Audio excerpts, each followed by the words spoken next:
What's today? Wednesday? Is today Wednesday? God, I hope so. It is Wednesday. So happy Wednesday, hump day, all the days. It is also a new moon. So hooray for that. And I think we also have like a new astrological year starting. I think Mercury goes back and becomes out of retrograde. Like it's a good day, folks. It's almost spring. The spring equinox is almost here. Like you got to find the joy wherever you can. Good morning, coolest mom ever. Good morning, Allison. Good morning, Cal Catwin, Dixie, Catsmandu, Penny GF, Conchita. Good morning, Sandy. Good to see everybody rolling in here. What's up, B. Mitchell? How are you? Yay, I'm glad you received a notification. What's up, hospice nurse Shawnee? How is everyone? What's up, Yvette? Hell on Wheels, received grace. Good to see you, Rescue Squad. Good morning, Sue. Folks, if you are over here and not on the tick of the talk, make sure that you put good morning in the chat or something so I can see you. Amy, good morning. What's up, Polly Prissy Pants? What's up, Teacups? Hello, Lanny for Humanity. What's up, Jen? How is everybody? Deborah, I see you. It's starting to go really, really fast. So I'm trying to catch everybody. What's up, Carrie Morrison? Good to see you as well. Listen, folks, if you are on Substack, let me just say this to you. I can't see your chat. For whatever reason, Restream does not get the chat from Substack. So I can't see your chat, which I hate. But if I go live straight through Restream, I can't share my screen with you. So it just kind of is what it is. Good morning, Hilda. Good to see you. What's up, tech lady? I think I said hi to Farah. I think. I know I got Win Dixie. So good to see everybody. Glad that you are piling on in here. We love to see it. Did I see Cam come in? What's up, Neuro Mama? Hopefully I saw Cam come in. Hopefully.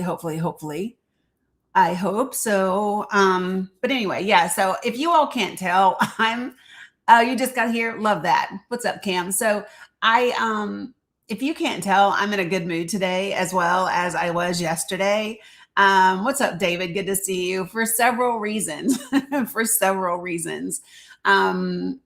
So we have a lot to talk about as always, but when I tell you all that I am finding the glimmers everywhere.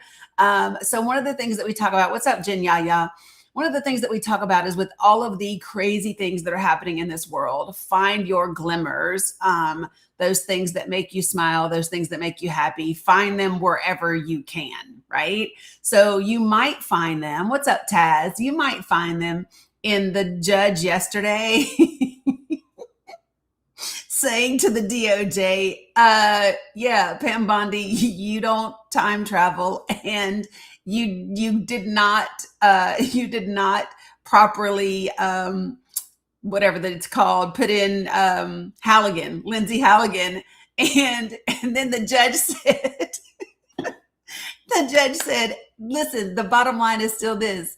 Even if you had properly brought Lindsay Halligan on board, would that have changed the evidence that the jury heard? And the answer is no. So no. Those cases against against Letitia James and Comey are not coming back. You can just forget about it, girl. I love that, Sue. Yay, congratulations. I really do love that for you. What's up, Aline? Good morning. Good morning, Tam Bam. It just tickles me right now, and I'm just like, no, you cannot. What's up, Chopper Lie?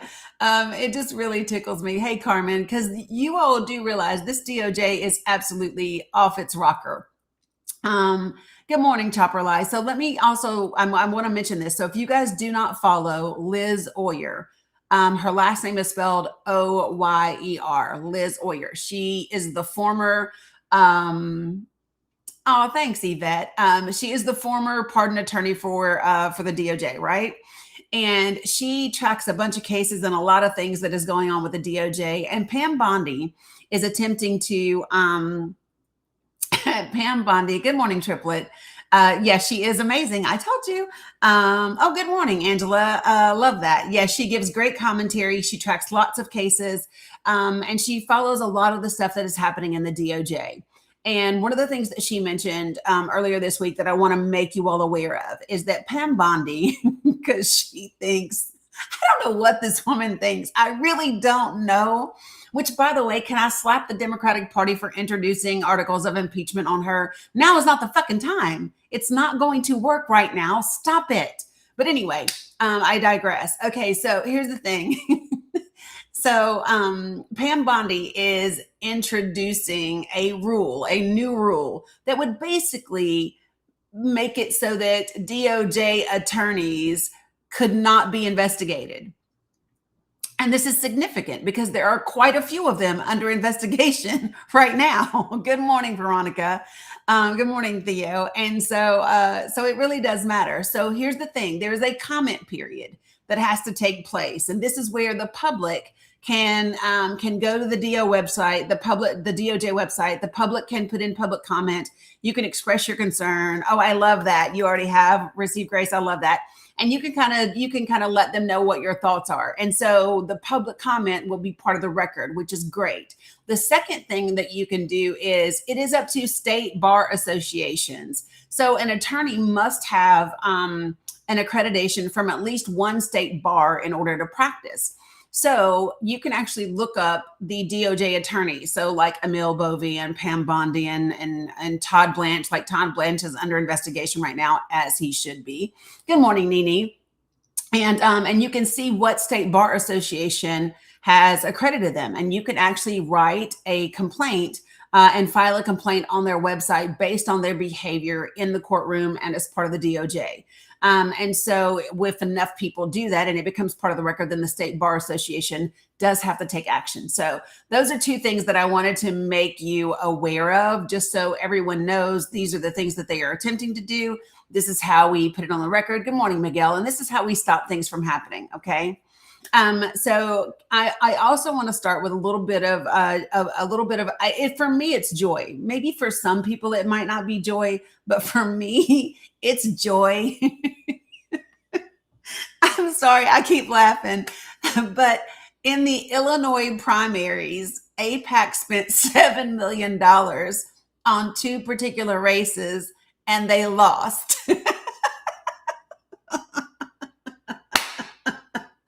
So listen, AIPAC is used to winning all their shit, right? So AIPAC, there were 4 candidates that AIPAC was interested in Illinois, right? And and 2 of them, their candidate won, and then the other 2, their candidates lost. And there is a lot of talk right now about AIPAC strategy, because one of the things that they started doing was they stopped their campaigns against Jesse Jackson Jr., right? And then they switched and they started pouring all of their money into, they're trying to fight Kat.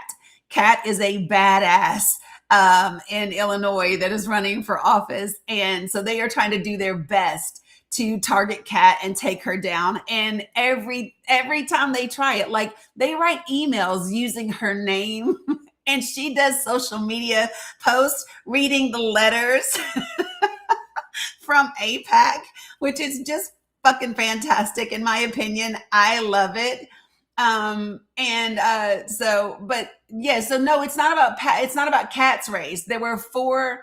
Yeah, she did. But listen, there were 4 other races. No. She did lose. But listen, I'm not talking about her race. I'm talking about these other 4. Okay.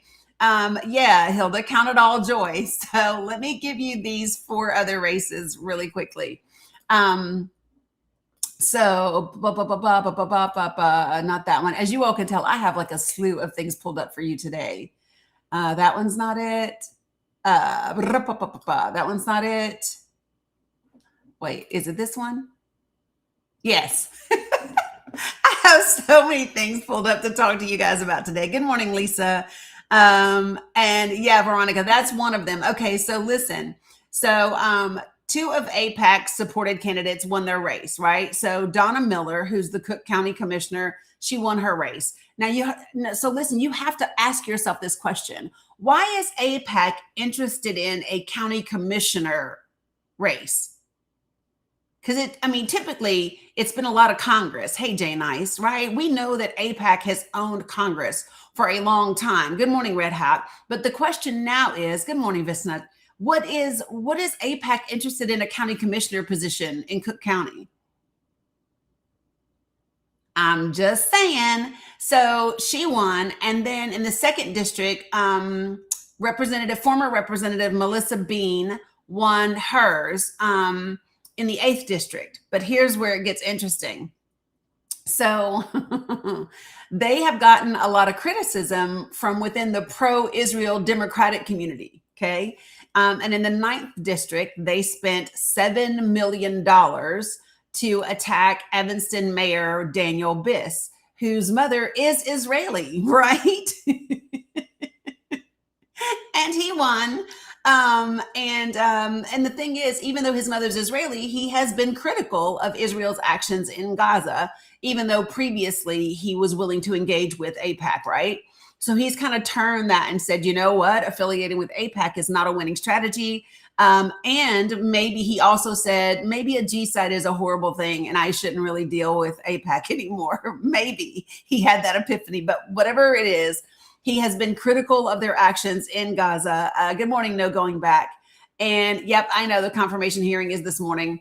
And so, but he won. Okay. So they spent $7 million on his race and he won. And then in the 7th district, AIPAC spent nearly $5 million backing Chicago treasurer Melissa Conyers Irvin. And she lost. It's very interesting to me that they are interested in a county commissioner, a treasurer for the city of Chicago, all of those types of things, and that they have now switched tactics to go after our state legislators as well, right? You have to remember that last September, Israel brought 250 state legislators over to Israel to this conference called it was called 50 States, One Israel, right? And so, you have to see where they want the infiltration more on a state and local level because they think they have Congress in the bag. The thing that I think is interesting is that they are actually losing more of the Congress, right? Israel bonds, you think, hella, Raja. So it just tickles me that it tickles me. Yeah, but Helen Wills, that wouldn't have anything to do with really Israel though, right? But it does tickle me that, so I gave them, so I know that it's technically 50-50, but so I scored them a C- for their midterm performance so far. Because they lost 2 and they won 2, right? So it's just like 50-50. So it's like a C-. And the minus, I know it could be just like a regular C because it was average 50-50. But for me, the minus came in because if you spend $12 million damn dollars, you should win something. Good morning, CJ. Good morning, Miss Sassy. Good morning, Invisible String. I'm just saying, like if you're going to spend $12 million, win something. And so it just tickled me. Good morning, Jeff Kennedy. Good morning, Tony. Good to see you guys. So yeah, so I found my glimmer today in the fact that AIPAC wasted $12 million of their money and still lost. And I want to put that in perspective. In the 2024 election, just that one election, they spent like 53 or $57 million, right? So it's really interesting that they spent $7 million on primary races and lost those 2. I love that for them. You know what I mean? Yeah. Did someone ask me, where's my burqa? Is that you asked me, where's my burqa? What an odd question. What an odd question. Share with me the thought process behind that question. I just kind of want to see where your mind is. I want to see what would make you like of all of that. Where does it come from? Really, really, really, really rich people contribute to that pack. Yeah, Nini, I've actually looked up some of them. So when you go to the FEC website, you can actually look up AIPAC and you can see who their top donors are. And I mean, folks that are throwing in 50 G's, right, per donation. So there's a lot of them. Yeah, there is a lot of them. Yeah. So AIPAC said my name was invoked. That's cute. What's up, SJ? Hey, Lita, good to see you. Right, Kaylin, exactly. It's quite unbelievable. Good morning, Izzy. So it's really interesting. Probably the so Democrats are scum. Can you share with me what it means to be anti-Semitic? Can you share that with me? Good morning, Wadme.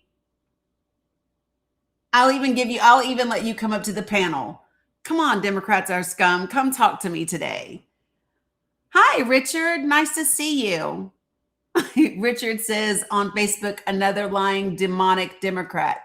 No, Richard, I'm actually not a Democrat. Good morning, Marilyn. Good to see you. Yes, I know. I saw that, Mukau. I saw that. Yeah.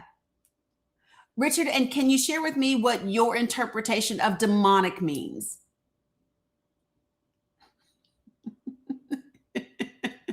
No, but I will get one. I will get a DDS sticker. I promise. I promise I will. Yeah, they are really triggered. What happened to Democrats are scum? What happened to that? Yeah. And AIPAC is listed as a top 5 viewer. Oh, I don't mute people. I don't mute people. Yeah, folks, listen, if you are new to my live, put a 1 in the comments, and here's what I will share with you. So in this space, I ask for 4 simple things. Okay. I ask for 4 simple things. I ask for people to be respectful. I ask for no slurs, no comment spamming. In other words, don't say the same thing over and over and over and over again, right? Because it's not productive and it clogs up the chat. And then the last one is don't type in all caps. And the reason for that is because all caps are reserved for my moderators. And then I have a group of followers that I know are vision impaired. So all caps are reserved for those people. So that's it. You know, that's it. So again, yeah. Good morning, Candy Kiss. Good to see you. Good morning. Good morning. Good morning, Veronica. Hey, Juanita. Good to see you guys. So yeah. So Richard, I don't know if you went away or good morning, Jamie. Good to see you too. So Richard, did you decide not to share with me your interpretation or definition of demonic, or have you already left? Good morning, Jennifer Cotton. APAC, can you put may you join for 10 seconds? You may appreciate it. You can tell me what you want to talk about. You can do that. I know, Izzy, right? It happens quite frequently. Yeah. I don't know what you mean. The reason behind your name. Don't know what that means. I don't know the reason behind your name. Like I know people think I like can see into the future and I know all things. I am not you have a feeling they are friendly. I have no idea, Amy. And so they can be more specific, you know?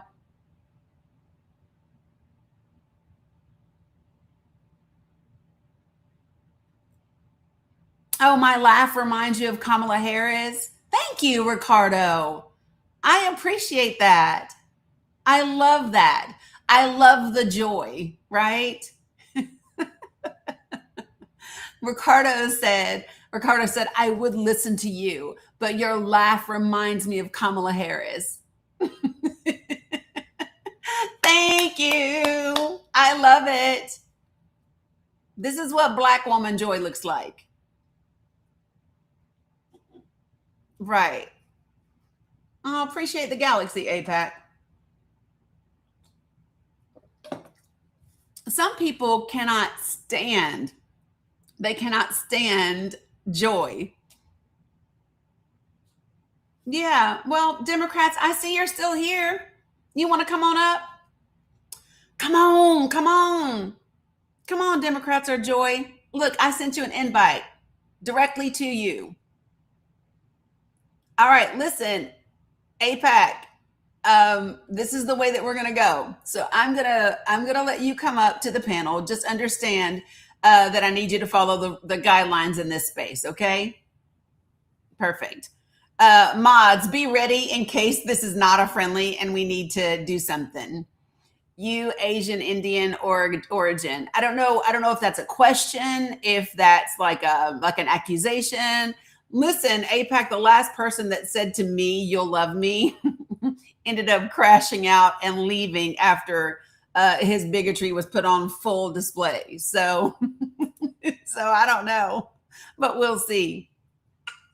Good morning, APAC.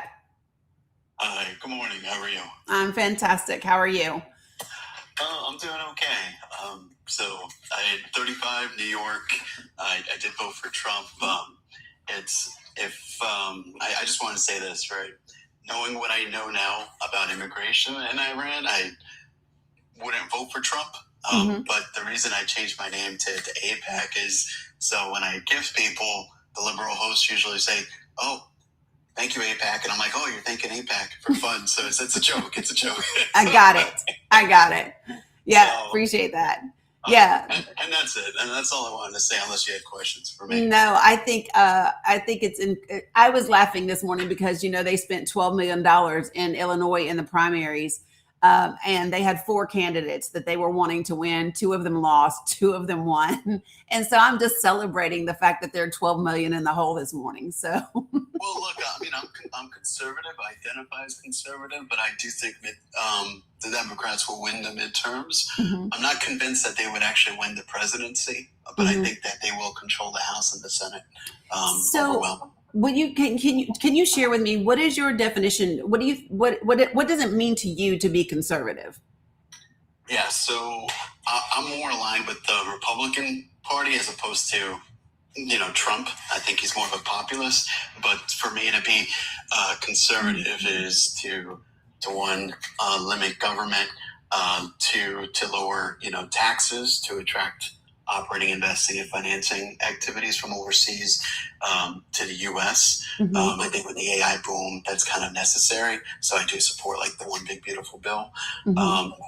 So maybe I'll stop there, but it's I'm more for like states' rights because I think the feds have screwed a lot of things up and they run on the same issues over and over again at both Democrats and Republicans, and it's the same talking points. So I'm just tired of it.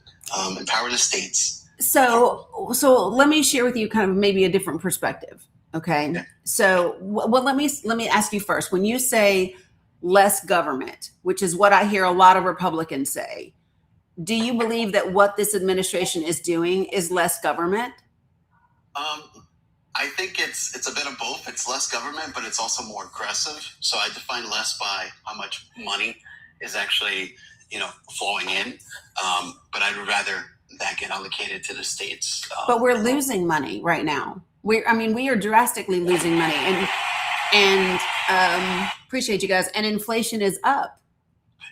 Yes, I agree.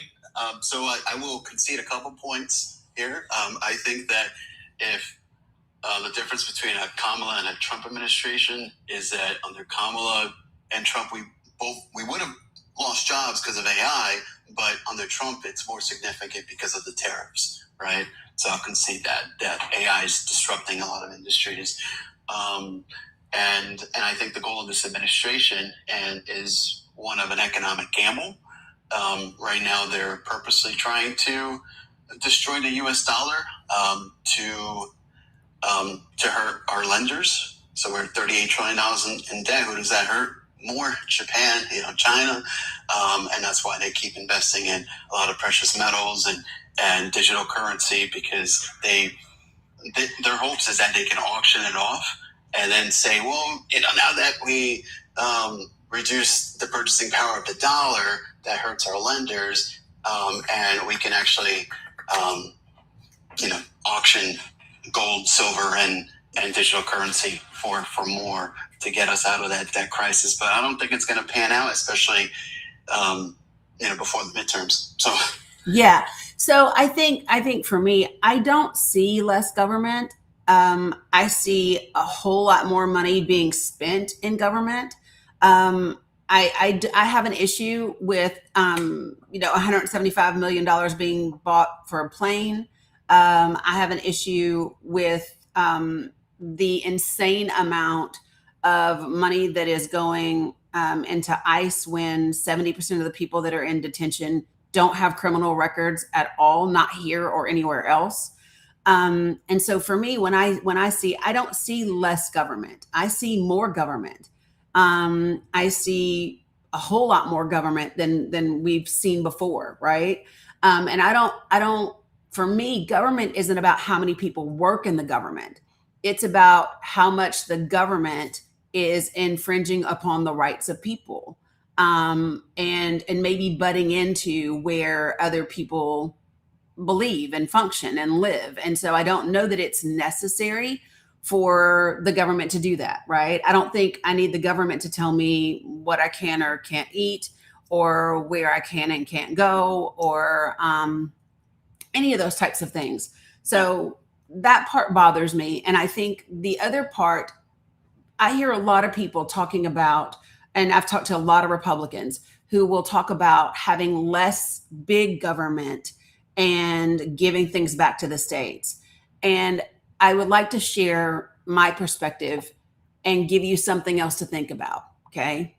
So, historically speaking, in this country, when things belonged to the states, when we had states' rights, there were particular groups of people that were severely, significantly disenfranchised.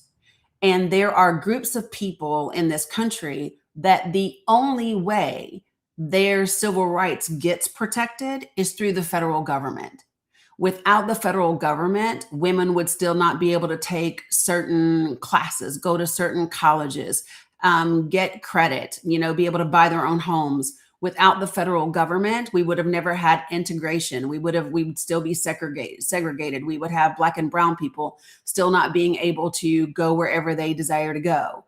And so I think for me, we would not have, it infringes upon women, Black and brown people, disabled people. We would not have accommodations in schools, not for children with physical disabilities or children with mental disabilities. And so for me, what I know is when the states have had more rights in this country to dictate things, it has been bad for particular groups of people. Like my parents had to get married in Washington, D.C. because it was illegal in many places in this country. So historically speaking, if I'm going to go off of like what we do, what evidence shows me, states' rights is not good for particular groups of people. And I agree with just about everything you said. I think that the federal government has done good, and I'm not taking away from that good. It's just that if you look at, spending increases year over year, regardless of administration, because of the fact that we have more and more people. So per capita, we spend more, but it's that rate that we look, especially the debt to GDP ratio, right? So you can incur debt, but then if you have the GDP, the output to back it up, then you can say, okay, well then that's, you can make a use case for it. But if not, that's an issue. What I would rather, happen with the federal government is, right now, a lot of schools or schools in general, they're funded by property taxes, right? And so you have the poorest, and I think that leads to systematic racism. Why? Because you have a lot of minorities, Black and browns, that tend to live in communities that are pretty impoverished, and the property taxes are what pays their schools, and they have less resources, less qualified teachers. They can have really good-hearted teachers, but it's just the resources aren't there. The skill sets may not be there, and it's a cyclical economic trap. So I'd rather the federal government say, okay, well, instead of taking all this money and contributing it to a lot of bureaucratic activities, and I mean I can get into it, but just funnel that, find some ways, some areas to cut, funnel that back to the states into like block grants so that we could equally support, these schools, institute financial literacy courses, institute a form of UBI tied into AI dividends. Because AI is disrupting the infrastructure. But in order to pave the way for that, because people are like, hey, you almost sound like a democratic socialist or something. But in order to pave the way from that, we need to, take advantage of this AI boom, this AI opportunity, and get as much of the AI industry into the U.S. Then when the Democrats take over, then they can say, okay, well, we can regulate it. We can. Because I think Democrats are better at that kind of stuff, regulating and redistributing. But right now we have that need, that dire need for AI investments, because our main product, it's not manufacturing, we're a service economy. But being a service economy in the age of AI, what does that mean? Well, now China, India, all these other countries with AI, they could provide, the same services, if not better. So what's our competitive advantage as a country? So, I mean, and in closing for that point, economic point, then you ask yourself, what pays for these welfare programs? Well, our tax pool. But if the tax pool gravitates to other countries because there's increasingly more opportunities there, the labor rates are cheaper, operating investing financing activities will be cheaper, then it doesn't matter if you raise the taxes. Doesn't matter if you institute more programs. People are going to say, wow, it's increasingly costly for us to be there. Let's just gravitate overseas. And thus you end up making less and less money over time.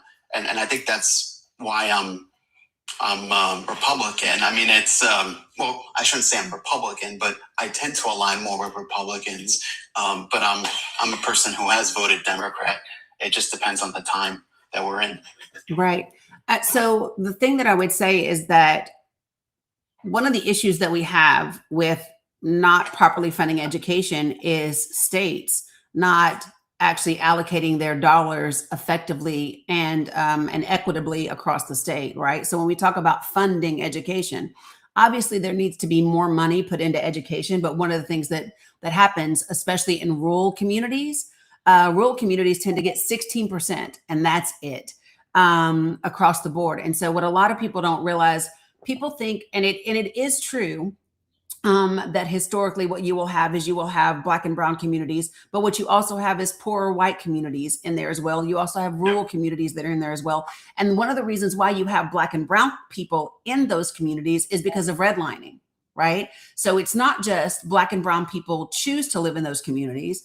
It's that they are prevented oftentimes from living other places. We've had Capital Bank out in California recently settle. Wells Fargo has settled because these banks have been known, even if the people that are applying for the home loan qualify, when they are people of color, they are denied more often than they are their white counterparts. So it's not just they choose to live in these areas. It's that we have an economic system that has systemic racism embedded within it as well, right? So it's a dual issue. I think my concern with AI and the data centers is that they are using more resources than we are getting benefit from. And the bottom line is, it doesn't matter what people say. Like, I live on the East Coast. What we know when you look at the data and the science is that due to climate change, we now have the path of tornadoes, which used to be more of the Kansas, Missouri area. They have shifted 400 to 500 miles to the east. So that's why earlier this week, you had Florida, South Carolina, North Carolina, Virginia, all up through that whole area. Huge storms came through, right? And so those things are concerning. I have children and I have grandchildren. And so I desire to leave for them a planet that functions.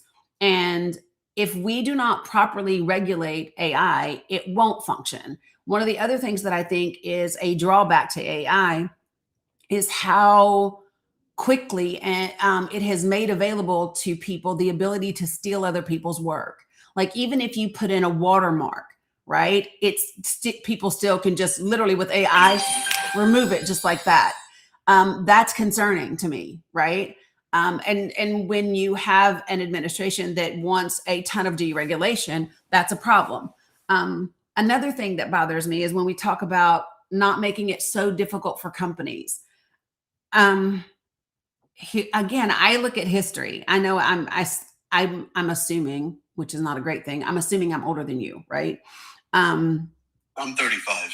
Yeah. Oh, I am. Like my oldest baby just turned 32. So you look very young. I thought you were in your 30s. Yeah. No. So even though you gave AIPAC midterm grade, you gave me a C. It's okay. Yeah. Well, I appreciate that. But no. Yeah. No. My oldest baby just turned 32. So, but here's my other issue. With what? Shut up, Nene. You're hilarious. But when we talk about not having regulations, I go a lot off of history, right? Because I know what we've experienced and we don't seem to have learned from it. That's one of the issues. We haven't learned from it. So, okay. So historically speaking, when I look at when corporations have less regulation, they don't do the right thing by people. They don't pay them a living wage. If they are chemical companies or oil and gas companies, they don't take care of the environment or the people living in those communities. So where I'm originally from is Northeast Tennessee, right? So in Kingsport, Tennessee is Eastman Chemical Company. They're huge. They're global. They're a $10 billion company. And just a week ago, I was on the EPA's website. And out of the last 12 quarters for the Clean Air Act, Eastman has been out of compliance 11 out of 12 quarters. And when it comes to the water, they've been out of compliance 7 out of 12 quarters, right? All they've been fined is $599,000, which isn't shit to them as a $10 billion company. And they continue to function. We have water areas that are no longer going to be inhabitable for wildlife, right? We're never going to get fish back and all the things back in some of these different areas. And so we need a balance. We need a balance between over regulation and no regulation, because historically speaking, corporations put profits over people every day. We see it in the insurance industry, which is one of the most corrupt industries that there is. You have a ton of vertical integration, and that is stifling and eliminating competition. And the more that you allow the elimination of competition, the more wages do not grow, the more quality gets worse, and the less it's just like that's a fact. People then don't have the ability to compete for jobs because the jobs are all kind of the same.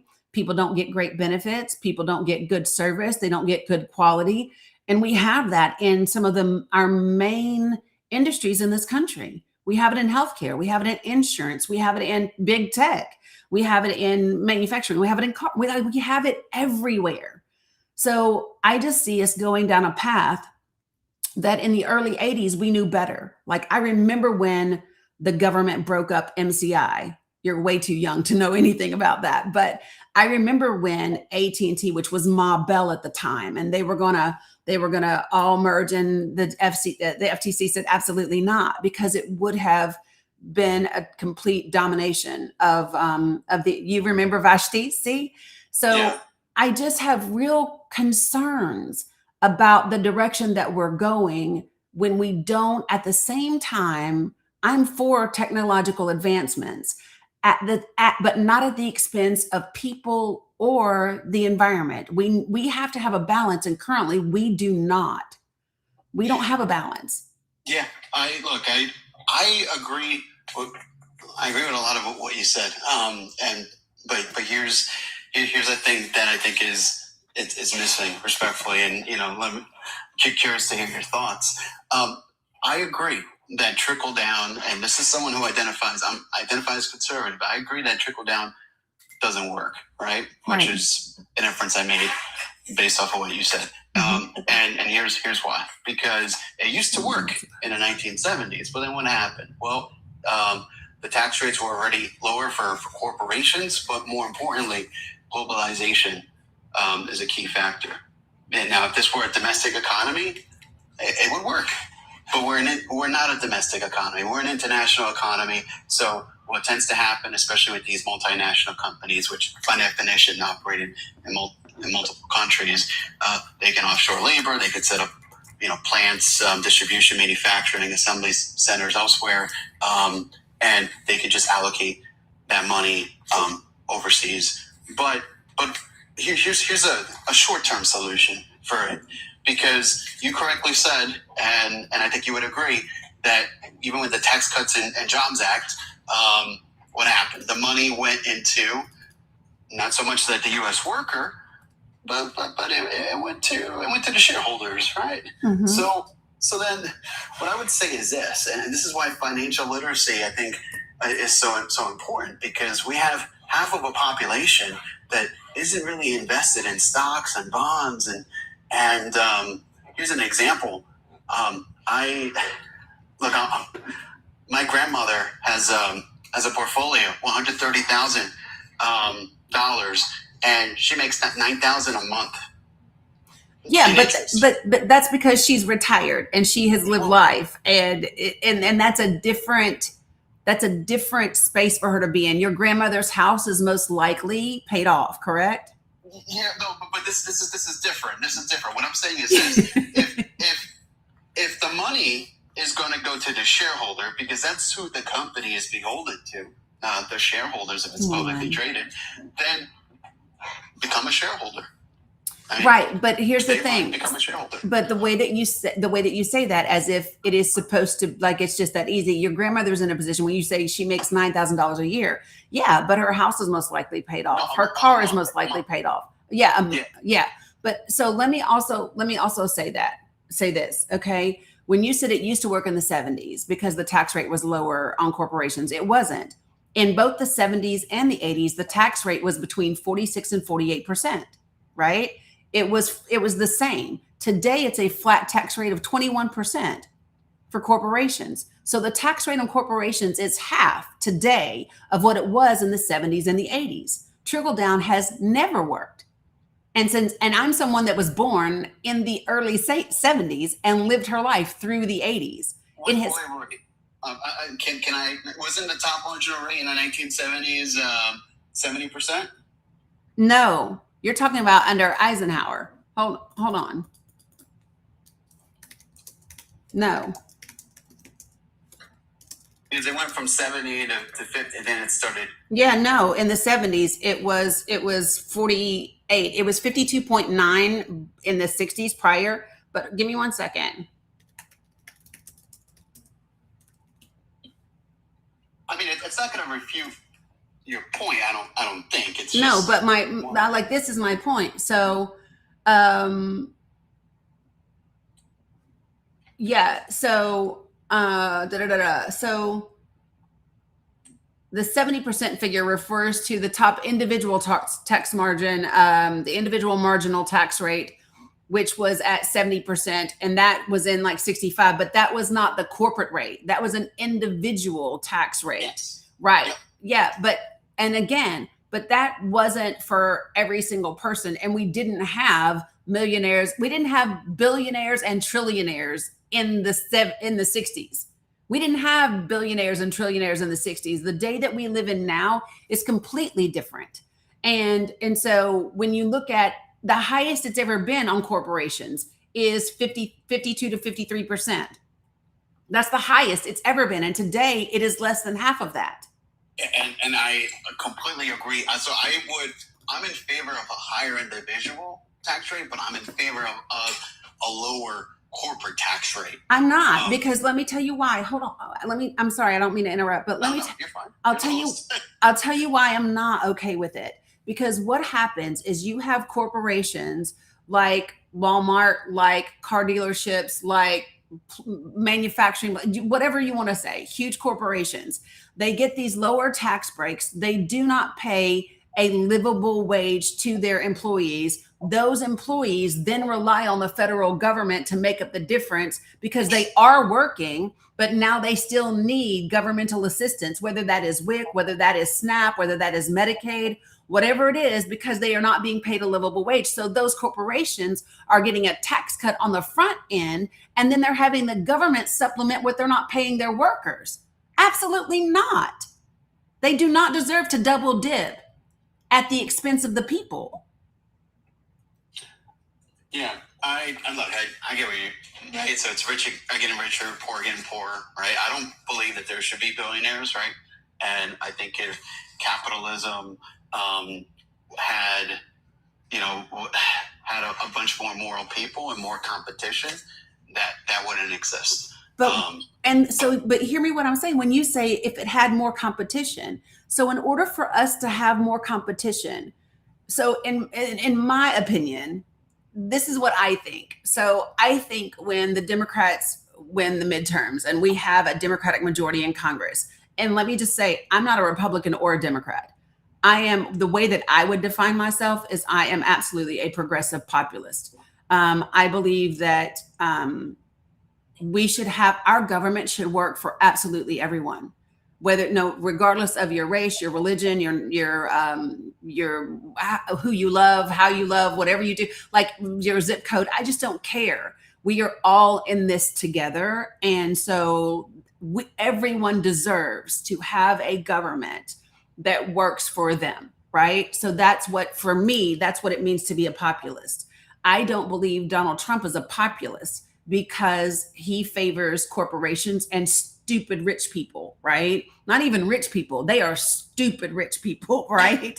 So for me, he's not a populist. But to me, that's what it means to be progressive and to be a populist. I think that we can find balance and not all of this extremism, right? We can find the ways we could use AI for really good things. But the people that are in charge, the people that are owning and running AI, have zero interest in using it for really good things. We have people walking around the country right now scanning your face. We have people walking around the country right now scanning the faces of people. You can't tell me that's less government. It's not. That is more government. That is more surveillance. That is literally state surveillance of the people. So for me, by the time we get to next year, there should be a new continuing resolution. And we should take all of that extra money that we dedicated to ICE. We should take that extra money back, right? We should give it to the FTC and allow the FTC to go after these big, huge conglomerates. Like in 2023, there was a new task force that was created to specifically go after healthcare acquisitions, mergers, and consolidations that were creating an issue, right? One of the big ones that we see people talking about now is CVS because of the vertical integration. But it's bigger than that. And so we don't have that anymore. Nobody's going after them. And what you see now is you see the top half of healthcare organizations where all of the executives are making $500,000 to $10 to $20 million, right? And there's 5 VPs for the same damn department, and none of them is doing anything. And yet the nurses and the respiratory therapists and the janitors and the people that are working in the kitchen to feed the staffs, they're not getting paid a livable wage or a competitive wage. And so, I just think that we could do better than we are. Yeah. And look, I don't disagree with you because look, ultimately, I think the majority of people would like, people to have a livable wage, or want people to, be educated, want people to be healthy, Yep. want people. So I get that, and that's also why I've swung both ways, like Democrat, Republican. Ultimately, though, what I think you used the word balance, and that's important. So I think a lot of what you're talking about can be instituted by the states. It can be funded by the government and facilitated, through the states to enact that change. I just don't trust government to be facilitating. So yeah, they could levy the taxes, but I don't trust them to facilitate, because look at what they've done, with the war on poverty. I feel like now more people are poor. Look at Well, what that's because they got rid of the middle class. But when you say, so you say you don't trust the government. Let me ask you this. When have you ever had a personal experience where the federal government worked against you? Every day, the inflation, the devaluing of the dollar. But Now, inflation, prices of goods and services are more. You're smart enough to know. I know you know that inflation is not just our government. You know that it's a global thing, right? Yeah, it's a global thing. Yeah, but I'm looking for a specific example where you have had a negative experience specifically because of the federal government worked against you. Yeah. So, and the specific example, I mean, you can look at the U.S. Debt. That debt to GDP ratio is over 100%. So what does that mean? That puts downward pressure on the consumer's purchasing power. So that means now the dollar is not worth as much. Yes, there's other factors, international competition. I would agree with you there. But if the government does not is not fiscally responsible with our debt, then who owes that debt? Who's the primary stakeholder of that debt? It isn't just Japan or China. It's the U.S. people that are on the hook for that. Yeah, but I'm asking about you specifically. Yeah, but that's just it. That impacts everyone. Okay, but here's what I'm saying to you. What I am telling you is that, and I think that this is what you're not seeing, okay? When you say, I just don't trust the federal government, you really don't have a specific example of something that the federal government has done intentionally to harm you, right? And what I can tell you is, so have you ever watched a documentary called 13th? No. Okay. I would love for you to watch it. You can watch it on Netflix, but it's also on YouTube for free, right? And it is a tremendous documentary that doesn't just outline and explain the 13th Amendment, right? And how slavery is still legal in this country. It also goes into the history of where we came all the way from the 70s to where we are now. It talks about ALEC. Are you familiar with ALEC? ALEC, can you it's ALEC. ALEC. Yeah, like limited government, federal, that organization. So yes, it's American Legislative Exchange Council. Yes. Okay. Yeah. So so the way that you just talked about them, I would love for you to so let me play a clip. The guy that co-founded ALEC, his name is Wyrick. Give me 1 second. Let me see if I've got blah. Where am I? Nope, that's the wrong one. I had several things pulled up today, so give me 1 second. That's that one. His name is Paul Wyrick. And is this the one? Yes. So this is Paul Wyrick. He is literally the founding father of the conservative movement. And this is in the fall of 1980 in Dallas. There's a seminal gathering for the quote unquote religious right. Ronald Reagan was there. Paul Wyrick was there. He's the guy that wrote the Conservative Manifesto. And so I want you to listen and hear what he said, so that you can kind of get an idea, and then I'll talk some more. Give me 1 second. Window. Okay, here we go. All right. Okay. Make sure my volume is up. Now, many of our Christians have what I call the goo-goo syndrome. Good government. They want everybody to vote. I don't want everybody to vote. Elections are not won by a majority of people. They never have been from the beginning of our country, and they are not now. As a matter of fact, our leverage in the elections, quite candidly, goes up as the voting populace goes down. So, for me, and I am a veteran. Both my parents served in the military. My dad served 2 tours in Vietnam. They met when they were in Walter Reed nursing school, right? Both my brothers served and everything. When I started digging in to really understand the strategy of this country when it came to Black and brown people, when it came to women, and I began to really sit with the fact that my government, the leaders in my government, intentionally were trying to find ways to harm me and people who look like me and my family. Like they want to make it so that I cannot vote. They want to make it so that I don't get to participate. They want to. Are you familiar with Lee Atwater?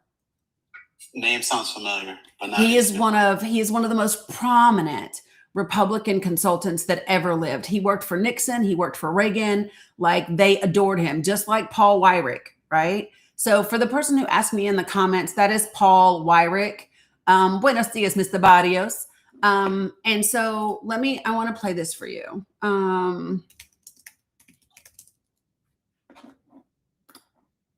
So Lee Atwater was interviewed, and this is really important. He was interviewed in 1981. Let me look real quick. Yeah, he was interviewed in 1981. He was South Carolina's most effective Republican operative, right? He worked in Ronald Reagan's White House. And during that time, this is when he was interviewed by Alexander Lamas, who was a political scientist at Case Western Reserve University. So in 1984, 3 years after this interview, Lamas published the interview, but he did not use Atwater's name. And you'll hear why, because Lee Atwater at the beginning of this recording says this is off the record, right? But after Atwater had passed away from cancer, Lamas republished the interview in a second book using his name. It was 15 years later. And for 7 years, nobody really paid much attention. And then it was published in an article in the New York Times. And then it really became evident. And so people were saying, oh, no, Lee Atwater never said that. So Lamas's wife, who still had the recording of the interview, she published the recording. So this is the recording, and I'm going to play it for you. It's in my link tree, by the way, as well. My link tree is pretty extensive, but it's in there. So let me share this with you. Yolanda, the documentary that I was talking about is 13th, like the number 13 with TH, 13th. So let me show you this real quick. So for you guys over here, you can actually see what he's saying. I'm going to play the recording and let you guys hear it as well. It's a little choppy, so because it was a long time ago, but just listen to it. At the first, he's going to say, it's off the record. The question that he is being asked is, how do Republicans win the votes of racists without sounding racist themselves? That's the question.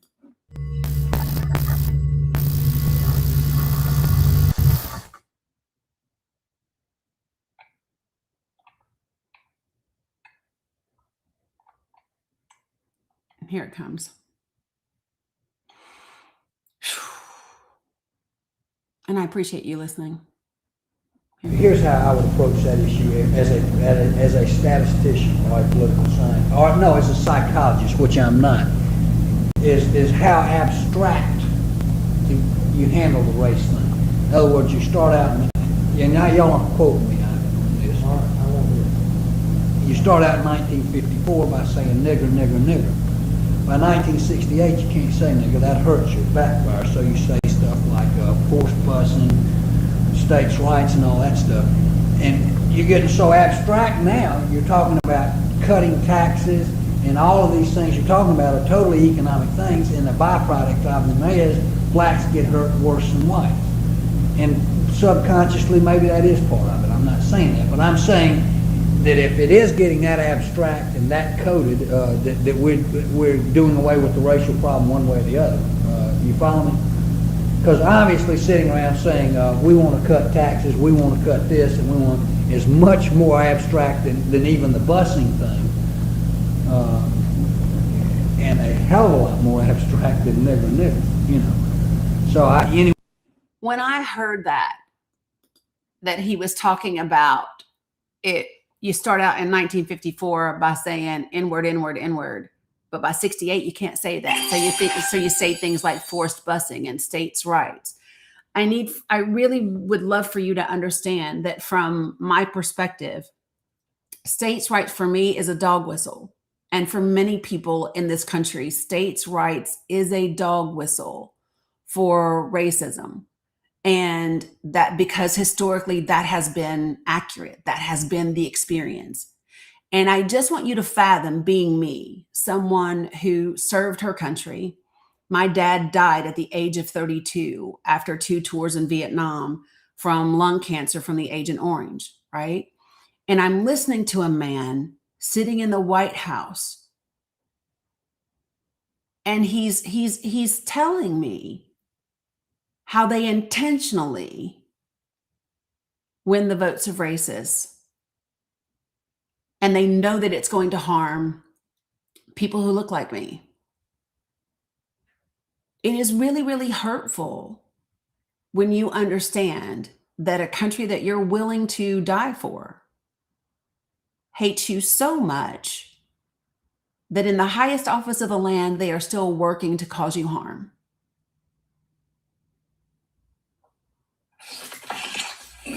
Oh, look, I get that. I understand that, and I think that that man's words, were simply deplorable, right? So I'm someone who, and I don't think this is necessarily a Republican or Democrat thing. I would like to think the majority of people, love their neighbor, and part of loving their neighbor is not looking at the color of their skin or what religious faith they adhere to, but just simply showing compassion towards them, seeking the best, wanting the best for them. So and I would stand up to those types of comments. You're is it fair to say you're Hispanic? Nope. No, you're not Hispanic. Okay. Nope. I'm racially ambiguous. Nobody ever knows what I am. Okay, no, that's fine. I mean, I'm just going to turn on my camera just slightly. So, I'm Hispanic. I just want to say hello. Hi. Right? So it's, I mean, I get it. I understand. I think it's a beautiful thing to stand up for those who have been disenfranchised, for those who have been part of, institutional racism. And I know, I'm sure you probably know that not a lot of people who have voted Republican talk about systematic racism or even accept that it's a real thing, right? And you can see it through economic policy that it's a real thing. But I think there's another layer that even transcends that, even further. So that's an important issue. But I think that it's the lower and middle class have been divided into Republican and Democrat parties and are kind of living in some sort of simulation. And by simulation, I mean a political model of sorts where the top, the elite, whether they're Republican or Democrat, doesn't matter what letter, they're influencing and they're monetizing off of the divisions that exist, not just between the parties, Republican and Democrat, but between right and conservative and left and liberal for like the Democrats and Republicans respectively.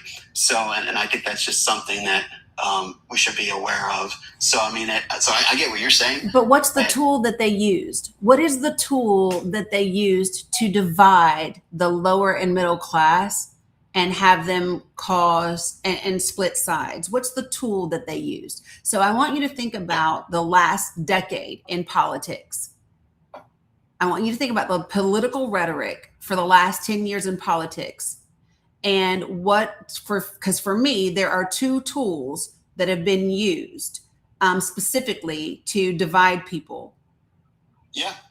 So I would say the two tools to me are one, it's social media. With technology, it's, people imitate, right? When you're kids, you imitate what your parents do. Parents imitated what their parents do, so on and so forth. You imitate good practices. So we're accustomed to imitation. So when you have social media, when you have the airwaves speaking to all these things, all these divisive practices, basically pinning one side against, the other on both sides. But what I'm That's- asking you, I'm not asking you about the actual mechanisms. I said I want you to think about the political rhetoric, the language that is being used within politics. And I believe there are two particular topics, two particular issues, two things, two paths that allow them to drive a huge divide between people. So think about the rhetoric of the last decade in politics. Yeah, I mean, it's so in regards to the rhetoric, it's been can you give me, there's a lot, Yeah, but so what would you think? So listen to the rhetoric that you hear in politics. And what do they talk about a lot? Yeah, what are the things? Yeah. Well, they essentially demonize the other side. They say that the other side is trying to take away, rights, or the other side. Do they say, but I'm talking about how did they get the people to turn against each other? Because when you say something loud and often enough, people believe it, and then they use. But what did they say? Okay, so let me just be clear. So listen, there's a reason they said that Haitians were eating dogs and cats. There's a reason that Donald Trump said, do not pass the immigration bill, even though it's a standalone bill, because he needed to use it in order to get elected. There is a reason that they blamed immigrants and said that it was an invasion of brown people. There is a reason Stephen Miller, who is a known white supremacist, is working in the White House and is implementing much of these measures inside DHS. There is a reason Donald Trump called Letitia peekaboo, because peekaboo is the dog whistle for jigaboo, which is a slur for Black people. Listen, the two things that are being utilized and have been for the last decade in this country is the Southern strategy, which is exactly what Lee Atwater is talking about. There's a great book. Hold on.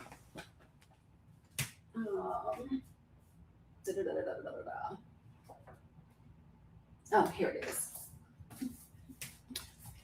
It is called The Long Southern Strategy. I highly recommend that you check it out because the Southern strategy is what the Republican Party has used to dominate politics ever since the Civil Rights Movement. And it's been proven, right? So what they use is race and religion. There's another documentary called Bad Faith. If you've never watched it, I would highly encourage you to watch it. Yeah, I can agree with religion, right? Because one of the issues I have with Trump is that I feel like he's hijacked it. And a clear example is he endorsed a God Bless the USA Bible. So he's basically saying, let me append my morality on a religious text. So that I can agree with. In terms of, racism in politics, do I think that, there is a, part of the electorate that is racist? Yes, I do. I think you see it not just with Blacks, but also you see it with ICE tactics, right? They got rid of the sensitive zones. Like, hey, ICE can go to most vulnerable places, churches, schools, hospitals. And that was my biggest grievance with the administration, the elimination of the sensitive zones in regards to immigration. So, I could see it. It's a scapegoat, basically. Okay, so chat, I got it. Relax. So one of the things that the chat is pointing out, you keep saying Blacks. That Black is a color, right? So it's not Blacks, it's Black people. It's brown people. And so it's one of the things that this is something that happens a lot in language and in the media, and people don't even realize they do it sometimes because it is subconscious. It is just it's covert, right? And so you'll notice every time I say Black and brown, I say Black and brown people. I don't say the Blacks and the browns, because those are colors, not human beings. And so what we have in this society is a standard dehumanization of Black and brown people when we use language. I want you to think for a second about when you see articles in the news. When you see an article in the news, and the news and the headline just says a girl went missing, it's a white girl. Girl by default in this country means white. The only time the girl is, that she's something else, is when they identify her as Black or as Mexican or as indigenous, right? That's the only time. No, never does the news say a white girl went missing. And we have something in this country called missing white woman syndrome.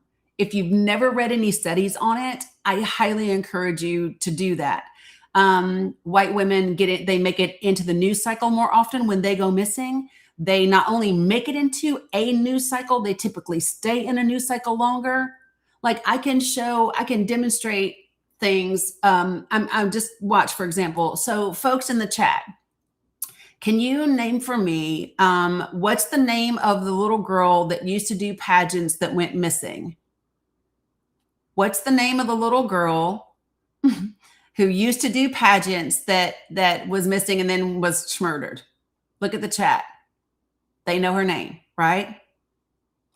What's the name of the girl that went to, I believe, Aruba on her senior trip? And she was unalived over there, but she was missing for her name. There you go, Kenyon. You know the name, Natalie Holloway. You got it, right? What's the name of the girl that was driving through the country with her boyfriend in a van, and she went missing? And she did a bunch of blogging on YouTube. Gabby Petito. See, so there's a reason everybody knows these names, right? If you are not someone who has studied this before, and you're just answering me because you know the answers, name for me a indigenous woman that has gone missing or has been unalived, or a Black woman that has gone missing or been unalived.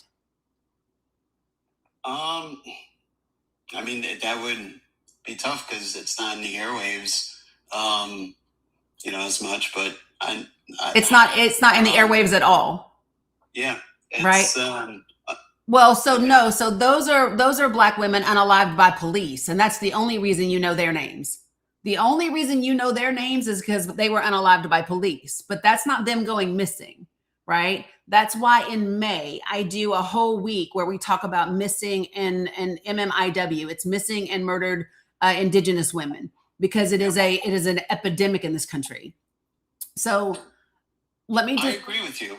Just wanted to say that, and I agree with you. And I think that one of the reasons that happens is because a lot of these individuals, correct me if I'm mistaken, come from communities with more money. So the communities with less money, if you're an individual and, from that community, that, apparently you don't merit as much airtime, which I think is wrong. So I'm with you on that. Right. So, but when you say, but here's the thing. Okay. So who knows the name of the little girl that went missing in Hawkins County, Tennessee, a few years ago, and is still missing today? Anybody know her name? They've even been on Dr. Phil. Look, Melinda knows her name. Summer Wells, and they are poor as hell. Texas Butterfly knew her name. And they are poor as hell.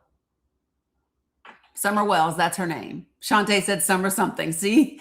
People, yeah, no, and that's fair. That's fair. Yeah, so I need to be clear. So one of the things that I keep seeing you do is you'll say, oh, I agree, and then you'll add in an extra piece to it, right? It's not about, so there is an intersectionality between classism and racism.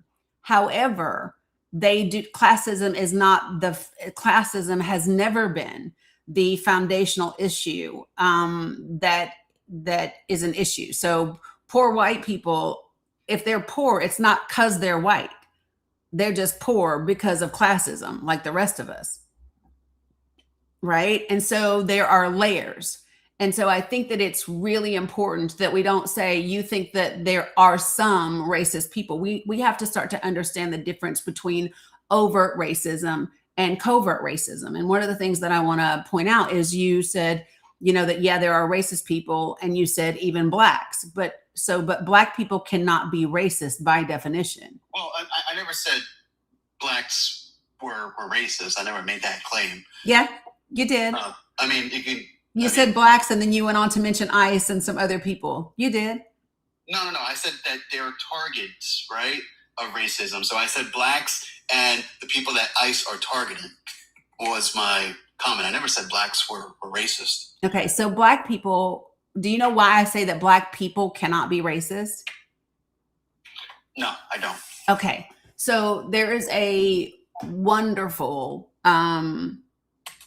professor, and her name is Debbie Irving, Debby Irving. And when you go to her website, it is amazing. So she has a brilliant way of breaking down the difference between prejudice, bigotry, and racism.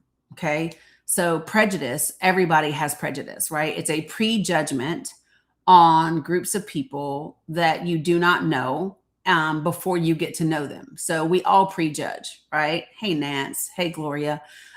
So, I just tell you, like, off point, I say this publicly. If you are someone and on your social media automatically says conservative, Christian, God first, I'm prejudging you, because my experience with those types of people is that they are not Jesus-like at all, right?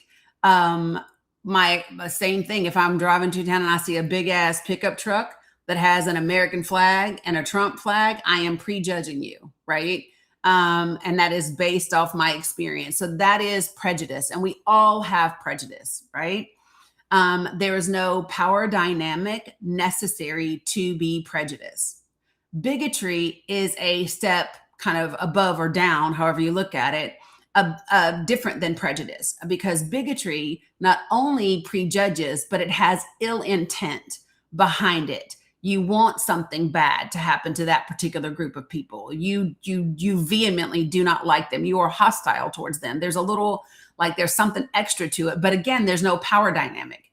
So there are absolutely Black folk that can be bigoted. I know some Black people that one might say justifiably so can't stand white people, right?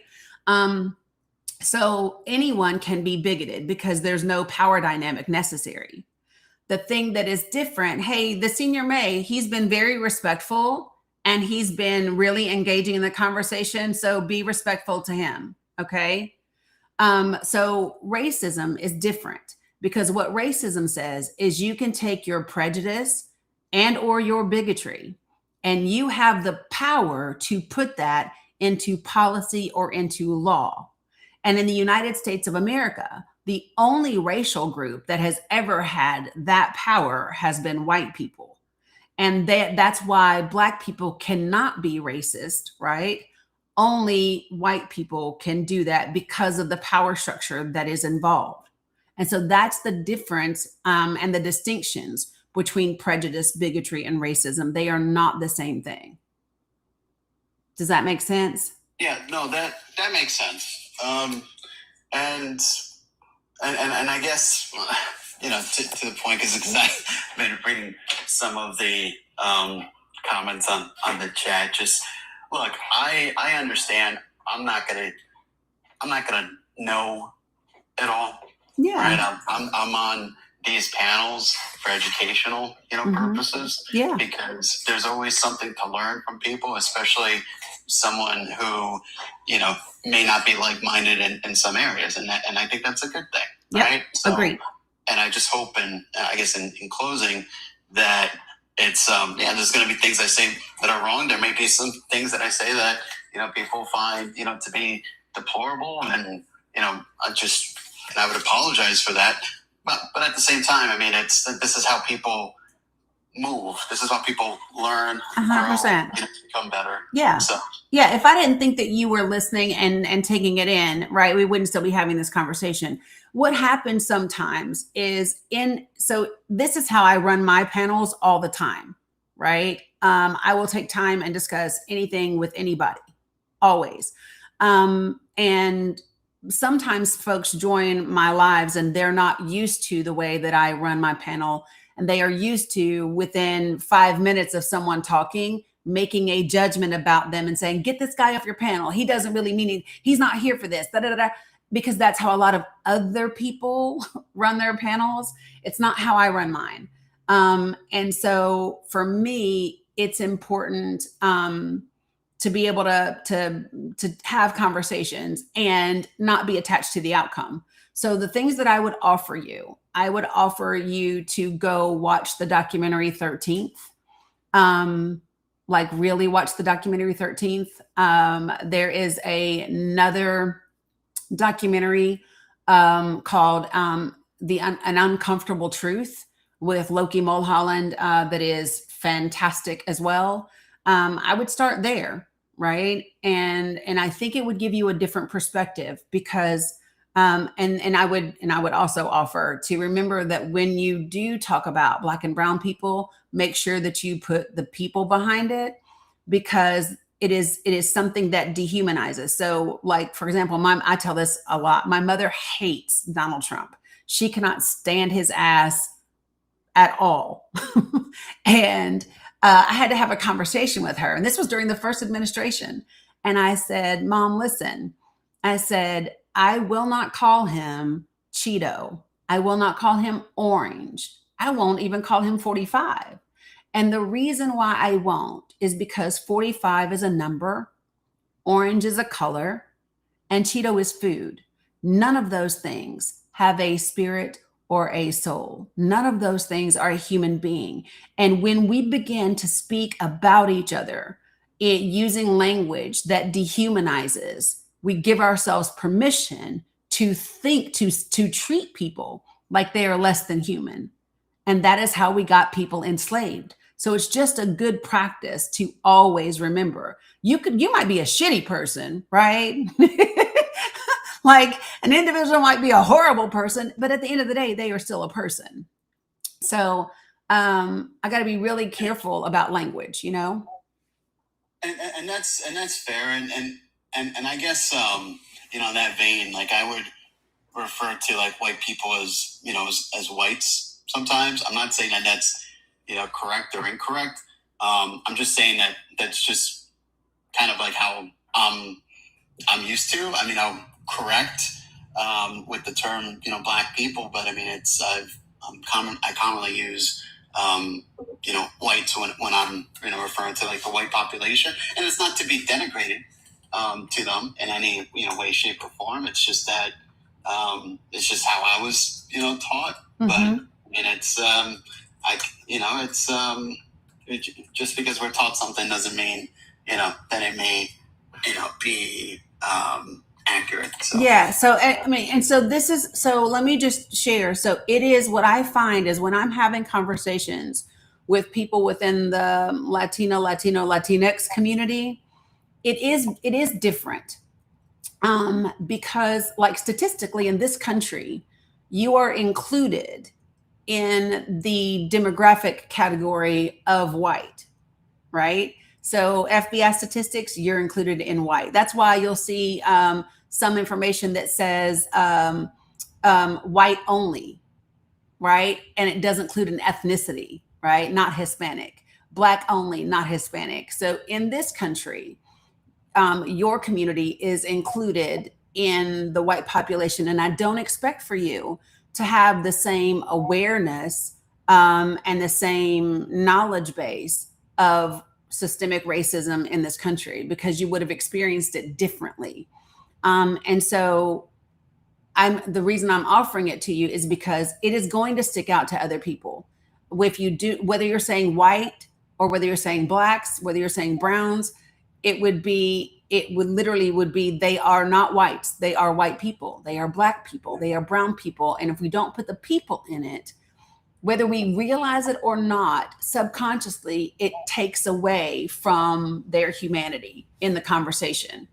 So I just find that the more that we do that, the more cognizant we are of the fact that we are talking about people that have lives, that have whatever. You know what I mean?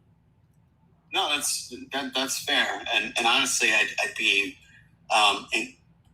inclined, and I will, do that on a go forward basis, because, I don't ever, seek to offend, people. Right. So it's not, especially like in an educational form. Like, I hope that people maybe listen and reflect on some of the things I say. I don't engage in discussions to win them. I just want to learn something, and I hope that maybe someone at least learns something from me, or at least understands, where I'm coming from. And I think that's what we're called to do, live in an understanding way. And that's kind of like, that's my biggest thing. People who talk to me, they know my biggest thing. What I believe is the most hurtful thing that exists amongst us now is the fact that we are more disconnected than ever. Despite all of this technology, human beings are more disconnected. And so what I always share with people is the goal isn't to necessarily come to an agreement. The goal is to create connection and have understanding, because when we understand each other, then we are less likely to harm each other or to endorse or vote for things that will harm each other, right? So that's why I shared with you my perspective on like the whole states government thing versus federal government. It's a completely different experience. And my experience is based specifically off the history of this country. So that's why I share it. Yeah. And I guess where I struggle to level with you is that I probably agree, and I know you brought this up. Hey, you're saying that you agree, but actually, let me just jump to the point. So I think for me, what I struggle is when we have an international or global economy like the way we do, and this is just in general. I guess not talking about like a social issue, but I'm trying to balance bringing investments into the U.S. while also not creating a bigger gap between rich versus poor. And so like I would be, and I'm all in favor of advocating for policies that get the lower class in particular invested into, like passively invested into the markets too, so that they can benefit. They can benefit just by being part of the U.S. community, from the wealth of this nation. Because right now we don't really have that kind of mechanism. Like even your Social Security, the amount you get back, the return is not going to be as big as it would be if you were to just invest in a CD or index funds, or so that's why, like, but AIPAC, one of the things that I would offer you is that you cannot invest when you cannot buy groceries. Yeah, no. That's I get that point. And so what I'm saying, but I don't think you do. Have you ever been on Snap? Have you ever had your lights turned off? Have you ever not had a home? Yeah, my family. But what I'm saying is, I'm saying that as being an additional program, not as it being an outlay. I'm not saying, hey, people should just go ahead and invest. I think I may have started our dialogue, saying that was an option. But what I'm saying is that I'd be in favor of them being passively invested in that, not through their own disposable income that they would get, or the paycheck that they would pay in, but just as an additional benefit. Because I think if the stock market is doing great, that the lower class should rise with it. So that's right. That's a statement. Yeah. Can I, because you didn't answer my question. Have you ever had any of those things happen to you specifically? Not to me specifically, just Okay. my parents. Okay. Yeah, I got it. And so it's very different when it is you specifically. So you are a generation after, right? The struggle. You are a generation after the struggle. And so so like my children have never had that happen to them, but I had it happen to me for sure, right? Growing up, 100%.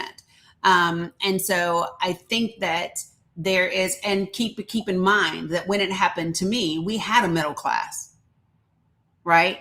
Today we don't have a middle class. You have the working poor, and you have the wealthy, and then you have the stupid rich. We don't have a middle class anymore, right? So the gap is even wider today than ever. And the cost of things and the wages have not kept up with each other at all. And so it's not even reasonable. People do not have, many people do not have disposable income. They don't have. I agree. That's part of that's part of the issue that we have, because now instead of usually like maybe one parent like would have to work, and now both parents, if you live in that family structure, now have to work to make ends meet. Things are getting more and more expensive. Right. So for me, what I would look at is because what I look at, and this might just be the way that I prioritize things, I prioritize the most immediate need first, right? So before I even concern myself with, I think it's great to put the knowledge into education. So I would agree with you there. I agree with in middle school and high school having financial literacy classes. I agree with those types of things being in. I do, Sky. They're in my link tree. I agree with all. I agree with the educational part of it. Right. The implementation of it is going to take a minute, especially with where we are right now. It will take us, if we were to stop the war with Iran right now, it's still going to take us 18 to 24 months to reverse the damage that has been done to the global economy. Okay. So for me, the things that I would look at first and foremost would be doing a continuing resolution that absolutely adds more money into SNAP benefits and Medicaid. Medical debt should not be a thing, right? We are the only developed country that is a high income earning country that doesn't have universal health care. And the studies show that not only does it work, thanks, Kathleen, good to see you. But it does work, and it actually saves money in the long term, right? And so like, I think that once you provide people a mechanism, I don't think that corporations even, you will make more money. When you have an employee that is sitting in your corporation and they are working, but they are trying to think about, oh my God, the 5th is in 2 days. I don't have enough money for rent. And then the bill collector is calling because my light bill is overdue, right? That person in your corporation is going to be less productive than if they know their rent is paid and the light bill is paid. They don't have that worry in your office. So while you think that you are getting more by not paying them a living wage, you're actually hurting yourself in the long run, because if you paid people enough to actually live and cover their main expenses, you would have a much more productive employee, and an employee that would probably be willing to work even harder for you because they appreciate the life that having that job provides them. Yeah. And I guess to that point, I get what you're saying, but like in financial services, so I work in an accounting firm. I'm a tax technologist. You know that outsourcing, is just increased over time, right? It hasn't been slowing down. A lot of our tax returns now get prepared in India. It's cost a lot of people their jobs. Why? Because their labor rate is a quarter of the U.S. labor rate. So with AI, my thought process was initially, hey, maybe we can use AI to make the U.S. worker now more competitive with the foreign worker, and then that way you can kind of bridge the efficiency gap between the two, because we merit more in terms of we're U.S. workers, and our cost of living, to say it better, is higher than that of an individual in India. It's just fact. But so let me ask you this: if you know that outsourcing is happening more and more, why do you think these corporations still deserve tax breaks? They don't. Yeah. So if they're going to outsource, if they're not going to pay a living wage, why should they get in ridiculous tax breaks? They should not. I think that the tax breaks should be less for those that are already here, and it's more to create a magnet. But also with tax breaks comes investments into long-term assets like buildings, like a manufacturing plant, land, etc. Yeah, but everything that you just listed is not people. I am so tired of hearing us talk about investing in land and buildings and all of these things when we should be investing in people, right? Yeah. And so a corporation that is outsourcing, right, to pay even less to India, right, and is not paying the Americans that do work for them a livable wage, and those Americans end up needing government assistance, right?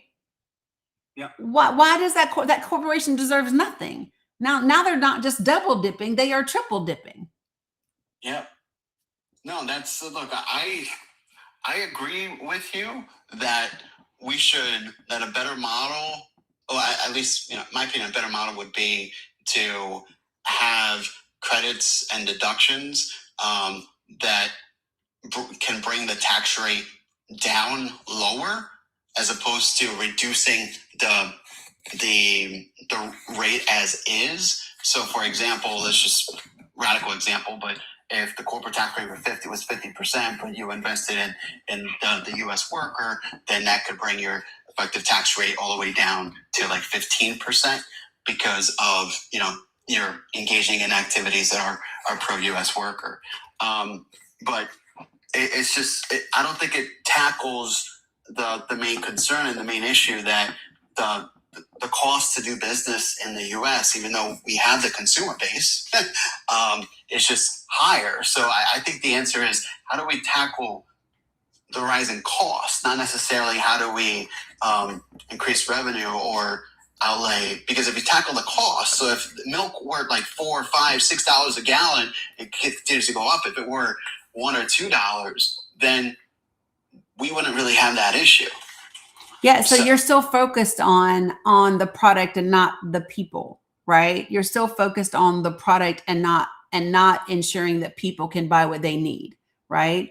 And so I think for me, here's what I know about corporations. The more you give, the more they take, and it never comes back. Because it ends up in their dividends to their stockholders. Like that's who their responsibility is to. Their responsibility is never to the employee. That's why we have unions, right? And so when I don't think that people understand that. Do you know that one of the reasons why when you give tax refunds and things like that to lower middle class people, that money goes right back on into the community. It goes nowhere for rich people. They don't put it. Yeah, I agree. And I got to take a client call, but I'll agree, because the lower and the middle class are the ones that contribute to GDP. Correct. The upper class, they're the innovators, but they save their money. And that's why, and then they end up making more and more money off of carried interest. But they're not always the innovators. They just buy other things invented by other people. And that's a fair statement. Yeah. Thank you for having me. You're welcome. Thanks for coming. Yeah, you're welcome. Anytime. Bye. So yeah, I think that so number one, that was a great conversation. I'm good with it. And he was open to listening. I think he was listening. I think he was being authentic. And so one of the things that I will share with you all about the way that I go about conversations, because I heard somebody say, well, what has he learned?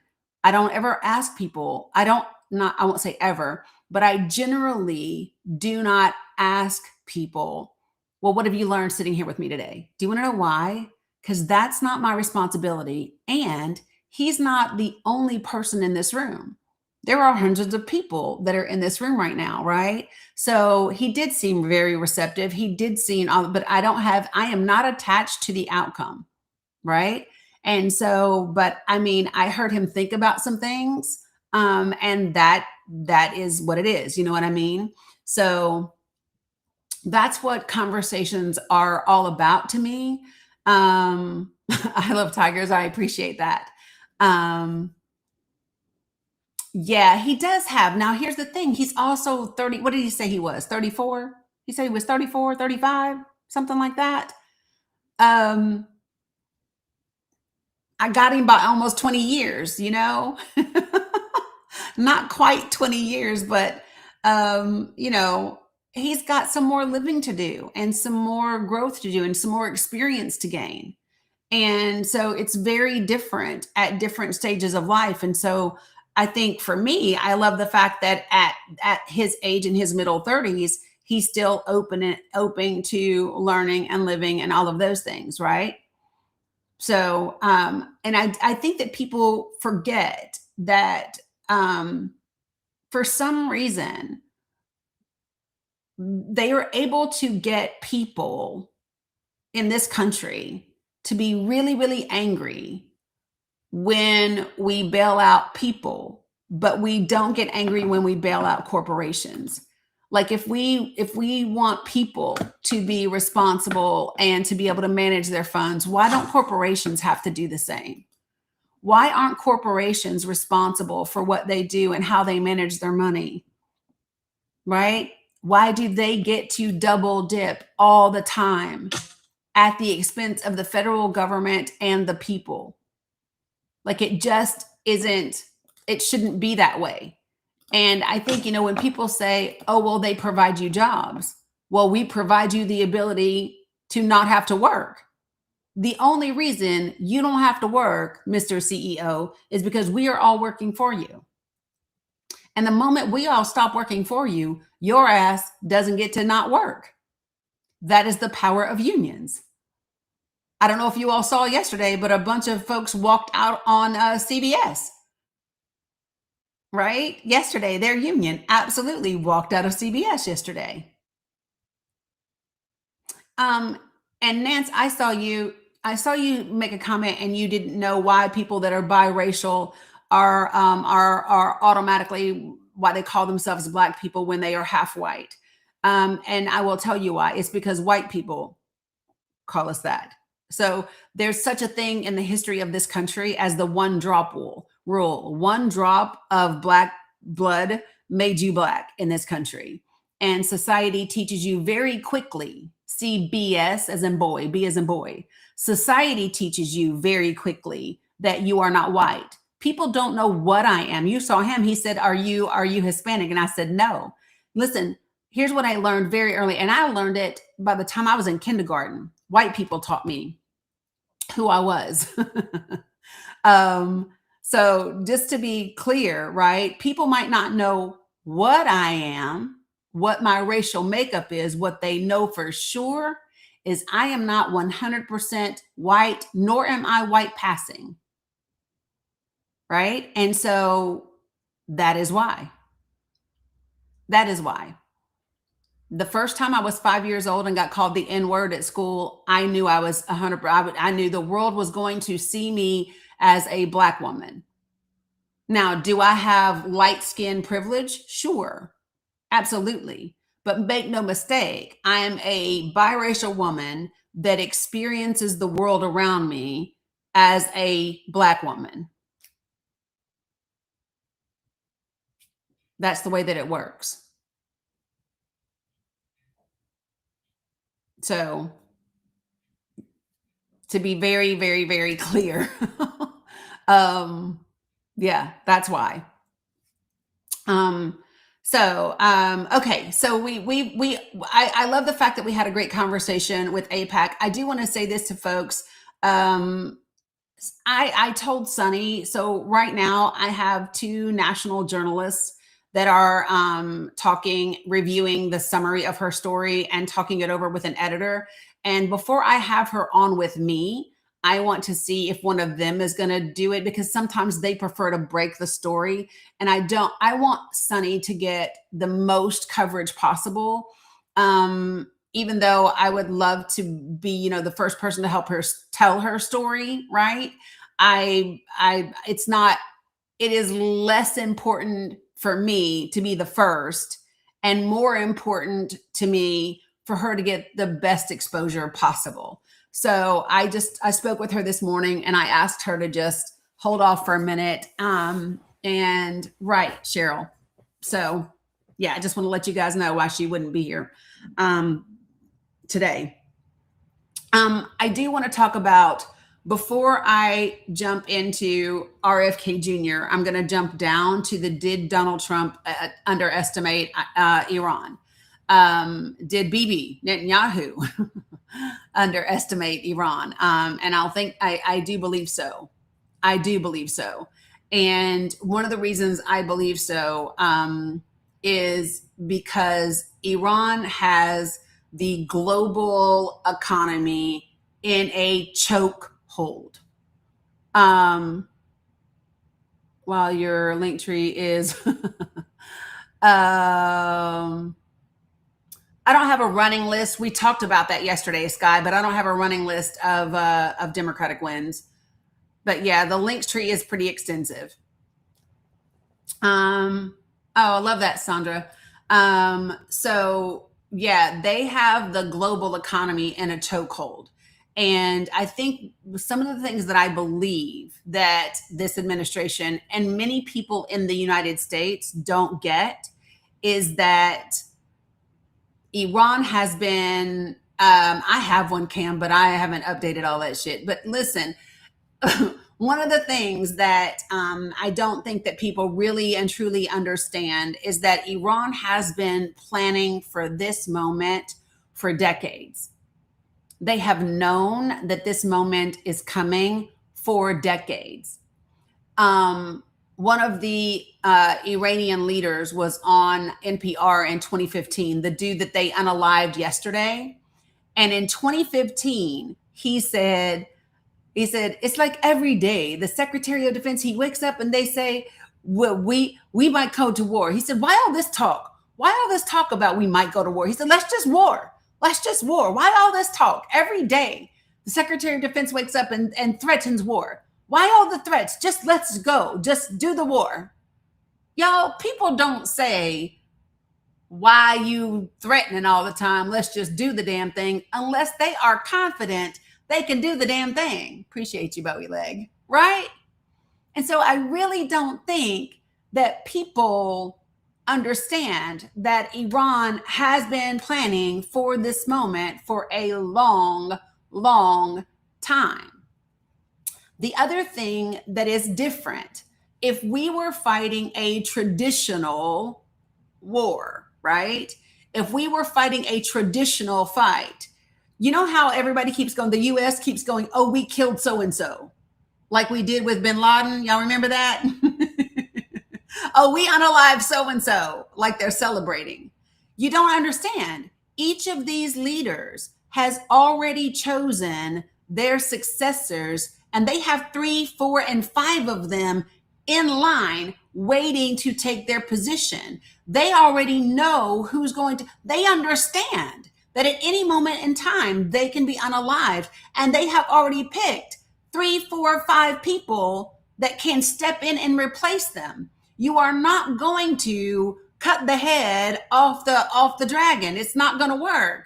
And what happens is every time you do that, they are being replaced by somebody who is even more radicalized than before. You are actually making it more difficult to find a resolution then because you are unaliving the people that were willing to talk to you. Let me say that again. You are unaliving the people that were willing to talk to you. The people that said, we will keep 0%. We'll give you a surprise. We won't do it. You have now unalived the people that were willing to give you what you want. And the people that you're replacing them with are like, fuck you. And so I listened to a guy by the name of Scott Anderson. Does anybody know who he is? He is the author of a book called King of Kings. And that book is about the Iranian Revolution. And he has been studying Iran for a long time. And he was saying the same thing. The dude from NPR was like, so you don't think there will ever be a point in time where, we finally get to someone that is willing to talk? And he said, no. Thanks, Tony. Hey, Lynn. He said, no, I don't. He said, this is not a typical war. Oh, no, the Strait has always been part of the plan. And Iran, I don't know why people act like Iran has told them for years. They have said, if you strike us, we are going to take charge of the Strait and we are going to attack anybody that has U.S. bases. They are doing exactly what they said they were going to do. Hey, Michael, no one should be surprised. Iran has said for years, fuck around if you want to, and you're going to find out. Just so everybody understands, this is nothing new. They have done it before. Not to this degree, but this is exactly what they said would happen. So the experts are saying there is no, you know what I mean? You have no idea what you've bitten off. So can I chuckle for just a moment? So y'all know Enlightened Mahogany has Dani derangement syndrome too. She be here every day. She be here every day. She just came in here talking about ICE, please deport this one too. Enlightened Mahogany, bless her heart, she has Dani derangement syndrome. Bless it. It's okay. I know that you secretly want to be a progressive. I know you do. It's okay.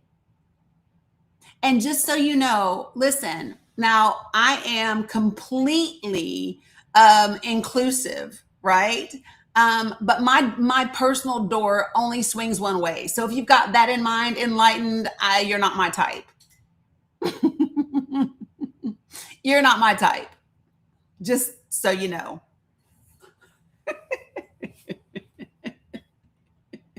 Yeah, girl. And I'm not on the market anyway. Just so you know, Enlightened, it's you, not me. Yeah, you're not my type. It's you, not me. Linda, she's just saying that to get a rise out of you. That's all. She's just saying it to see if she can get a rise out of you. I don't give her nothing. Yeah, girl, it's you, not me. I'm good. Okay. All right, so here we go. Yeah. So again, I want to go back to this and talk a little bit more about Iran, right? Exactly, Liana. Hey, Iris. Yeah, it's you, not me. 100%. No, dilly dally. Scott Henderson wrote the book King of Kings, which is about the Iranian Revolution. Yeah. Anderson or Henderson? Hold on a second. Yeah, it is. So it is. I thought I had his name right, but I looked it up just to be sure. Yeah, his name is Scott Anderson, and he wrote the book King of Kings: The Iranian Revolution, a story of hubris, delusion, and catastrophic miscalculation. Yeah, that's him. And so he talked quite extensively this morning about why the U.S. and Israel will not be successful against Iran. And he talked about the fact that the Iranian Revolutionary Guard, the way that they are structured is different. The way that they are structured, the way that they believe, the way that they do all of those things. It's just they have already lined up who the successors are going to be for each of these positions. And they have here's what I'm trying to say. The bench is deep. That's what I'm trying to say. The bench is deep. Nancy G, don't respond. I already blocked her. Okay. Because let me just be clear. She doesn't get to Enlightened Mahogany doesn't get to speak to people using that type of language. So they got their sub blocked. Cindy, I already blocked her, but how will it end? I have no idea. And this is where we're going to run into some problems. Okay. So everybody knows that Donald Trump doesn't like to be doesn't like to be wrong, and he cannot admit defeat. We know that. He typically doubles down. That is the strategy that has worked his entire life. And typically what happens is either someone comes to bail him out, or he doubles down and the other person buckles, right? But the reality is there's no one to bail him out. Matter of fact, I brought up this video to play for you all. So give me 1 second. So this is Germany. This is Germany's defense minister talking. His name is Boris Pistorius. And listen to Germany's response to the US's request for their ships to come in and help open up the Strait of Hormuz. You ready? Here we go.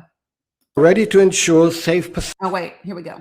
We are ready to ensure safe passage through the Straits of Hormuz diplomatically. However, there will be no military participation. We stand by our commitments and we are fulfilling our alliance tasks, particularly on NATO's eastern flank and in the high north. What does the world expect? What does Donald Trump expect from, let's say, a handful or two handfuls of European frigates in the Strait of Hormuz that the powerful American Navy cannot accomplish there alone? That's the question I ask myself. And before we make a decision, outside of NATO territory, by the way, we would need both an international framework and a mandate from the German Bundestag. I would think about that very carefully before we take that step. And I see absolutely no reason to do so. It's not our war. We didn't start it. We want diplomatic solutions and a swift end. So this is important, folks. Everyone needs to understand this is the difference. When we experienced global war, right? Germany said, this ain't my shit. Nobody asked us ahead of time. We didn't say yes to this. In other words, you made the mess. We're not coming to clean it up. No, thank you. We ain't doing it, right? You stole that car. We not coming with you. Absolutely not. And here's the thing, y'all. The rest of the world has gotten to this place. There are really and truly only two governments. There are really and truly only two governments that want to use violence to accomplish their measures. Nope, three. I'm lying. Three. There are three governments that want to use violence to accomplish their means. You guys want to name them? What are the three governments that I believe that I'm talking about? I believe that there are only three countries, three governments that want to use violence. Mel Gray got it right off the bat. All three. US, Israel, and Russia. Those three.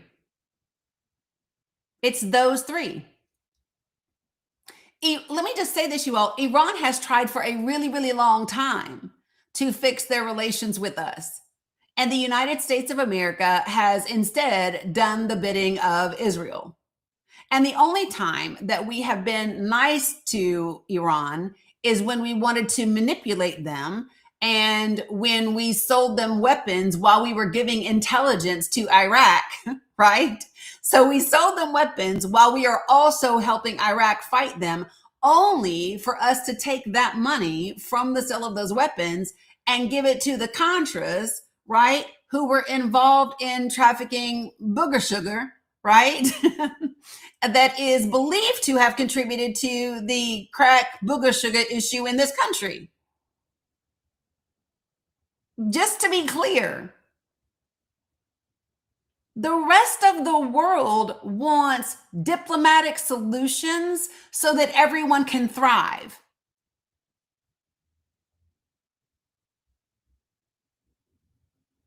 Right. They wanted to topple a regime that wasn't favorable to U.S. corporations.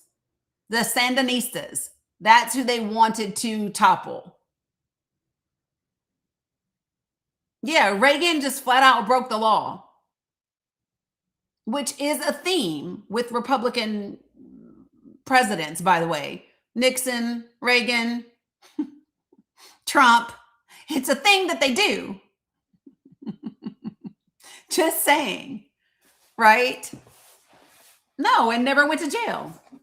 Yep, Bush did it too. Yes, Bush did it too. Yes, so for anybody that is, right, blame Ollie North. Ollie North did the bidding, but Reagan knew. They all knew.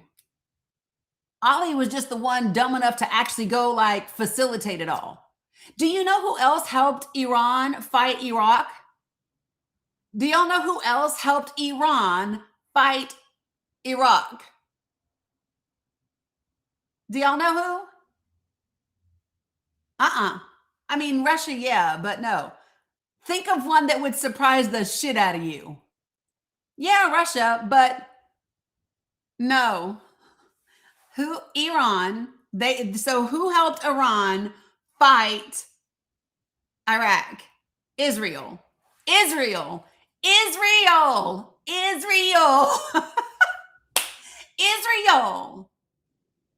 helped finance Iraq to fight Iraq because they wanted Iran busy helping topple Iraq. Yes. How about that?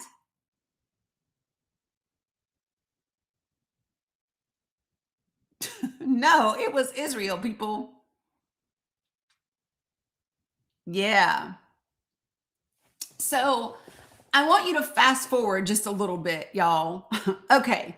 So, all right. I talked about this and I made the video about it, right? But so Iran has a democratically elected prime minister that was bad for the British, right? Because they wanted to keep their own resources and stop foreign control of their resources. The British don't like that. They want to keep stealing people's resources and not paying them adequately. So the Brits get the US to help them go in and make a coup happen, right? And during that coup, 300 Iranians die. Mohammad Mossadegh is, no, Sandy, I don't have one, is arrested and convicted and spends 3 years in prison and the rest of his life on house arrest. And then they install the Shah. And the Shah forces Western culture on them when they have zero desire to be like Western cultures. And the Shah is violent about it. You either accept this Western culture or I will be violent to you, right? And so after 26 years of that, people got tired of that shit and they had been planning, like, how do we get out of this? And so that is when you had in 1979, the Islamic Revolution. It was a direct result of the Shah. The Shah is a direct result of the United States of America and the UK getting involved in the democratic Iran's country, right? And so the people rebelled. They said, absolutely fucking not. We are not. We don't want to be the UK. We don't want to be America. We want to be who we are. And so then shit got real. So while they complain about the Islamic Revolutionary Guard, they are the result of us meddling in other countries. Now, you would think that that would be enough for us to learn our lesson and mind our business, but apparently it is not, right? So then you turn around, and what you have happen after that is you have, so when, oh my gosh, when Reagan is elected, when Reagan is elected president of the United States, Iran releases 50 U.S. prisoners that they had at the time. So they release those prisoners, they let them go, they return home, whatever. But Reagan is obsessed with fighting communism all over the world, right? He is literally obsessed with ending. This is the Cold War, right? So there's a lot of fear about communism. As you can tell, it still exists today. If you pick the words communism, socialism, or Marxism, people are terrified. And that's because they demonize those words for a long time. But anyway, so Ronald Reagan just really, really, really wants to squash communism everywhere in the world, right? So he is mad at the Sandistas. The Sandistas down in Nicaragua are like, they're the group that's leading everything, and they are bad for Western corporations again. So anytime the UK or America or the US doesn't like a leader that wants to limit or who's bad for our corporations, we go in and we finance the rebels, right, to overthrow that government, which is what we did with the Contra, okay? So what the official story was that we decided, oh, how do we do that? How do we help the Contras? Because let me tell you why they had to think of a way to do it. Can I tell y'all why they had to think of a way to do it? Because Congress passed a law that banned helping the Contras.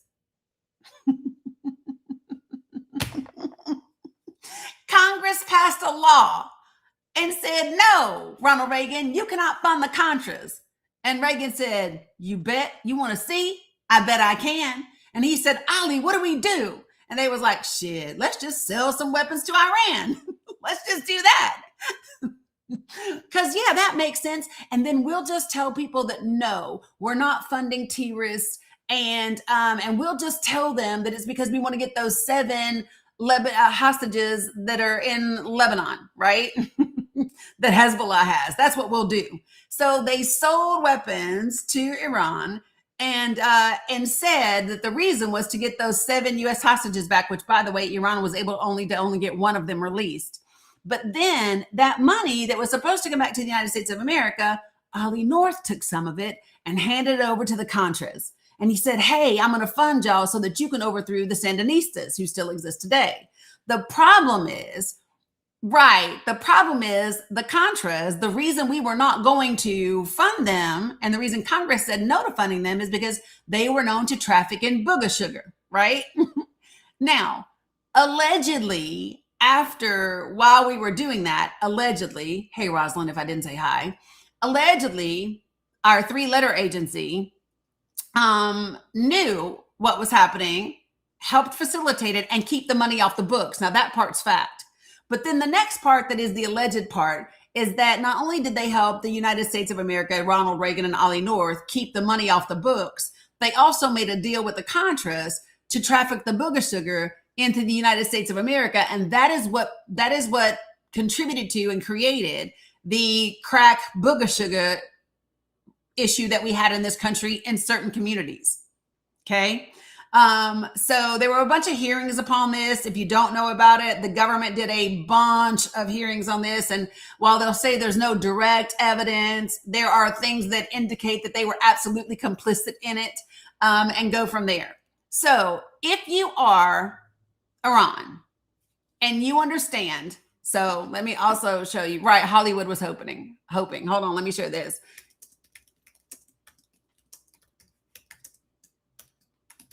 So understand this. Now, here's what's crazy. Y'all do remember that George Bush is who had us believe that Saddam Hussein was the devil, right? And that's why we needed to go into Iraq. Y'all remember that? The whole weapons of mass destruction that never happened, that was never a thing, that they never had. So that dude, it's just crazy. Because, hold on, what year was Bush elected, y'all? Because Clinton came in what, 92? So was Bush 88? When was Bush? Hold on. 2000? No.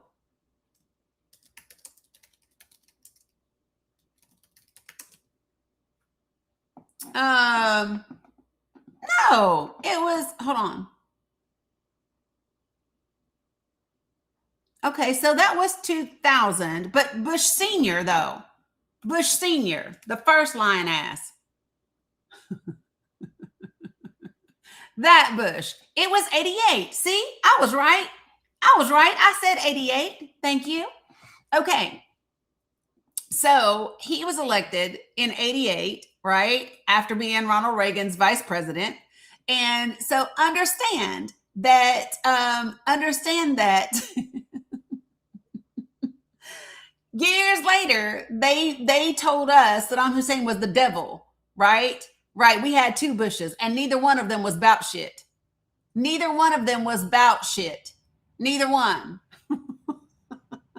But I just want you to keep in mind that the second baby Bush is the one who said Saddam Hussein is horrible and atrocious and whatever. I want you to remember that the United States of America said all of these things, right? Now, follow me. Before that, holy geez. So in 1980, right? In 1980, the United States of America, between 80 and 88, we provided a shit ton of support to Saddam Hussein while he's fighting Iran. And at the same time that we are funding and giving military intelligence and satellite imagery to Iraq, we are selling weapons to Iran. We are literally helping them unalive each other. And it's like 500,000 people die as a result. So when you ask yourself, why do Iranians wake up chanting death to America? It's because we keep fucking up their whole lives. So listen, we gave them satellite imagery, right, for Iraq. We gave them, we sold equipment to Iraq's military, including helicopters, materials for chemical weapons. We gave them billions of dollars in credit, right? And we gave them training and intelligence to ensure that they didn't lose. And that's what we did.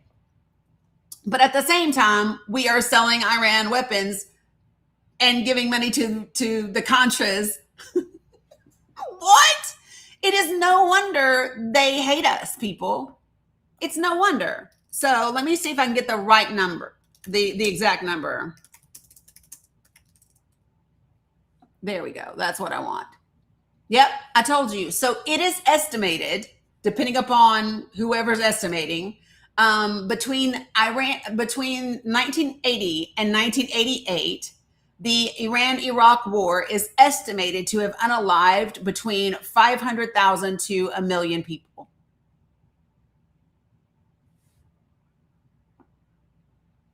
And Iran had more casualties than Iraq. And lots of losses from the chemical weapons that we gave to Iraq. So now does everybody understand why we hate those people, why they hate us?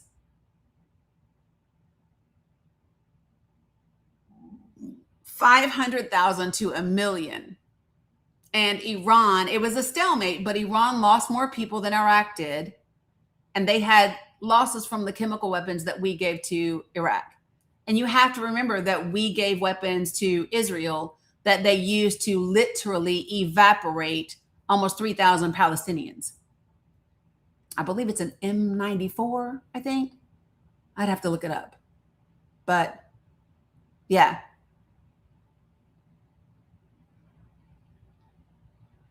And so all of the stuff that they want you to believe about Iran, they are conveniently leaving out that we are the aggressors. We are the people that have interfered with their democracy that existed in 1951 when we had zero right to do so. They want you to believe that Hamas and Hezbollah and Iran are the terrorists. That's what they want you to believe. Those people are the resistance to us. They are the resistance to Israel. They are the resistance to the UK. And I want to say this, I do not condone the unaliving of civilians in any capacity by anybody. I would also offer to you that we unalive civilians just like they do, if not more.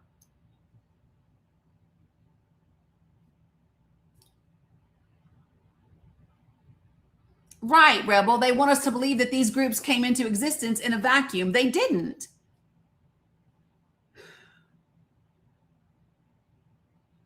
And I know that that's like, I know people hear that and go, well, what?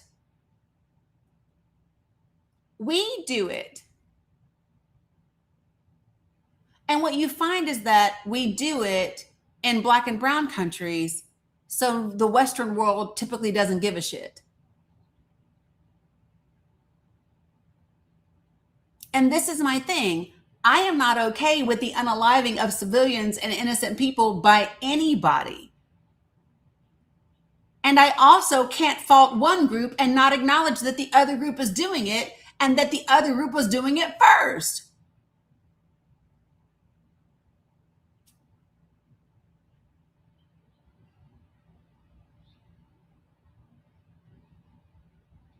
Like, those are just like, we have to be truthful about things. Right, Charlene. Why did so many Venezuelans come here? Why did they get temporary protected status? Because we interfered and fucked up their country. And we do it frequently.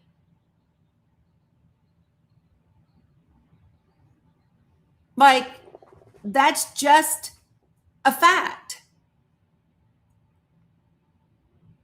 So the problem that the United States of America is going to have and does currently have, Haitians as well, you got it.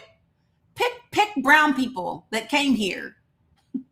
And we typically had something to do with it. And when I say we, I mean the United States of America. I mean the government. I just want to be clear. In pretty much all the instances when Black and brown people came here, they had something to do with it.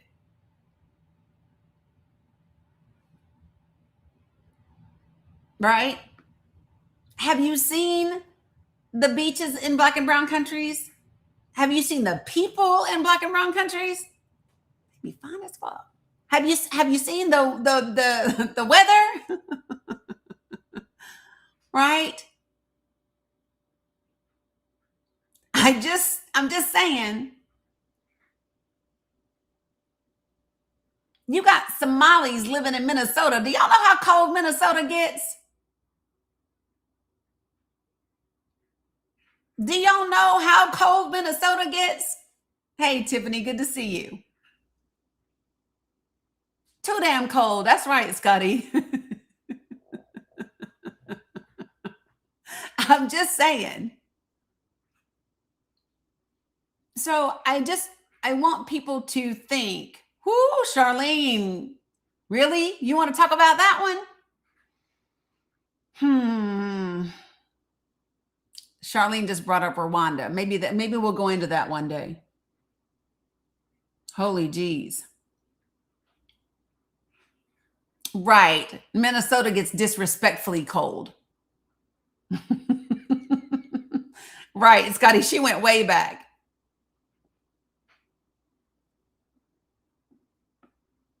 You consider them honorary Canadians? I bet you do.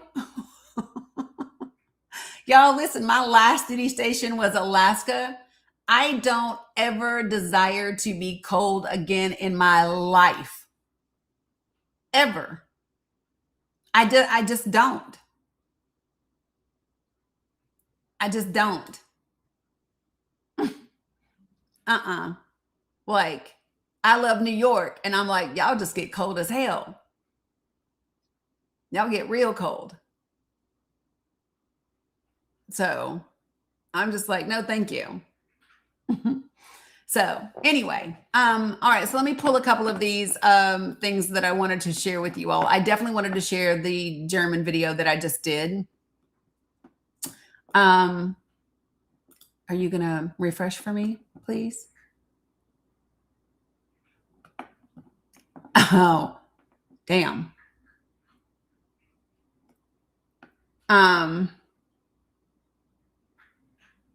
So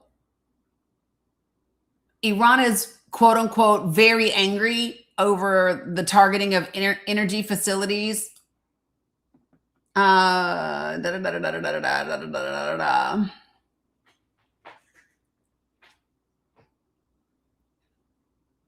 So a fire broke out in sections of the refinery. Work is going on to put it out. Also, evacuation orders to workers in the factory.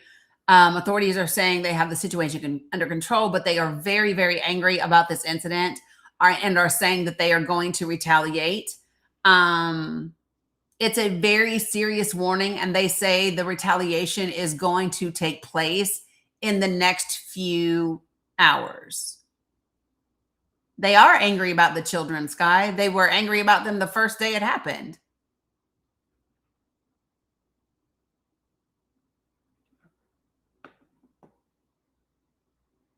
Yeah. So everybody should just be on guard because it's coming in the next few hours.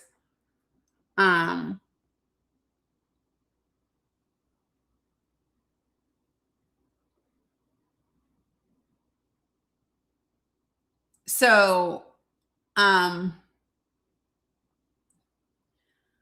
good Lord.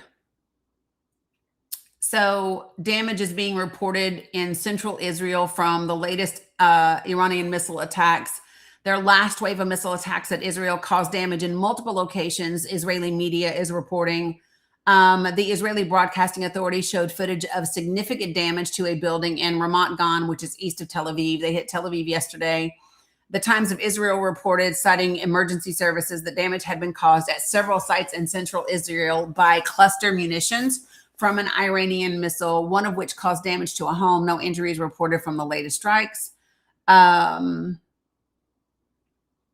So Tulsi Gabbard, I want you all to listen. This happened today. Tulsi Gabbard testifying before Congress. Are you ready to what she said?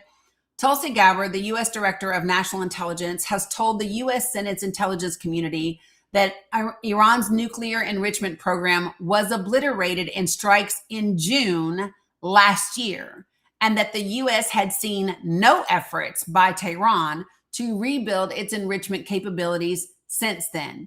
In prepared remarks, she said Iran and its proxies remained capable of attacking U.S. and its allies' interests in the Middle East. She said that if Iran's leadership survived the war, it would begin a years-long effort to rebuild its missile and drone programs. Holy shit. I want to see if I can find her testimony real quick. Give me a second. Yeah, Tiffany, I did earlier, but I will again. Give me one sec.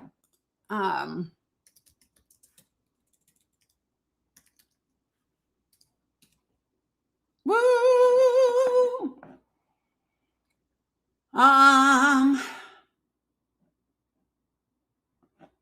Give me one second, people. Oh, not over here. I need to do it over here.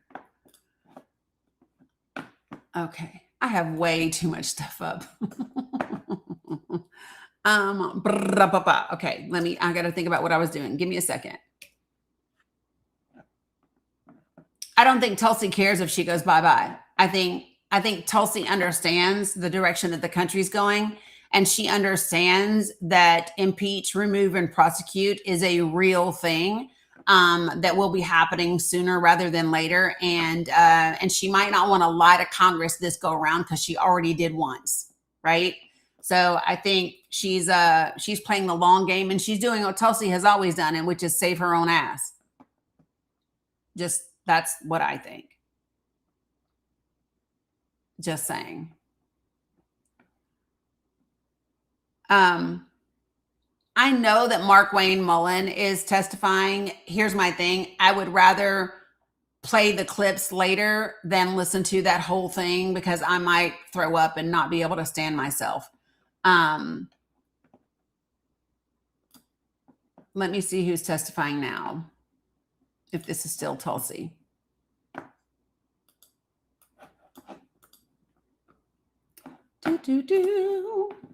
Of course, it's an ad first. I'm just saying, I can't. I can't. Puppet. Do you disagree with that characterization of the intelligence? To that specific question, what we knew was, first of all, I guess I have to address up front, so much of what you related in there. This is the CIA the difference director. Between political rhetoric versus. It's not political rhetoric. I'm quoting the President of the United States. Political rhetoric versus military. Director, I'll ask difference you a between that and military and Reclaiming my intelligence time. execution. But here's the most important thing. You mischaracterize this as saying there aren't clearly defined goals. The defined goals No, are I very said- clear. I said- Degrade and destroy the missile inventory Right. and drone inventory, We've done delay and degrade the military industrial base and this- factories that produce that. Why is he letting him talk over Destroy him? The I have no the doubt, IRGC Navy Director. that could control the Thank strait. you. These are all defined goals I that appreciate- were Director, that were I set don't- out specifically. The premise May of I the question have is my that time back, Mr. Chairman. I can't get a word in edgewise. He won't answer the question, and then he's taking a minute of my time. You're both big boys. You can handle it yourself. Okay, well, Director, I agree that you are, and I appreciate what you're saying. And I'm not. My point is not what your characterization of the war is. My point is what other guy is characterization- smiling. Your question about Chief, regime I'm change? not asking you anymore, Mr. Director. I'm sorry because I'm out of time because of how you use the time. The complete lack of clarity should matter to everybody. President Trump, most of all, he is the person that got elected on the criticism that we had fought 2 wars in the Middle East that had lasted for 20 years. And now we're hearing the testimony is to get their ballistic missiles to not even get to the nuclear stuff. We're going to have to be in a perpetual war with Iran. And Yep. I don't think that's where the American people are on this. This is a serious threat. This is a serious threat to us and to Israel. The question is how to handle it. And President Trump said, we are not the policemen of the world. He ran on that. And now he's turned us into the world's policeman, into its jury, into its judge, into its executioner. And just because we have Yeah, the this most is no, but advanced he's from military in Colorado, the but it's world, Bennett. Senator His name is Thomas, Michael Senator Bennett. Thomas has that we should expired. be in a Senator perpetual Bennett, war your time has all around expired. the world. Thank you, Mr. Chairman. Senator Rounds. Thank you, Mr. Chairman. I'd like to But understand, Maybe he's follow up still a little bit. pro-Israel. the same line of questioning, but I want to do it in a little bit different manner. I've had the opportunity, like all of the other members on this committee, to see the threats that Why did we you all discuss lose it? regularly in the classified settings. Yeah, hold on, you guys lost it, I also, Marilyn. sitting on the Armed Services Committee, have the opportunity to see what our capabilities are and what we have to do in order to respond to those threats. Director Ratcliffe, let me just begin. I think it's been very clear from So the this is beginning that Mike even though Round there were from South Dakota. supposedly diplomatic activities going on, Yeah. behind the scenes, it was very clear. And I just ask if you would disagree or agree with me on this. It was very clear that Iran, while they were talking, they had no intentions of following through diplomatically with eliminating any of their nuclear aspirations, correct? No, Senator, that's correct. And That in is a not classified correct. Session, we can go into detail, but you've characterized it right. that is not Diplomatically, correct. They were saying one thing. The intelligence was reflecting quite the contrary. Okay. Second of all, with regard to the capabilities, earlier in the 12-day war, a lot of their defensive didn't have a capabilities 12-day had been war. taken out. Their air defenses had been taken out. The use of our aircraft in that area was safer because those defensive capabilities, most of them had been significantly reduced, meaning our young men and women who are This should flying those motivate aircraft, every single one of were you safer. Is to it fair vote say these that they were people out of rebuilding office. Their defensive capabilities as well at that time. Yes. So I'll just comment on that. So much is being made. Any characterization that Operation Midnight Hammer was anything but a wild success is wildly inaccurate. Because it wasn't. So Who's as a result of Operation Grandma? Who you Midnight calling Hammer, at the time of that, a liar? in the preceding 4 years, as is well documented and admitted to by the Iranians, Yeah. they Her too. enriched uranium at least 440 kilograms at 60% for use that could be used for weapons grade to deliver a nuclear weapon. Yes, they do. Awesome. Yeah. We sit here today. We know that. With Iran having exactly the same amount of enriched uranium to 60%, meaning they have been unwilling and incapable of enriching uranium to 60%. Let me say this: Israel has nuclear weapons. This is an important part of this. You also have to have a way of. They do not allow inspectors It's fair to say in to see their nuclear weapons. Israel has them. Availability today. Were they building additional short range and mid range? Okay, I don't want to hear him. missiles? Hold on, y'all. I can't. Yes. I need to. And continuing. I just clicked his ass off. I want to play the video from Tulsi, and then I have something that I need to read to you guys. Okay, so give me a second. Where did it go just now? Blah blah blah blah blah. And this is me, because I don't like I don't want to watch videos where I hear somebody else's take on what was said. And I want to see the testimony and then get my own take, okay?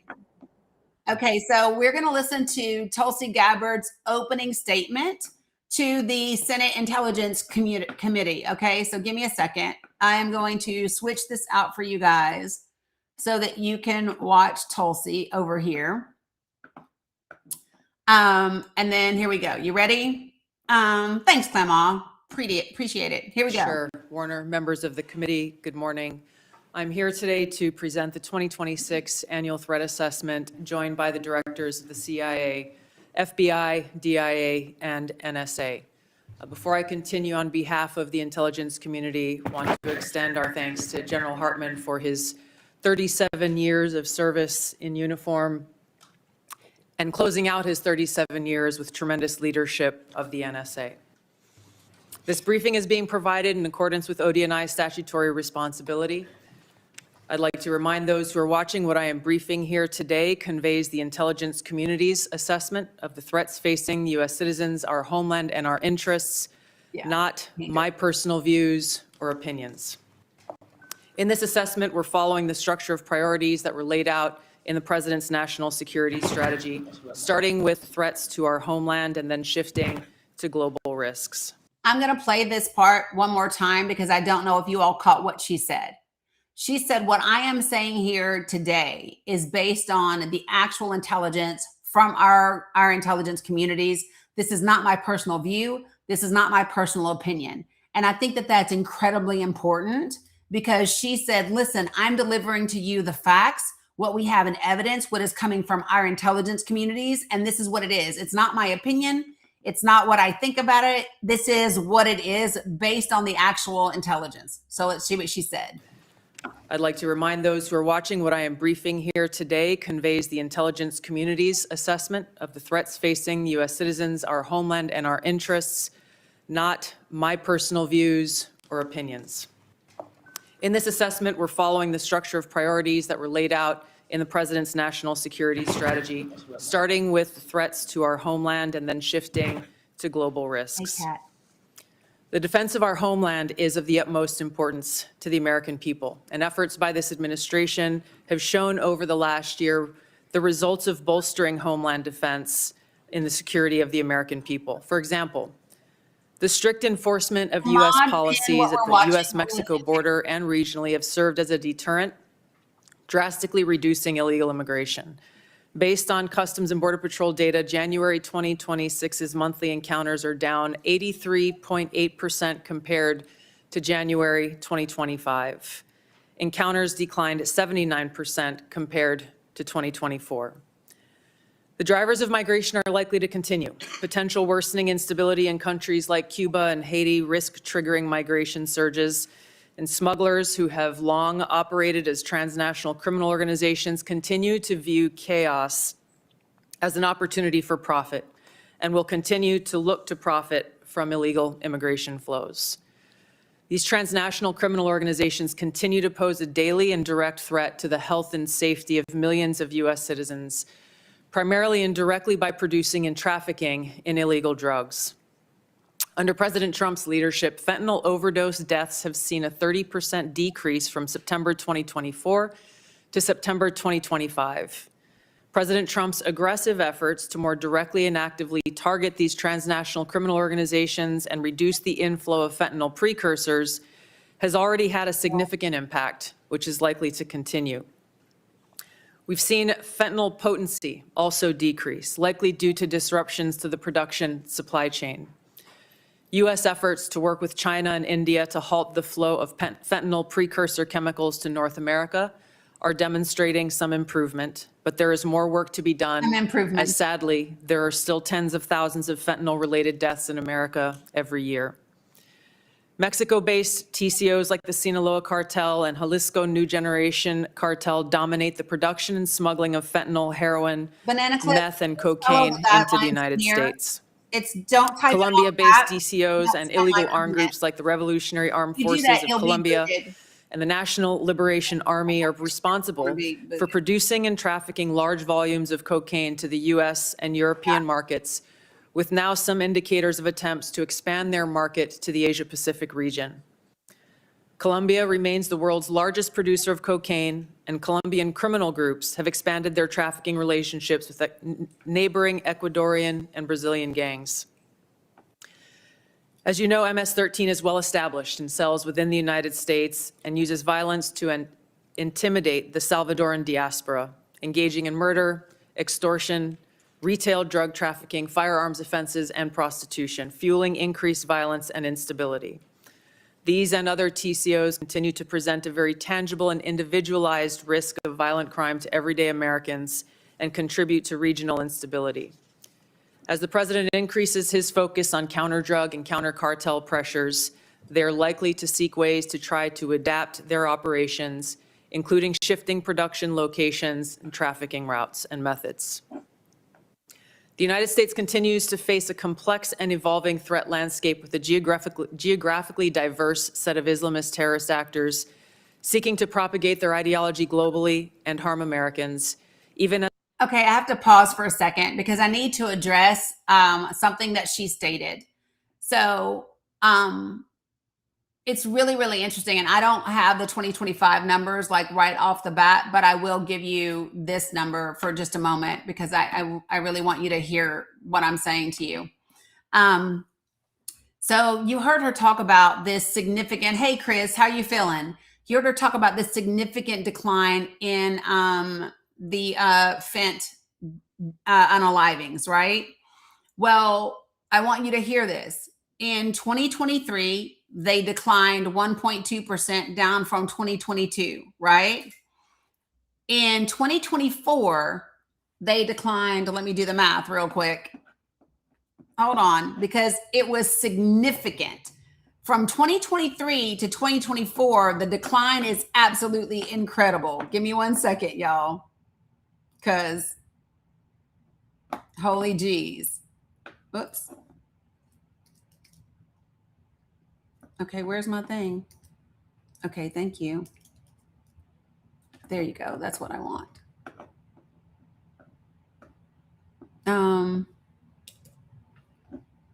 That's it. Okay, that's what I want. Please open. Thank you. All right, so I need to see 72776 minus 48,4222 is 24,335. So divided by 72,776 is, wow.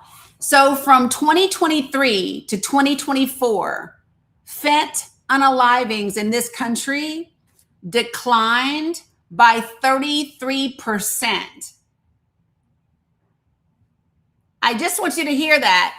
When she says between 2024 to now, they had already declined by 33% in 2024 under Joe Biden.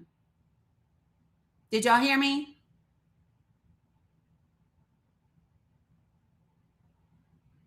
When Biden was president in 2024, it was down by 33% under Joe Biden. She started calculating numbers from September of 2024, then forward to talk about percentages, as if they weren't already significantly down in 2024. Just saying. And they spiked during the C-19 years. But just so we're clear, in 2024, this is one of the things that I want people to understand about numbers.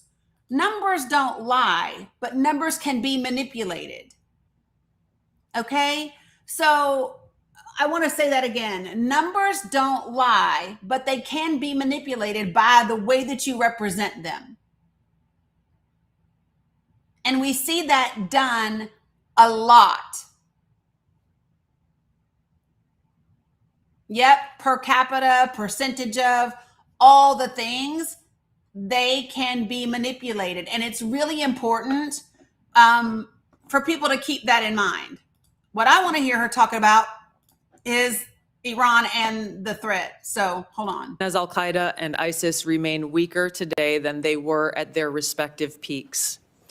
The spread of Islamist ideology, in some cases led by individuals and organizations associated with the Muslim Brotherhood, poses a fundamental threat to freedom and the foundational principles that underpin Western civilization.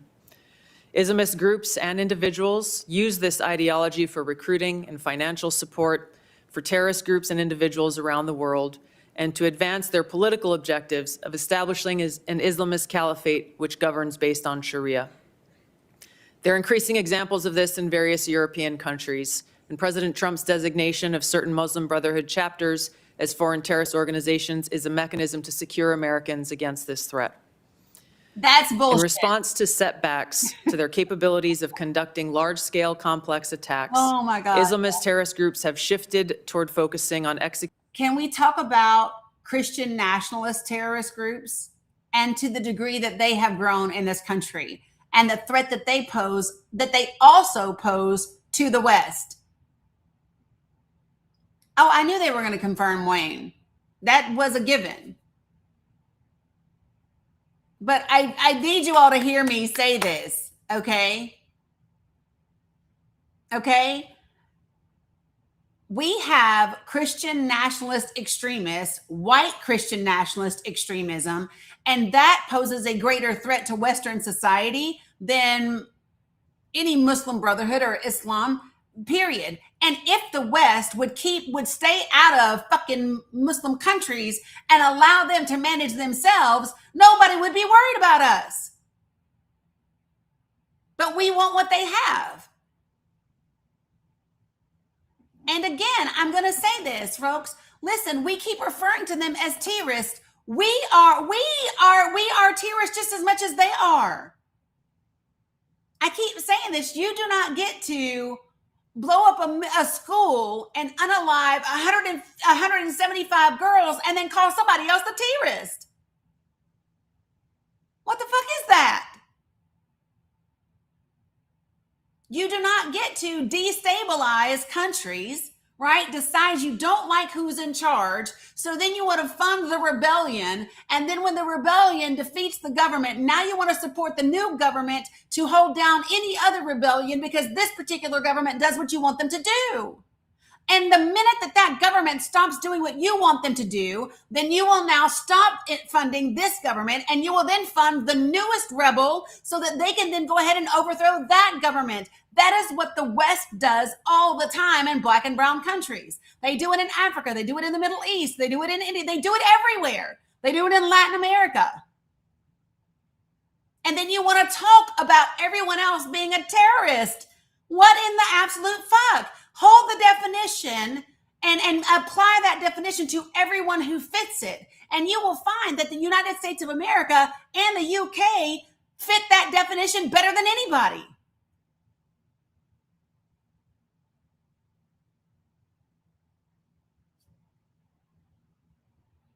The reality, I mean, I don't know how many people don't get then. Bullshit, Dan Jen. And if you want to talk about it, come on up here. Sorry, I don't mean to say bullshit. Sorry, because I'm not upset with you. But Dan Gen X, if you want to talk about it, let's talk about it. We did not have to strike them first. And if you want to talk about it, I am perfectly able and willing to have a respectful conversation with you. You're at a horrible area for reception, but you can hear me talking and text? I'm confused. If you can watch me and respond in the chat, I would imagine you can watch me and respond with your mouth.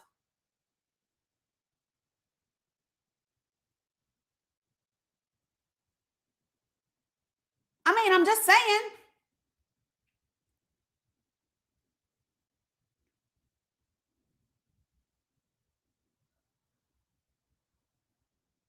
This idea that we have to strike other people first to keep them from hitting us is absolute horseshit. It is not accurate in any way, shape, or form. There is no such thing as a preemptive strike. It is called an attack on another country. It is called an attack on another country.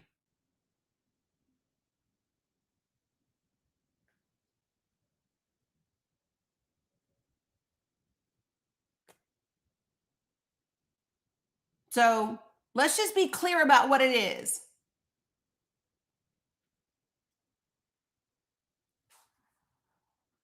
Appreciate you, Tisha. Like, what are we talking about?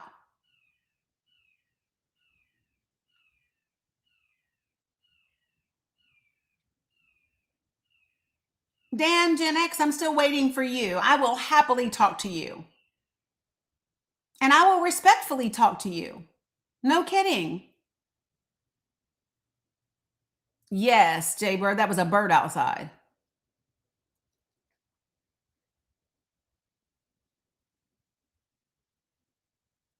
The hawk.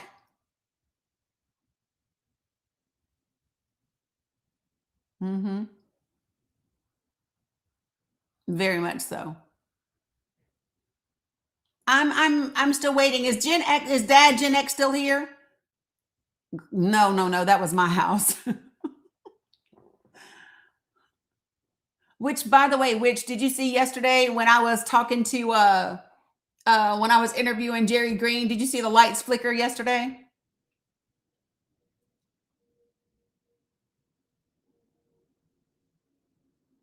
Yeah, no, he's not coming. Dan Gen X is not coming. Let me be clear something. Let me be clear, people. There is never a justification to say, oh, I'm going to bomb you first so that you don't bomb me. Especially when there's nothing to indicate that the other country is getting ready to bomb you. We had no indication that they were an imminent threat. None whatsoever. They did not pose an imminent threat. There was no reason for us to do that. None whatsoever. And let me just be clear. If somebody else was bombing us and saying, let me just give you this, okay? Let's just say all of the EU decided that that they were gonna send their shit over to Greenland, right? And all of them then started bombing us because they were going to bomb us before we bombed Greenland. How would you feel about that? Because we definitely threatened the fuck out of Greenland. The president of the United States absolutely threatened the fuck out of Greenland. So if all of Europe had decided to have Greenland's back and send over all their troops, and if they started bombing us first, Would you call that a preemptive strike?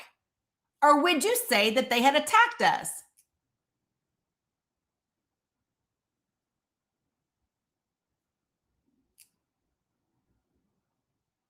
If all of NATO had decided to get behind China, behind Canada and fuck us up when we threatened to make Canada the 51st state.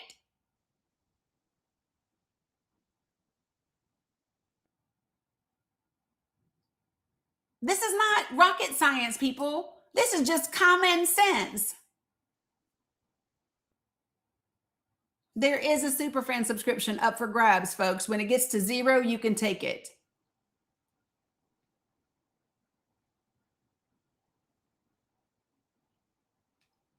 Just saying.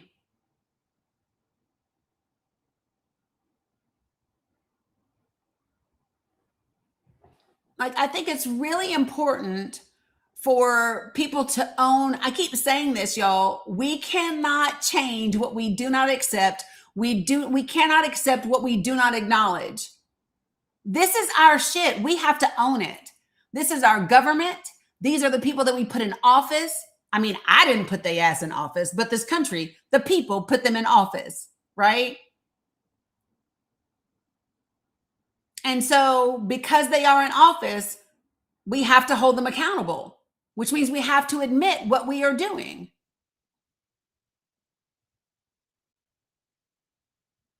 Welcome to the Superfan Club, Anna Jones. What's up, Zoe? So, I mean, I really need for people to understand that this is us all day long. It really irks my nerves when the United States of America preaches so much Islamophobia. You literally put people in danger. You put brown people of various religions at risk. You put Hindu people at risk. You put Sikh people at risk. You put Muslims at risk. This weaponization of religion puts many people at risk, and it is not okay.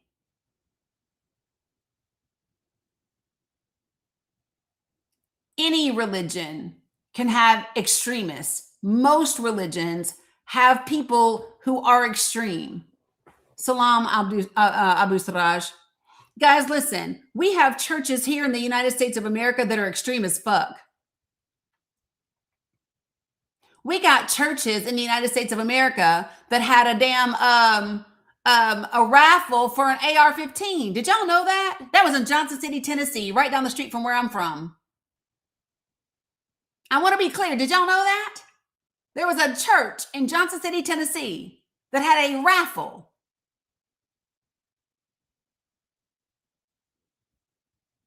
for an AR-15. Let me show y'all, because y'all know I'm a big believer in pulling things up. So, church raffles AR-15 Tennessee. Here it is. Johnson City Church gives away an AR-15 in a raffle. What the fuck is wrong with people? To celebrate Independence Day, they said. Yep, it was over the 4th of July, and the church is called the River of Tri-Cities Church. That's what it's called. The River of Tri-Cities Church. But you want to talk about Muslim extremists, but you don't want to talk about Christian extremists. You don't want to talk about white nationalist extremists. My point, Mr. AI Comedy, is very simple. Is that you have to talk about, yeah, Jay Nice, it was Abu Siraj, of course.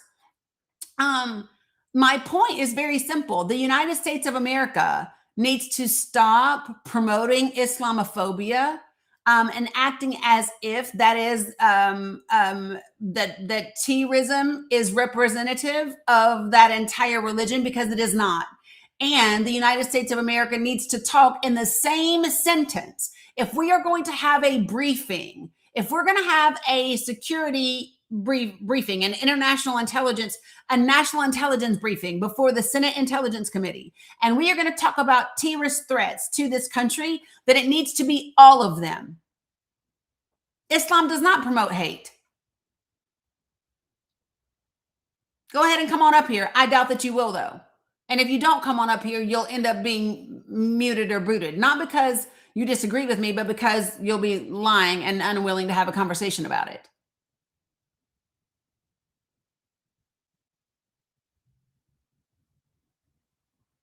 Christian nationalism promotes hate 100%.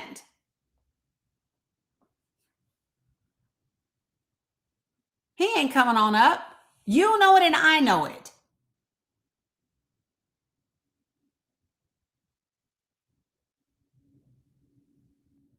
I'm going to tell you what, Muslims are not going around knocking on everybody's door trying to give you a Quran and convert you. Muslims are not going to everybody else's country when they are malnourished, when they are starving, and saying, hey, we're going to give you some food, but we got to give you a Bible too, and you might want to take our God as an exchange. That is Christianity that does that. That is Christianity that uses the poor and the starving and the malnourished and the people that are going through extremely horrible circumstances and manipulate them with Christianity in exchange for food and shelter and clothing. That's who does that. Assalamu alaikum. Hi, Dani. Alaikum salam, Abu Siraj. How are you? Alhamdulillah, I'm okay. You know, Dani, I'm 30 years old and I live in Gaza. And Gaza is the most religious city in Palestine. And I'm telling you, I don't recall once anyone teach me to hurt or force the other people of different religions. Like, it never happened. But unfortunately, there's this kind of propaganda spreading around the globe that if you leave Muslims alone, they're going to come for you, they're going to do this and that, which is all lies. Actually, guys, Islam became so popular because of how we deal with one another and how we deal with other people. Our Prophet Muhammad, peace be upon him, taught us that if you want people to follow Islam, be a good example of Islam. Be good to others. Don't hurt anyone. Don't lie. Don't cheat. Don't steal. Don't hurt a human being or an animal or a tree. That's what Islam taught me. Actually, Islam is the religion of peace. It is. And the proof is that we, as the Muslims here in Palestine, we live side by side peacefully with our Christian brothers and sisters. And we have been living peacefully with them for decades. 100%. Until the Zion entity came and they started pushing the Christians out of Palestine. Mm-hmm. And now there are only few living here because of the Israeli measures. So I agree with you. And you know what? When you think about all of the attacks that were related to Islam, the ones who carried those attacks, if you go back to their backgrounds, it's either a false flag attack created by the Mossad and Israel to demonize Muslims, to make it easier for them to justify the unalivement of Palestinians, Lebanese, Syrians, or it's attacks that is driven by anger and revenge after the US and Israel committed a massacre in our region or unalived people. For example, the other day there was an attack on a synagogue in the US where a guy rammed with his truck into the synagogue. Yep. Okay? It was revealed that this had nothing to do with anti-Semitism as they were claiming, but this guy just learned that two of his brothers and two kids of his families were just unalived by an Israeli airstrike in Lebanon. So he did that as a revenge because he just learned that he lost family members. So if you want Muslims to leave you alone and not do these things, Leave us alone. Yes. Leave us alone. Stop attacking us. Stop demonizing us. Stop trying to steal our resources, our lands, and unalive our people. Stop the US from attacking Iran.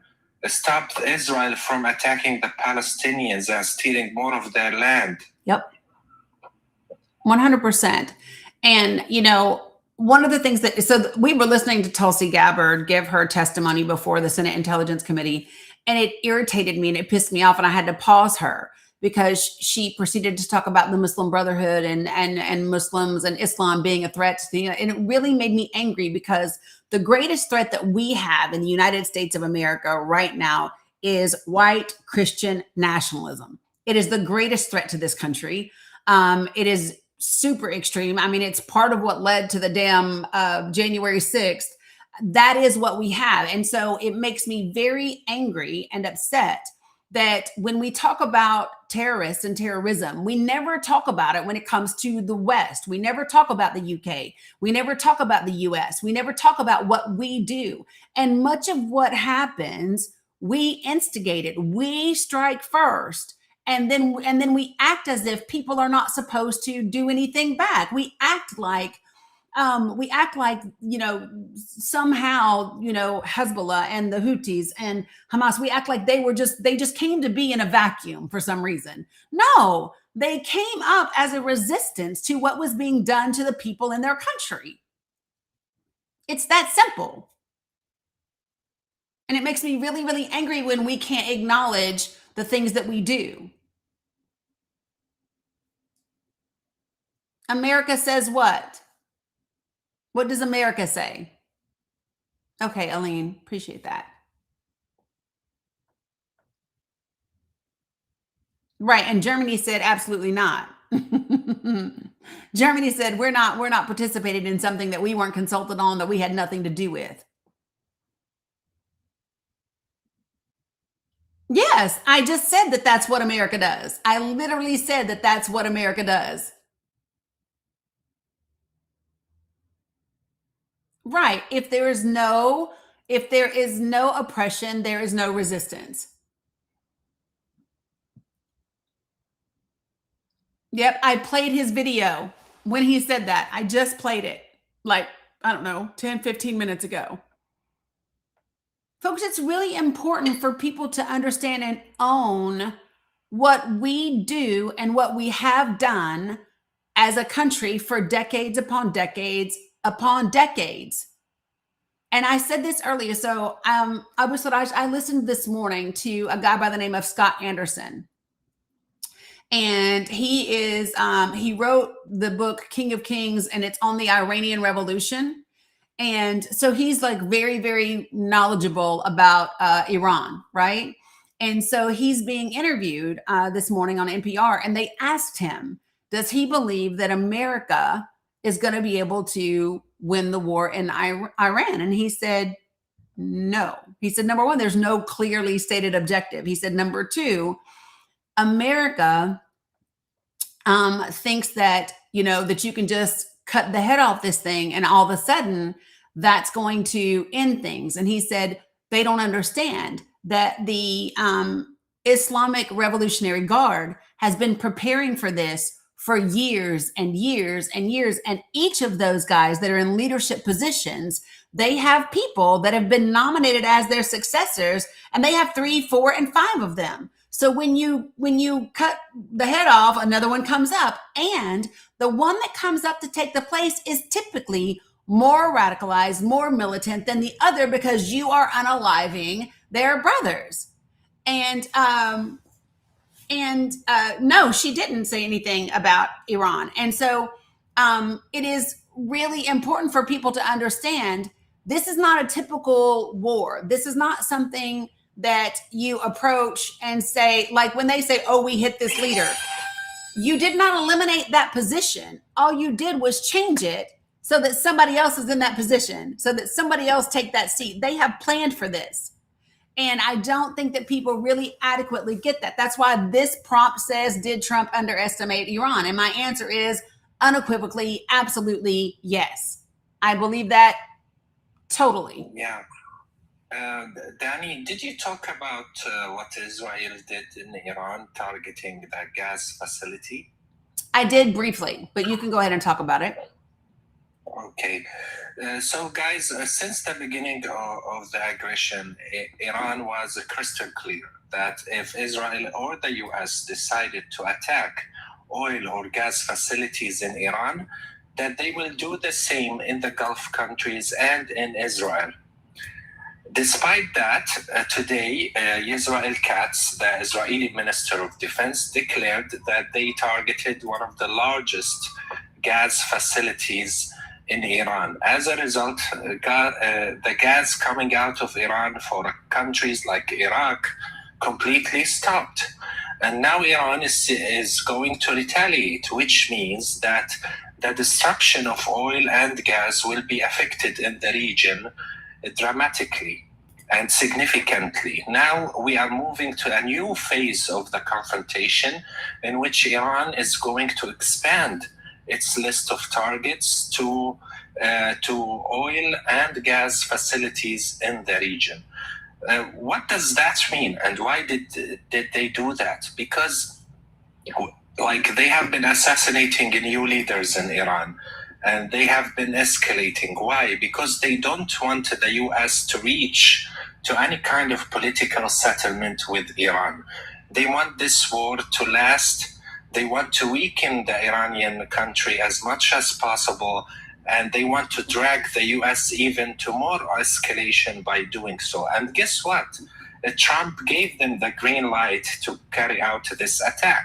So unfortunately, guys, we were hoping that the war is going to be over within days. But with this new escalation and after the assassination of Ali Larijani, it is crystal clear that Israel wants this war to last longer, despite the fact that it's going to affect the countries that agreed to normalize with Israel. Yep. The United Arab Emirates, Qatar, and other countries condemned the Israeli attack on these facilities because they know that this is going to make things far much worse. So, guys, we are witnessing a real escalation. Even with the type of ammunition that Iran is using, they have been intensifying the use of a cluster munition against Israel, and many injuries were reported. In addition to 2 Israelis were killed in the past hours. So, guys, all eyes on what's going to happen in the region. Also, Israel was threatening the Yellow Arch Group and Lebanon. So the coming hours are going to be very dangerous, and let's wait and see the Iranian retaliation to this new attack. Yep. So I'm going to share a couple of things with you. So I played the video earlier of the Germany defense minister when he said, we are ready to, do talks, diplomatic, but we're not going to put any ships over there. But so let me also tell you what the German chancellor said today. He said, Germany would have advised the United States not to attack Iran had it been consulted beforehand. German Chancellor Friedrich Merz says Berlin continues to have, quote unquote, many questions regarding the strategy behind the campaign launched by the U.S. and Israel on February the 28th. And this is him speaking to the lower house of parliament in Berlin. Quote, to this day, there is no convincing plan as to how this operation might succeed. Washington did not consult us and did not deem European assistance necessary. Woof, holy geez. Quote, ladies and gentlemen, we would have advised against taking this course of action in the way that it has been taken. He also reiterated his refusal to send German warships to the Strait of Hormuz after Trump asked for NATO allies to help protect commercial shipping in the waterway from Iranian attacks. So another thing that I'm going to also tell you. So Iranian officials 49 minutes ago named 5 oil and gas facilities in Saudi Arabia, the UAE, and Qatar that it says will be targeted in the coming hours. Saudi Arabia's Samref refinery and Jabal petrochemical complex, the UAE's Al Hassan gas field, and Qatar's Ras Laffan refinery and Masaid petrochemical complex and holding company were named in a statement shared by Iran's semi-official Tasnim news agency.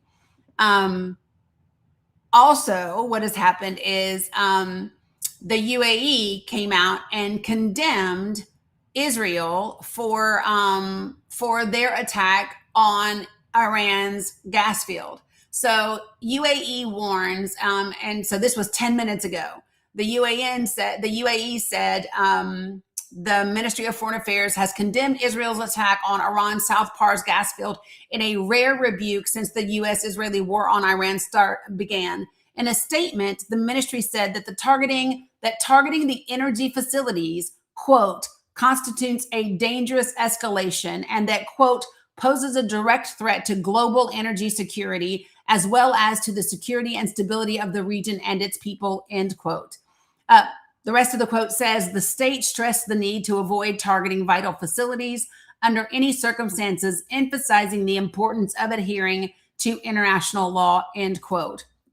So I just want to be clear, and the IRGC says this is a firm and clear warning. Since you attacked our energy infrastructure, this is what they said. Holy shit.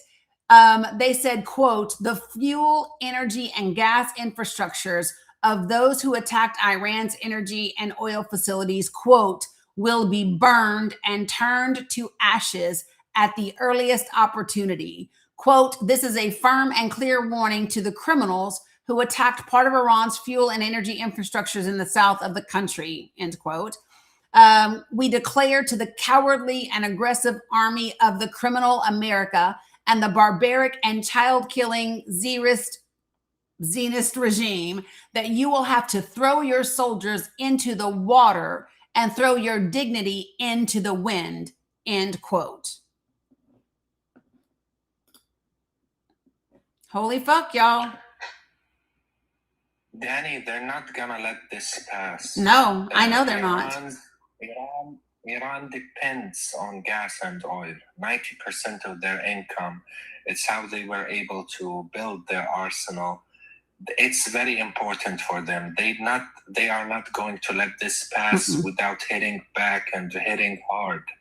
That's what's gonna happen, and we'll see.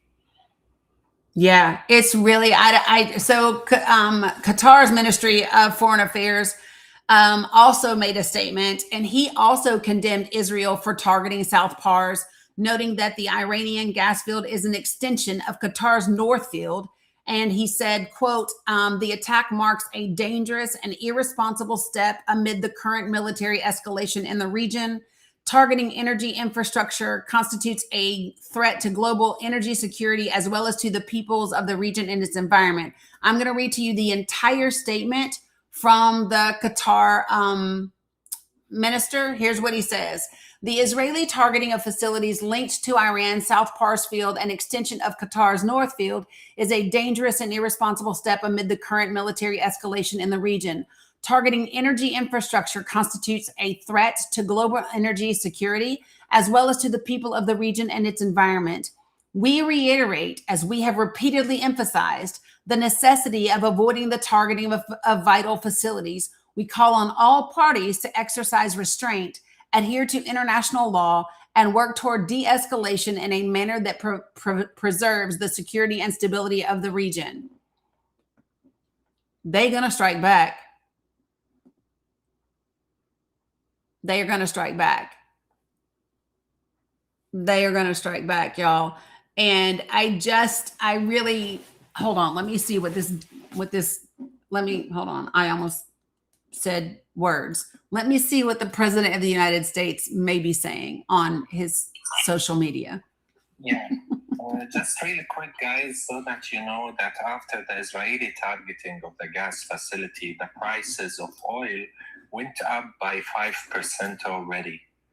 Just as they heard the news, the prices went up and things will get more expensive. And I need everyone to understand that this is not only going to affect oil. It's going to affect shipping. It's going to affect food. Fertilizer, everything. Even food prices are going to they are going to be skyrocketing. So this is going to affect all of us. And why? just to gratify the desire of someone like Netanyahu. He is We're an gonna be idiot. suffering just for Netanyahu. He's an idiot. So he posted 3 hours ago. This is the president of the United States, quote, "I wonder what would happen if we, quote unquote, finished off what's left of the Iranian terror state and let the countries that use it, we don't, be responsible for the so-called straight. That would get some of our non-responsive, quote unquote, allies in gear and fast. President DJT." What is he thinking? Like, yo, he acts like this is a fucking game. Like, we're not playing chicken, riding trackers in the field. Like, what is wrong with him? And who talks about, oh, thanks, Brandy. Who talks about destroying countries and people whose lives matter like that for fun, finishing them off? You sound like a terrorist because you are one. And I have to pump the brakes on something. This is not Armageddon, people. I just really need for you all to understand this. We don't get to create Armageddon. Like, I am so over Christians saying this is what happens in the end times. I have heard that my entire life. I have heard we are living in the end times since I was born. Every war, everything you all think is the end times, and it's an excuse to not do what is necessary and what is right. Everybody wants to say, "Oh, this is God." No, it's not. This is not God. This is men. This is greed. This is power. This has nothing to do with Jesus Christ. Nothing. And you do not determine when prophecy happens or if it doesn't. The actual caucasity to believe that you would know when it is, because the Bible clearly says you will not know the time or the date. I don't know why you believe that you can bring it to pass. You don't dictate when God moves, ever. It is the absolute caucasity to believe that you dictate and you determine when God moves. This has nothing to do with God. This has nothing to do with Jesus Christ. This has nothing to do with any of the gods. This is about mankind and its greed and its gluttony. Y'all do understand that gluttony really in the Bible was referring to the insatiable need for more. That's what it is. That's gluttony. Gluttony is the insatiable need for more riches, for more wealth. Like, how much money could a person get? There's not a dollar bill in the world or enough zeros to fill the hole in your soul. You have to do your own work for that.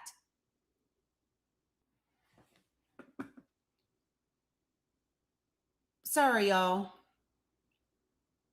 It really makes me angry when I see people manipulate spirituality. It makes me really angry because how dare you? That's literally the blasphemy that the Bible talks about. You think it's people saying GD. It's never been about words. It's about the sum of your heart. It's about the actions that you take. It has nothing to do with words. Y'all think fuck is bad while you're busy holding Bibles upside down, putting the Constitution inside of them, and bombing a girls' school. That's blasphemy. Telling the military that this is God's war is blasphemy.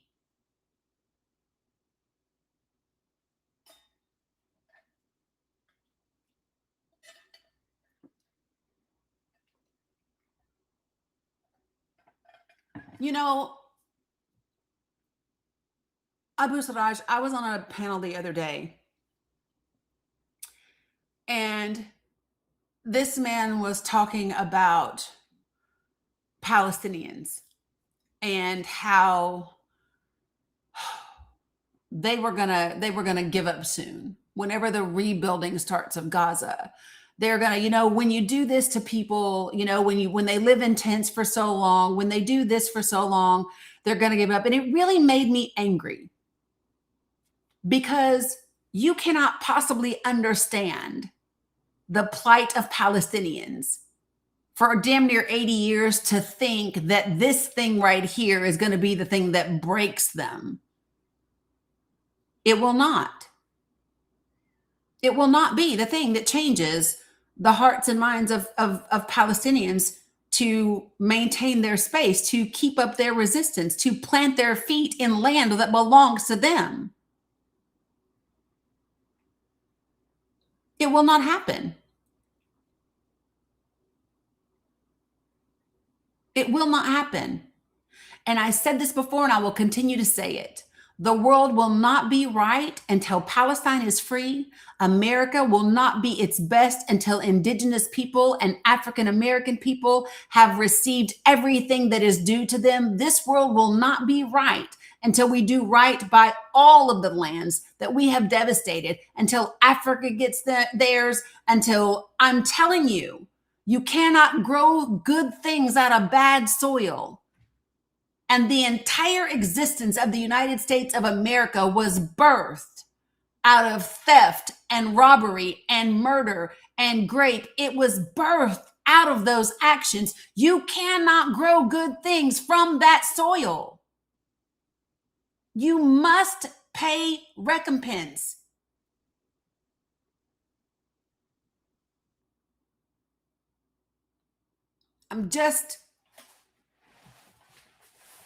People don't have to, and listen, that's not me being unpatriotic. That's me loving people enough to say, I want us to grow good things together. But we can't grow good things together until we do right by the people that have been wronged. We can't. Dani, after everything they have done in Gaza, they were counting on people turning against the resistance. Mm-hmm. And the moment the so-called ceasefire was declared and the freedom fighters were able to walk in the streets, people were cheering, celebrating them, hugging them, kissing their heads, and showing them all the support that they deserve. Mm-hmm. There's nothing that they can do to break the will of our people. Mm-mm. Nothing. No matter. Actually, it's on the contrary. As long as they increase their oppression, our determination and the steadfastness it grows even more. Yeah. And they are trying to do the same in Iran, and they are failing. The Israeli officials said that our airstrikes aim at pushing the Iranian people to go against their own government. That's not going to happen. Nope. You actually did the opposite, quite the opposite. Now, all of the Iranians are united behind their government, especially after the crime that the U.S. made by targeting the elementary school and unaliving children. They are so desperate to the point that they are attacking police checkpoints in the streets of Iran to encourage the people to go against the government, and they failed. Yeah. There was a celebration, I believe it's called in Nowruz, Eid or something in Iran that they celebrate. And Israel wanted to encourage everyone to go against the government, and they failed. And even if they kept bombarding Iran for 10 years to come, that's not going to change. Right. That is not going to change. No one with sanity will support any foreign intervention on their soil. No one will support airstrikes against their own people unless they were traitors. Right. So I really don't know, Yani. After all of Israel, they have been living in this region for almost 8 decades. Until now, they don't understand the nature of the people of this region. Right. They cannot break us, and we will not go down without a fight, no matter what they do. Yeah, I believe that with every fiber of my being. the more that I dig in and the more that I learn and the more relationship that I have with my friends and family now that live between the river and the sea, the more certain I am of that I'm not just on the right side of history. I'm on the right side of the present day moment. I am on the right side of the present day moment. It is always the oppressed that we should be standing up for. It is always on that side. And I think that people really need to understand it is not okay. It has never been okay. I really, it makes me so, I will say this. One of the things that I'm frustrated by, I am very frustrated by the willingness of other countries to condemn Israel today and even to talk about doing something because it's going to impact them. Appreciate that. It's going to impact them economically. When so many of them sat on their ass and just left Gaza and Palestine to be devastated. What Israel is doing right now in the West Bank is just horrible.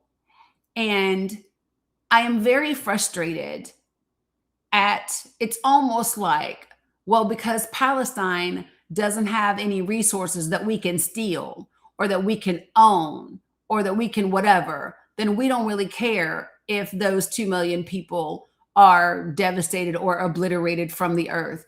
It really, really angers me because who are we? And I mean that globally. I really do mean that globally. I believe in my heart that at this point in time, if you are still walking around going through everyday life with no consideration for what's happening in Gaza, for no consideration what's happening in the Sudan, for no consideration for what's happening in the Congo, for no consideration for what's happening in Haiti, for no consideration for what's happening in Cuba, right?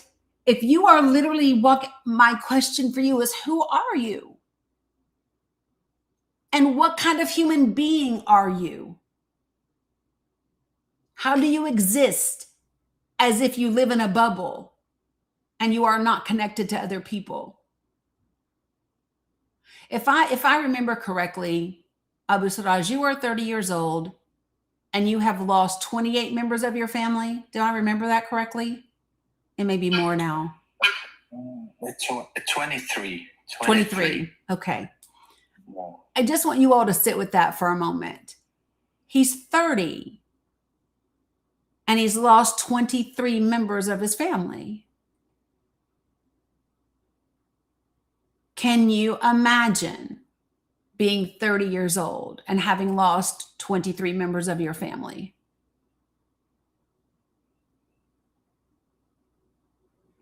I really need for people to kind of sit with that for a minute. And that's only in the last Israeli attack on Gaza. I have lost several family members before October 7th because they were attacking us way longer before October 7th. Right. And I know some people who have lost their whole family members who no longer have anyone left because of the Israeli occupation. And guess what? It didn't stop. Till now, they are targeting houses in Gaza, vehicles, unaliving people on daily basis. Since the beginning of the so-called ceasefire in Gaza, 650 Palestinians and more were unalived and thousands were injured. In the West Bank, just a couple of days ago, a family, they were in their car. The IDF soldiers opened fire towards them, executed the father, the mother, and 2 of their kids. And the other 2 are in the hospital being treated. That's what they do. They are trying to erase families from the civil registry. And it has been happening for a very long time. It needs to stop, Dani. And the only way to stop it is when the Western world, especially the US, stop supporting such a rogue state. Yep, 100%. And I want to say something. So 1948 is when Israel was established as a state, but and that is when the Nakba happened. But I want people to be clear.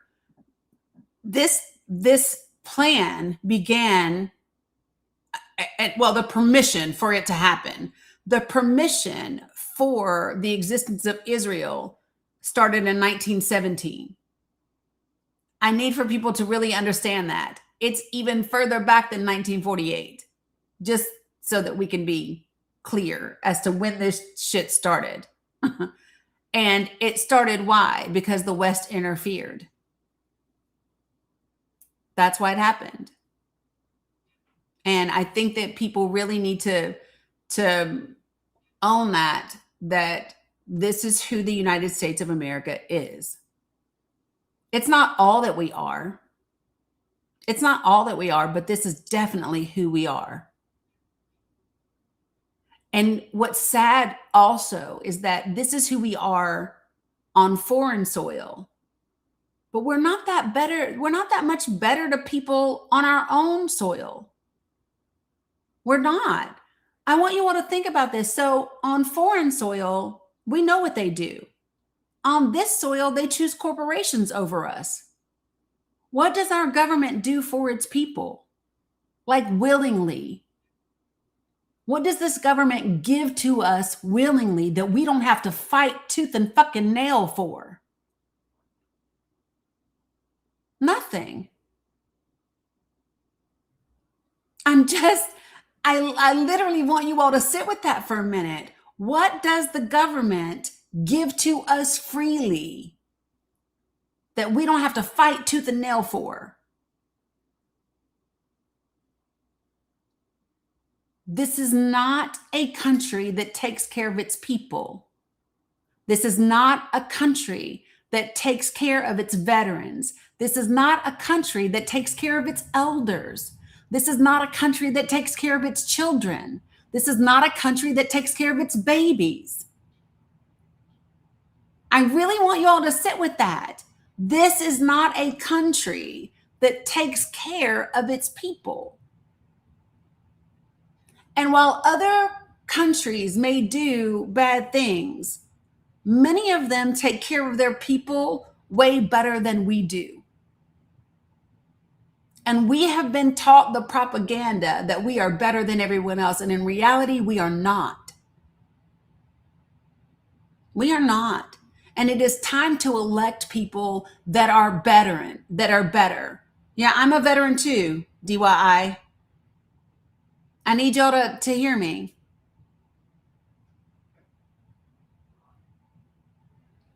And it's really disheartening. The truth of the matter is, when you hear this and you learn this and you really sit with it, yeah, Marilyn just said, wow, that's hard to really process. It is. It hurts. It really does hurt when you understand. What do they give us? They do not.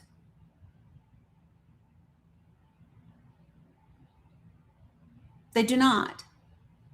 And for DMAC, who said 45 million people get free food every single day, unless you're talking about the people that are incarcerated, I don't want to hear that shit, because that food ain't free. That food comes from the taxpayers' dollars. That food ain't free. And many of the people that are getting that food are working people. 70% of the people that are on Medicaid work. I don't want to hear that bullshit. They're not getting it for free. They are working. Miss me with that bullshit. Talk to me about the money that Jeff Bezos gets for free, or that Elon gets for free, or that at their healthcare executives get for free.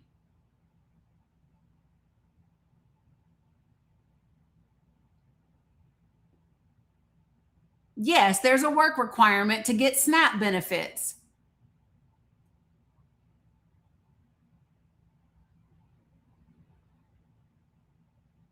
So Miss me with it, people. Meanwhile, Israel, the country that we give a shit ton of money to, they have universal health care.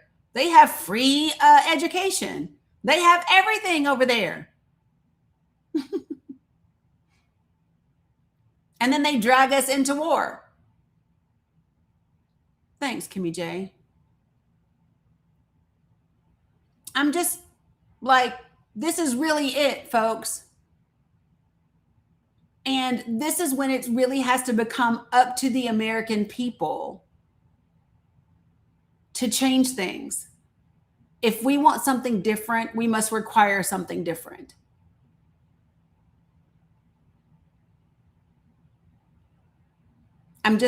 We must require something different.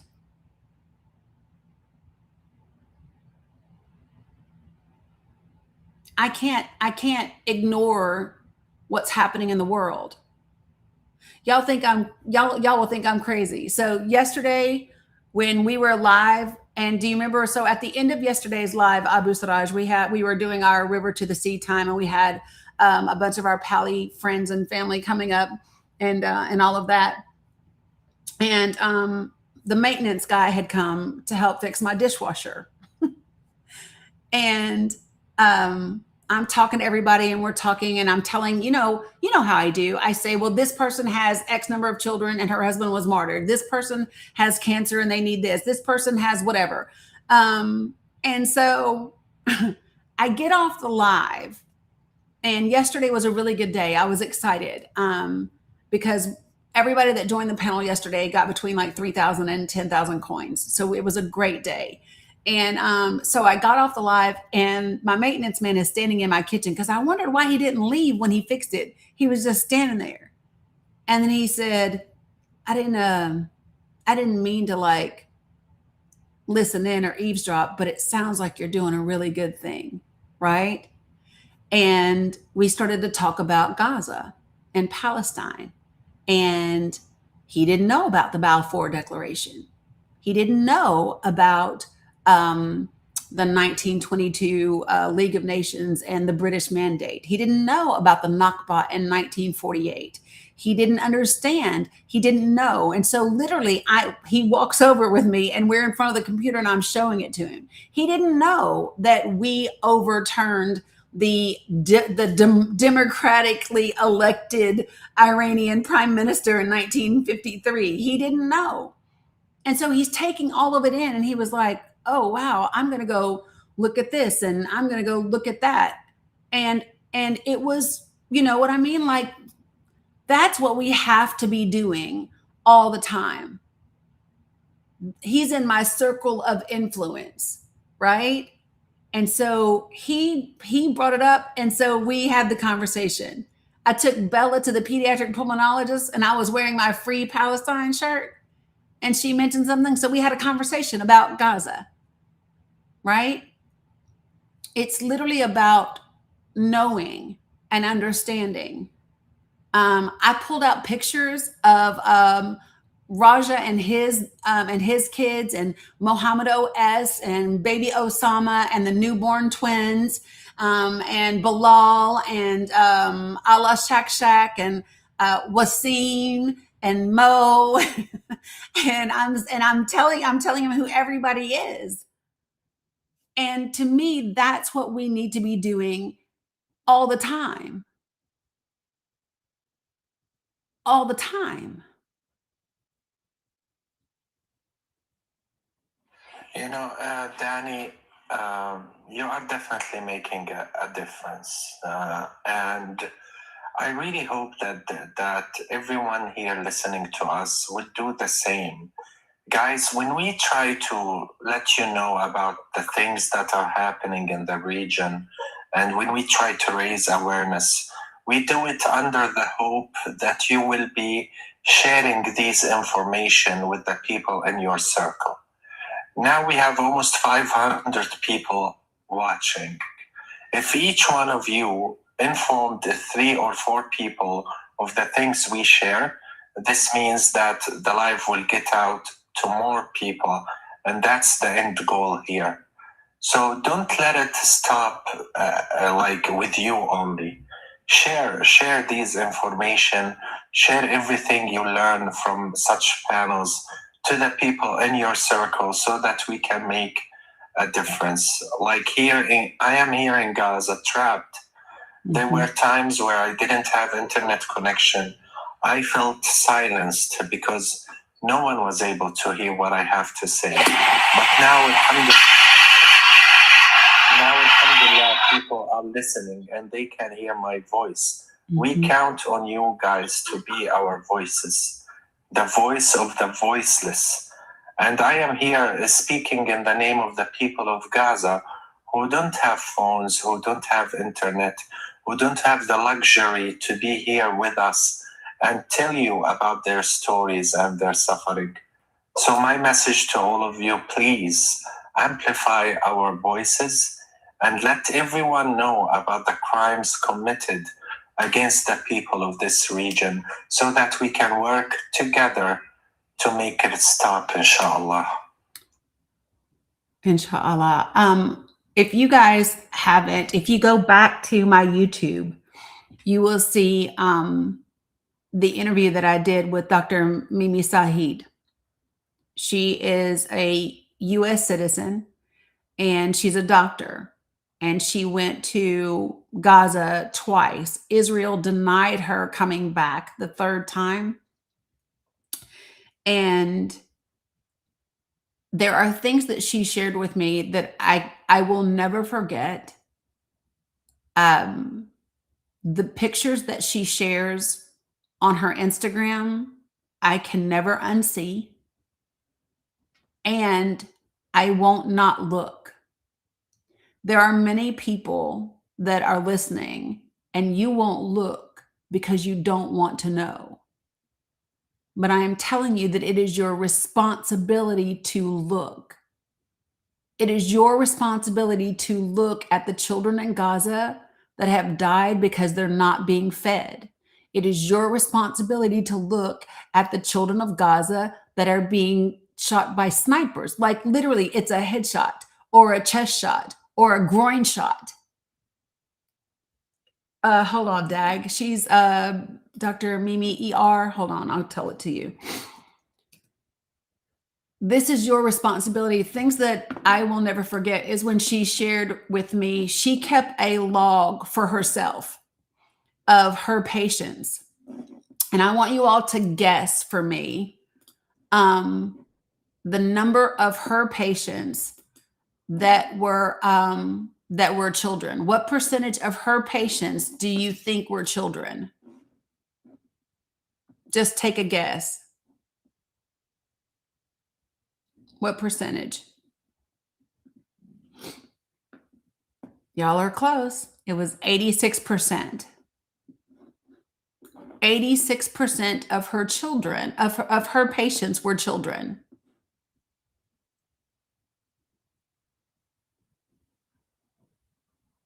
There is no justifying that. I just really need you guys to hear me when I say that. There is no, yeah, she's Dr. Dr. Mimi, Mimier. That's her Instagram. She's Dr. Mimi ER. Hold on. I'm going to go. Let me see if I can go to her page now. I'll show you.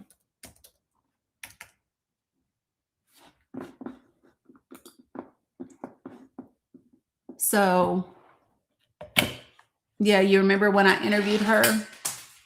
Yeah, Dr. Mimi ER. Let me show you.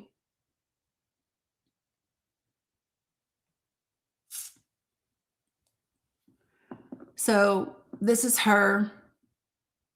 And whoops, can you guys see? TikTok might not like when I get down to some of it. Let me see the one that she has, if she still has the one pinned. Yeah, that's why it's covered.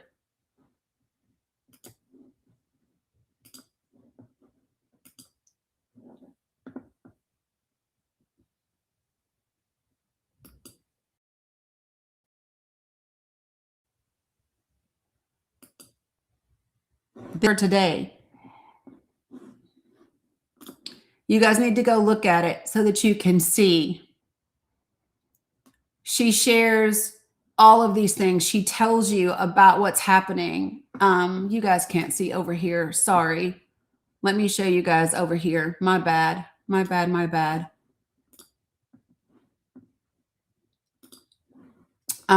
This was the picture that I showed everybody else. I know it's sensitive content, damn it. I already saw it.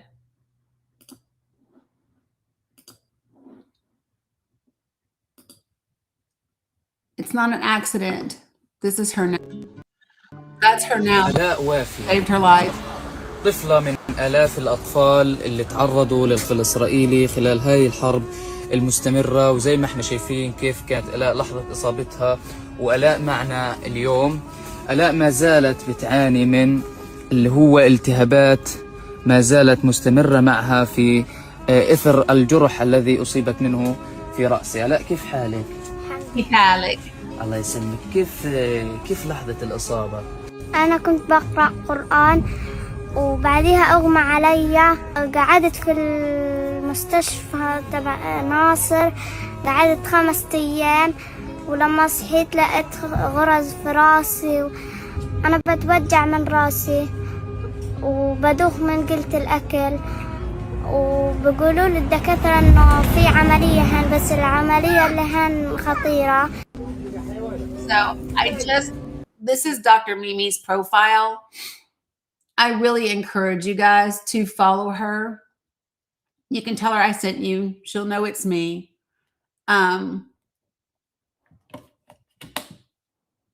This is the thing, folks, because I had people that tried to tell me this wasn't real. When you talk to people who live there, who experience it, when you talk to doctors who have treated the babies, you cannot deny what is so. You can't. You can't pretend like it's not a thing. And, oh, Carla, you probably couldn't read it. There were captions on it. She said that one day she was reading the Quran, and she said that, all of a sudden she felt like a sting and she fell out. When she woke up, she was in Nasser Hospital for 5 days. But so she was hit in the skull. Dr. Mimi talked about her and about her, it's right there, Island Grams. Leah Pard just wrote it. And she talked about like her head still hurts and how dangerous some things are for her. Dr. Mimi, when she talked to me about this little girl, she said, I did everything that I could. She said, but I didn't think she was going to make it. Like, she is literally just like a miracle, but she's one of so many that didn't make it. And when Israel says, oh, well, we try to not target civilians, it's absolute horseshit. It's absolute horse shit. I just want you all to understand that. It's not true.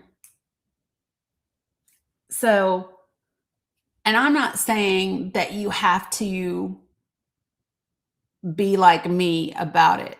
I'm not saying that. What I am saying, yeah, she's in Gaza. Oh no, Dr. Mimi was denied entry.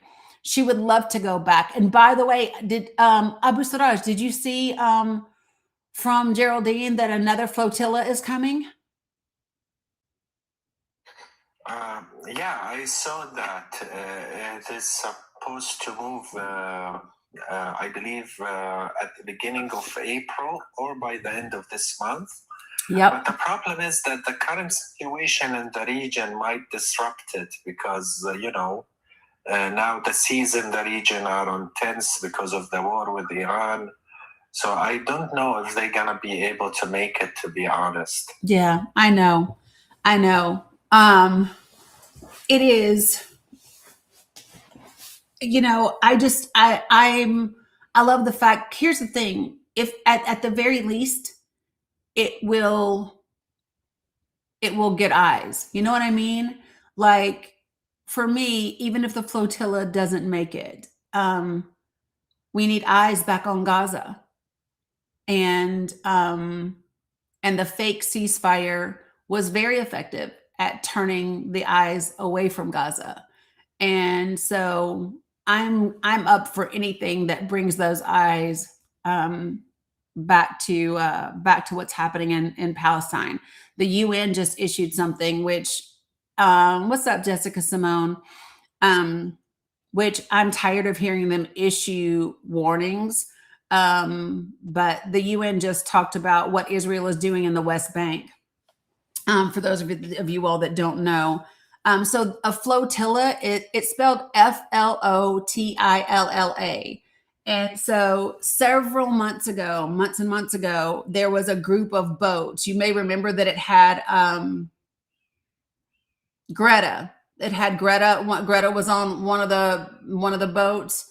And so they were doing their best to bring aid and to break the siege in Gaza.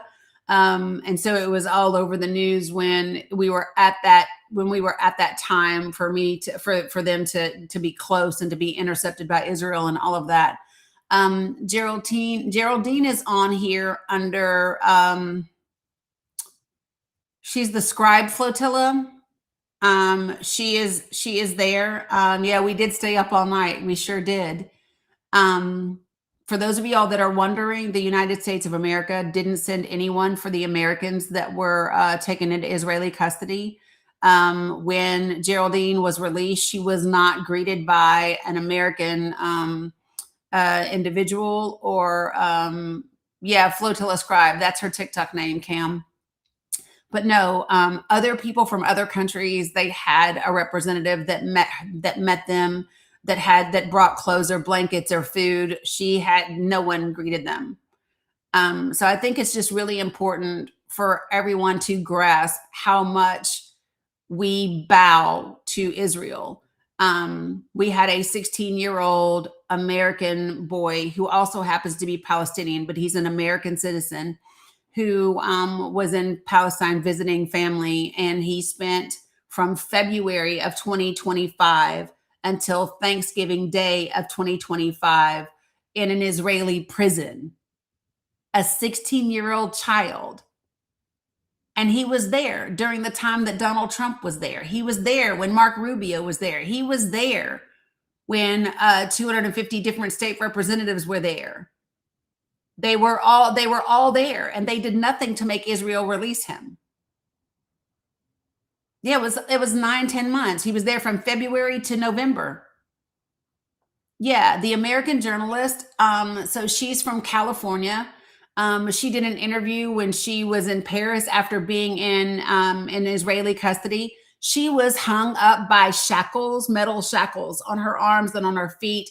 One of the IDF gave her a black eye. One of the prison guards, she had a black eye. She had bruises all over her. We did nothing. We did nothing. And Chris Smalls. I need for you all to, I keep saying I need for you. I don't know. It tears at my heart.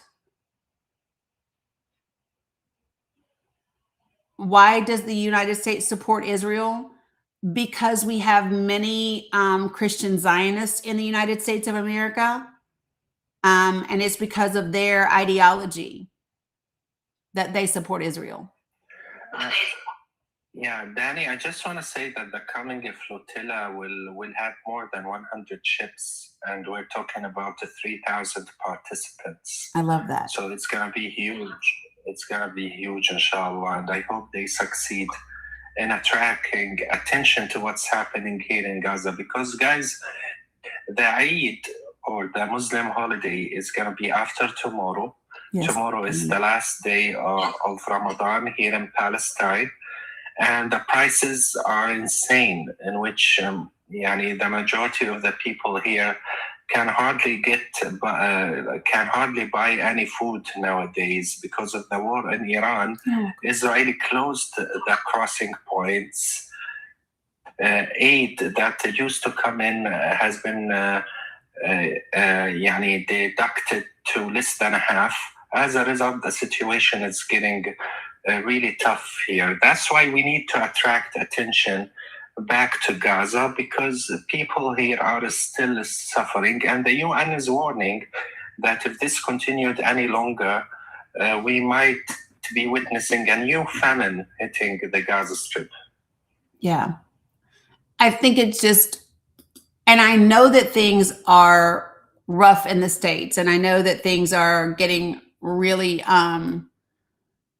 yeah, you didn't know until you were an adult. Yeah, I just need for people to understand that it's one of the reasons why I opened the panel, and we have folks from Palestine come on, and we gift them. That's a thing on TikTok. You know how Facebook has stars, right? TikTok has gifts, and that they can turn that into money, crypto, and whatever, and get some of the. But everything is really expensive. I can tell you that 2 months ago, one outfit for a kid was like $35. No, Mama Dukes, I don't have one today.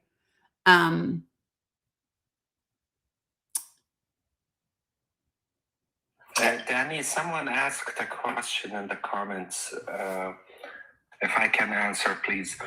No, they are not selling the aid. Now there are two types of trucks coming into the Gaza Strip.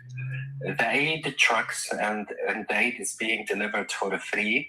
80% of the population of Gaza are living in tents, and those are the ones who need the aid the most because they don't have any jobs, they don't have any source of income. So, and the other type of trucks is for the private sector, for the merchants. The thing is that they are allowing more private sector trucks than they allow aid. So only the 20% of the population who have money can afford to buy anything from the markets.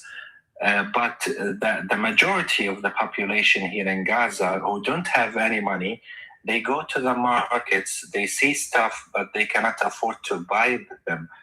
They depend on the international aid.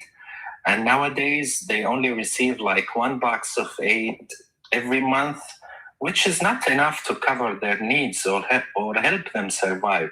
No. Yani, I know people who are still having one meal a day, which is lentil, only lentil, that's it. They cannot afford to buy vegetables or fruit. Forget about meat or chicken, because nowadays even we, the ones who are getting help, cannot afford to buy it. Mm-hmm. So no, the aid is not being sold. I'm talking about the private sector, but everything is very, very expensive. Yeah. So hopefully that helps, and I appreciate you explaining that, Abu Siraj. Yeah, so just so that folks really understand, there are tons of images and pictures for you to see that demonstrate in 4K what has happened in Gaza and what is being done to Palestinian folks. Yeah, Uncle Daddy said thank you, Abu Siraj. So I just really want you guys to, I know that it is difficult when you take in information that kind of butt heads with everything. Yeah, Rebel, it's the other 20%. It's the rich people in power. There's classism is everywhere, right? So you have 20% of Gaza that those are the people that have money. And they are also the merchants, right? They own the stores, they own the things. And so that private sector comes to them, and they are allowing more private sector trucks into the region than the free aid trucks, right? I also have to say this to you all. I said this about the current administration here in the United States, and I'm going to say the same thing about Israel and Bibi. What kind of individual goes to the Supreme Court so that they cannot give Americans money for food. Like that's literally what the current president did, right? When he did not want to pay SNAP benefits to millions of Americans, he went to the Supreme Court to keep that from happening, right? So think about this. What does it say about Bibi that they are blocking aid, that Doctors Without Borders can't come in, that they are preventing people from getting health care and food? What does it say about those people? Are those real leaders? No. Those are not honorable men. They are not. And this is the thing that I really want you all to understand about this. In the US, many of you think that because you support Donald Trump, you're going to be good. And I'm letting you know, unless your ass is in the 1% or the 5%, you are not good. You are not good. All of this is going to touch you. And you're going to find out that the person that you voted for does not give a damn about poor people. He actually, listen, he is on the record as saying that his base, he said his base embarrasses him.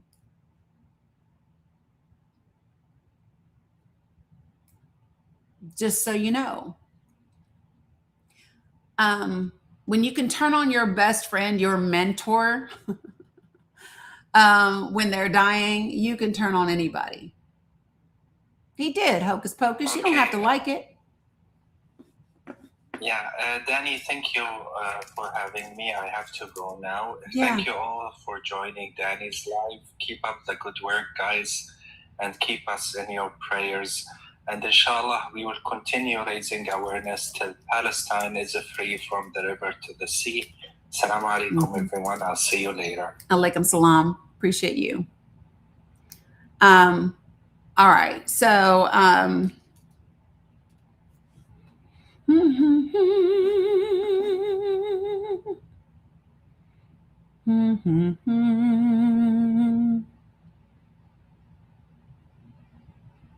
wow, I cannot.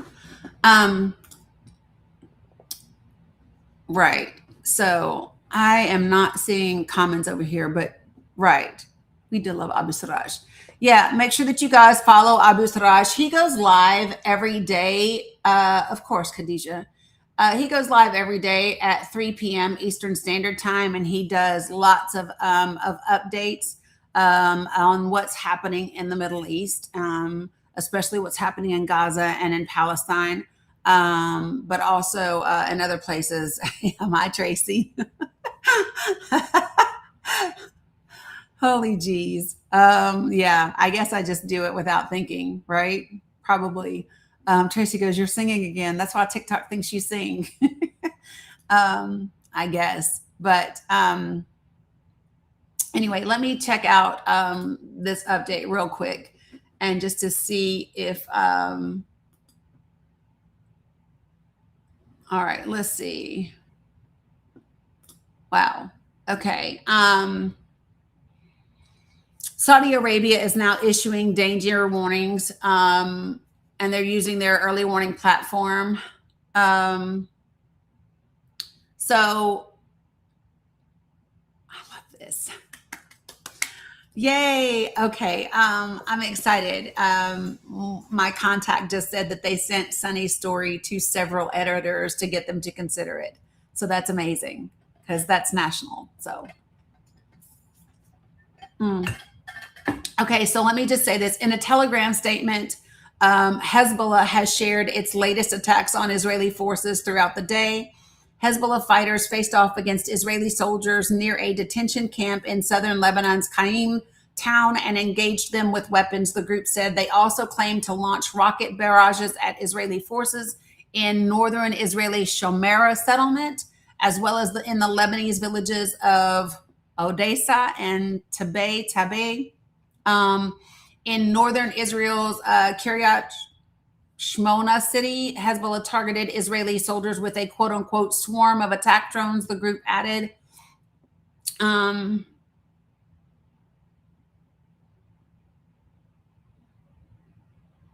Oh, I don't know if I believe this, but either way, I wanted to get through. Now they're saying that aid for Sudan is stuck in Dubai because the Strait of Hormuz is closed. But my thing is, get them to let it through because they've said that they can let it through.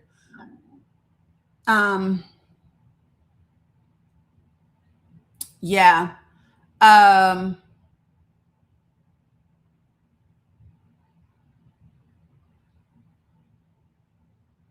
Yeah, I'm just telling you guys, it's about to get really, really ugly. I don't know any other way to say that. And there's a story that I want to talk to you guys about, but now's not the time. Like, it doesn't fit. You know what I mean? Yeah, Cam, I have to talk to my kiddo because she's planning a trip, and I'm like, girl, I don't think that's what we want to do. I really don't think that's what we want to do. But I'm just checking real quick for stuff for you guys. Because y'all know I was on early today. I was on at about 9:20 today. So I've been on longer than usual. Iran has confirmed that Israel unalived their intelligence minister. They also said somebody was going to pay for that shit. Like, for real, for real. Oh, I did want to, there was one thing that I did want to read. Where is it? Where did it go? Give me 1 second. I want to, I pulled up something that I do want to read to you guys. It's not that. Is it this one? I have so many things pulled up and so many browsers and then so many tabs and so many browsers. Is this it? Nope. I'm wondering if this is where it's going to be though, because this has other stuff I was looking at earlier today. Come on, please. No, I'm not going to get it. Give me a second. Shit. I just want to share. Maybe I sent an image of it. This is sad when I'm like, maybe I did an image of it. Is that what I did? It's not that. Okay. Give me a second. Bear with me, folks, please. Please, please, please. It's not that. Nope. There's that. Nope. That's all. I opened up a bunch of reports about the CIA and their booger sugar from the Contras. And so I have a bunch of those still open as well. If you missed me talking about that earlier, it has to do with Iraq, Iran, the Sandinistas and the Contras, and Ronald Reagan in the 80s. And in other words, it's us getting our, oh, here it is. Ha! I found it. Love that, Scotty. All right. So listen, I just really quickly want to, first I want to remind everybody who Joe Kent was. So Joe Kent was he was the director of national intelligence in the National Counterterrorism Center. He reported directly to Tulsi Gabbard, and he resigned yesterday. But in addition to those things being part of who he is, other things that people should know about him is that he has been known to be a pretty far right kind of extremist dude, right? And oh, what did I do? There it is. Oh, my sweet baby Jesus. Okay. And he has, when he was running for Congress, he paid a member of the Proud Boys to do consulting work for him. He's been known to be affiliated with, and this other dude, Joey, somebody who formed a Christian nationalist group called Patriot Prayer. So the reason why I share that with you is because this is a dude that is absolutely far right, MAGA, whatever. And he's pissed because he doesn't believe that America is first, right? So let me go ahead and share this with you guys. So here's his resignation letter. Okay. President Trump, after much reflection, I have decided to resign from my position as director of the National Counterterrorism Center effective today. I cannot in good conscience support the ongoing war in Iran. Iran posed no imminent threat to our nation, and it is clear that we started this war due to pressure from Israel and its powerful American lobby. I support the values and the foreign policies that you campaigned on in 2016, 2020, 2024, which you enacted in your first term. Until June of 2025, you understood that the wars in the Middle East were a trap that robbed America of the precious lives of our patriots and depleted the wealth and prosperity of our nation. In your first administration, you understood better than any modern president how to decisively apply military power without getting us drawn into never-ending wars. You demonstrated this by unaliving Qasem Soleimani and by defeating ISIS. Early in this administration, high-ranking Israeli officials and influential members of the American media deployed a misinformation campaign that wholly undermined your America First platform and sowed pro-war sentiments to encourage a war with Iran. This echo chamber was used to deceive you into believing that Iran posed an imminent threat to the United States and that you should strike now. There was a clear path to a swift victory. This was a lie and is the same tactic the Israelis used to draw us into the disastrous Iraq war that cost our nation the lives of thousands of our best men and women. We cannot make this mistake again. As a veteran who deployed to combat 11 times, and as a Gold Star husband who lost my beloved wife Shannon in a war manufactured by Israel, I cannot support sending the next generation off to fight and die in a war that serves no benefit to the American people nor justifies the cost of American lives. I pray that you will reflect upon what we are doing in Iran and who we are doing it for.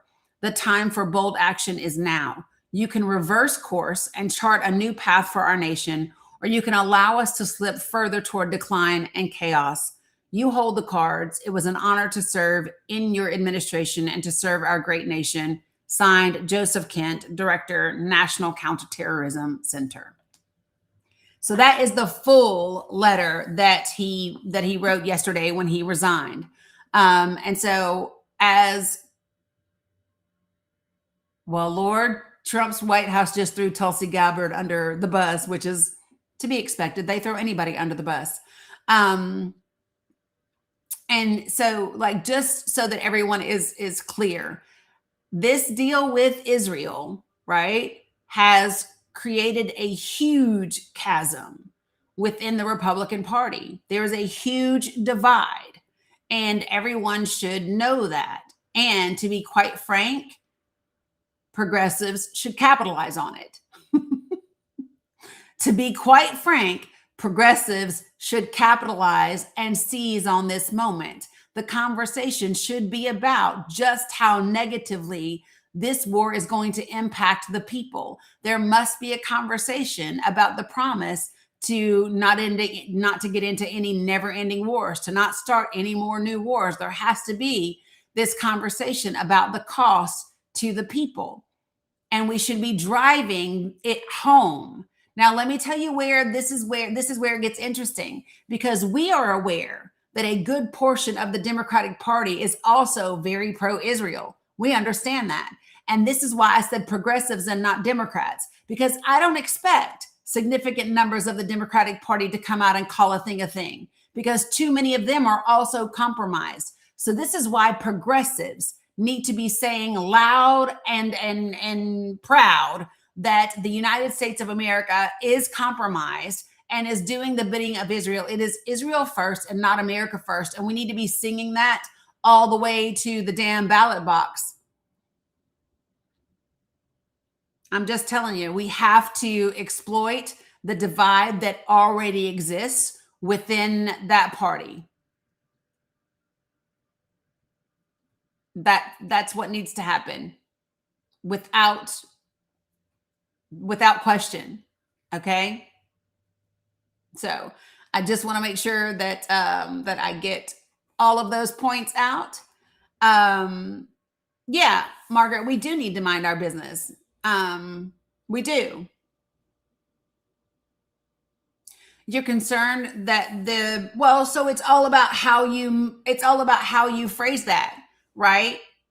And so this is what I'm saying. So Michael Anthony, that's fair when you say you're worried that the messaging will stir up further genuine anti-Semitic comments.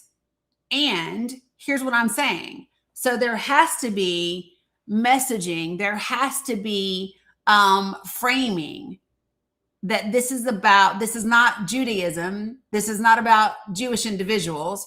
This is 100% about Zionists. That's what this is about. And this is about the government of Israel, which is not representative of anything. And I really want people to become familiar with sharing with people that criticism of Israel isn't anti-Semitism. Yeah, she claims they're all on. If you go to Track AIPAC, you can look at all of them. Hell, if you go to AIPAC's website, they've got all their pictures up there. But if you go to trackaipac.com, you can see all of the people that take money from AIPAC, from NORPAC, from J Street, from all the pro-Israel lobbies. Appreciate that, Kelby. You can see it on their website and how much they get. But I think it's in the messaging. We have to be starting to make distinctions between Judaism and Jewish Zionism and Judaism and Christian Zionism, because they are not the same things. And the criticism of the state of Israel, the government of Israel, is not a criticism of any religion. And to be so I need for you all to understand, Palestinians can't be anti-Semitic. You want to know why? Because they speak a Semitic language. A Semite is literally someone who speaks Aramaic or one of the languages that derive from the Aramaic. And so don't let anybody put you into that bubble or try to box you in with that. It's absolutely horseshit.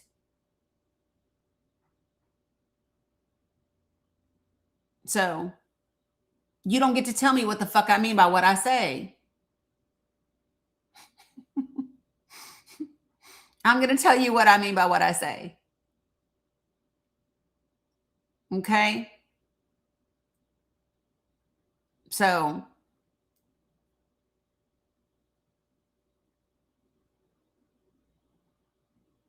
this is why, Tiffany, I said, this is why I didn't say Dems. I said progressives. Oh, there are a ton of Jewish people that condemn Israel for what's happening in Palestine. Yeah. So I don't know what the Democratic Party itself is going to do. What I do know is what progressives need to do.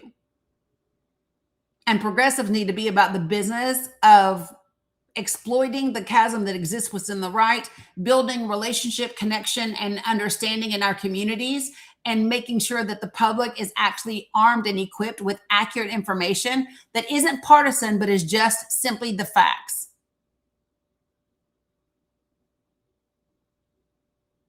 That's what needs to happen. Facts aren't partisan. Yeah, and so Michael Anthony, that's why it's our responsibility to help the public get the understanding that they are not the same thing. Listen, Israel has spent a lot of time and a hell of a lot of money into their propaganda machine, right? Margaret, do me a favor and don't type in all caps, please. All caps are reserved for my moderators and for my folks that are vision impaired. So the Hasbara is a huge propaganda machine. And I'm going to tell you all something. Conservatives are not concerned with their rhetoric hurting Muslims. They're not concerned with their rhetoric hurting the Sikh. They're not worried about their rhetoric hurting Hindu. They're not worried about their rhetoric hurting anybody else. They say what they say and they keep it pushing, and they do not care who is harmed in the process. So I think that you have to communicate the information with the best of intentions, with the greatest of accuracy, and understand that whatever somebody else does with that is not on you. That's one of the reasons that one of the, no, Cheryl, I'm not. No, I'm not worried about my rhetoric hurting anybody. Sure not. If you would like to come talk about it, we can talk about it.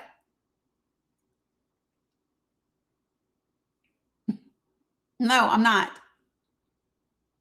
Oh, no. If you're vision impaired, absolutely. So that's what I said. It's reserved for moderators and my folks that are vision impaired. Yeah, if you're vision impaired, absolutely type in all caps. You're fine.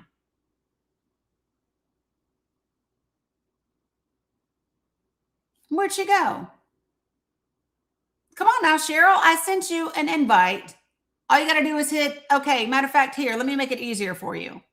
I'm going to make it easier, Cheryl, for you to join. Are you ready? Look, there's a box now that says, and it's a big box. See how it says invite? Cheryl, that box is for you. It's waiting for you. That big ass box is just for you, Cheryl. I sent you an invitation.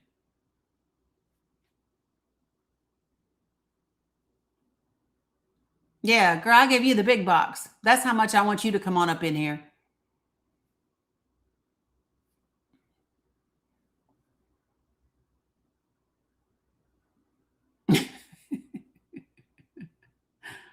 Absolutely. Come on, Cheryl, now.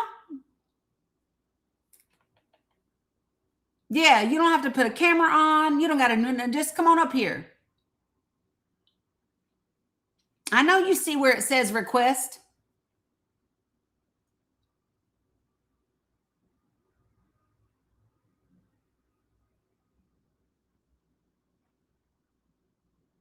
Yeah, see, this is what always happens. That's because I don't use harmful rhetoric.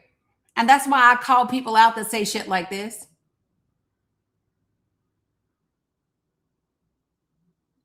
I don't even know where she is. Is she still here? Tracy over here on Facebook said, please, Cheryl, this is my favorite part of the day. No worries, peace, love. She's here. Thank you, Cam. Come on, Cheryl, now. Ain't nobody got all day. I mean, technically, I do have all day if I just wanted to sit here, but come on, Cheryl, now. Hey, Susie Q.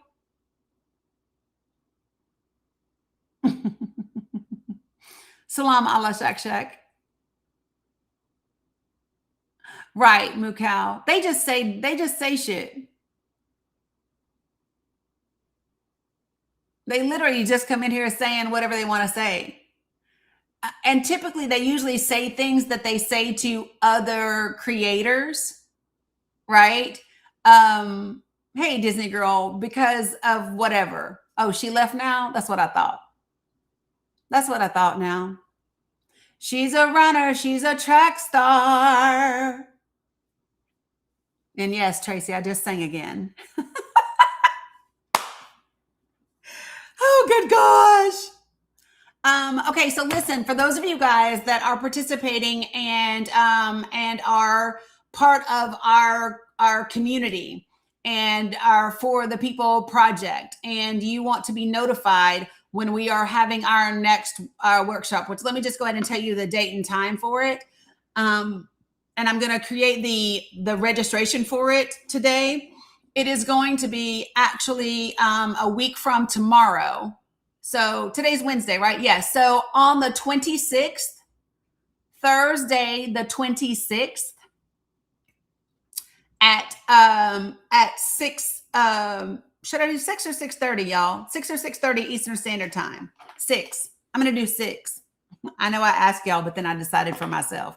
I'm going to do 6 o'clock, 6 p.m. Eastern Standard Time on the 26th. That is going to be the next For the People Project meeting / workshop as we prepare for our first day of action in April. I'm pretty excited, you guys, because guess what? I have now finished graphics for 43 of our 50 states. And those graphics break down. Well, we won't be too far in, Candy Kiss. Oh, thanks in the patriarchy. But listen, so I have 43 out of 50 states graphics done. Those graphics break down for you by congressional district. Thanks, Allah Shak Shak. And it breaks down by congressional district the number of the number of people that are projected to lose their Medicaid or some or all of their SNAP benefits by 2034, thanks to the One Big Barbaric Bill. Thank you, Witch, for reviewing those and checking them for me. So I'm going to do, I have 7 more states to do. I have them right here. I'm looking down at them. And these are some of the larger states. So give me a minute. You know, it's going to take a minute for me to get Cali done. It's going to take a minute for me to get New York done because they have a plethora of congressional districts. But we will do that. One of the myth versus facts that I'm going to do. So I have an immigration. Will it be recorded? Yes, Aline. So let me say this. What the fuck was I saying? This is why I can't stop and answer questions. Oh, myth versus fact. That's what I was saying. So in addition to the infographic about immigration that is myth versus fact, I also am working on a myth versus fact around Palestine and Gaza. I'm also doing a myth versus fact about the United States and Iran. I'm doing a myth versus fact about the One Big Barbaric Bill, what it does and what it doesn't do. Myth versus fact around just several different things. So when we do days of action, we will typically have some information like the graphics for the healthcare losses and things like that, but also myth versus fact, and maybe them combined together on one thing, right? So you will begin to see all of those things in the Google Drive at this meeting on the 26th. Everyone will get access to the resource Google Drive full of all of the documents, full of all of the graphics and all of that. Very, very quickly, if you were not in here any other time that I have shown some of the resources, put a 1 in the comment or put a 1 in the chat or put a 1 in the chat if you would like to very briefly see them again. I have to get printer ink too, Tracy. The other thing that you can do, guys, is you can actually take these to your, I'm going to put it up later today, Rebel, but you can also print them at your public library. You can also make copies at, Office Depot or Staples. You have ways of doing them. So here, I'll show you guys because there's a lot of you guys that haven't seen it yet. So let me show you. Let me remove. And yes, I now know why TikTok thinks I'm singing. Because I just did it again. I just did it again. That is hilarious. Okay. So, all right. So I am going to go and show you guys. Yes, which you have seen so many. I know. Okay. Hold on. Titan, stop. My cat, y'all. He's like, I'm hungry, Mom. Okay. So check this out. So this is the Project for the People Google Drive. And you will see I have 43 out of 50 states that are already done. And I'm going to give you an example of what the graphics look like. So these are breakdown by congressional districts. So if I pick Congressional District 6 in Georgia, you will see a graphic for Medicaid and a graphic for SNAP. And so this is the did you know 53 people are projected to lose their Georgia families Medicaid.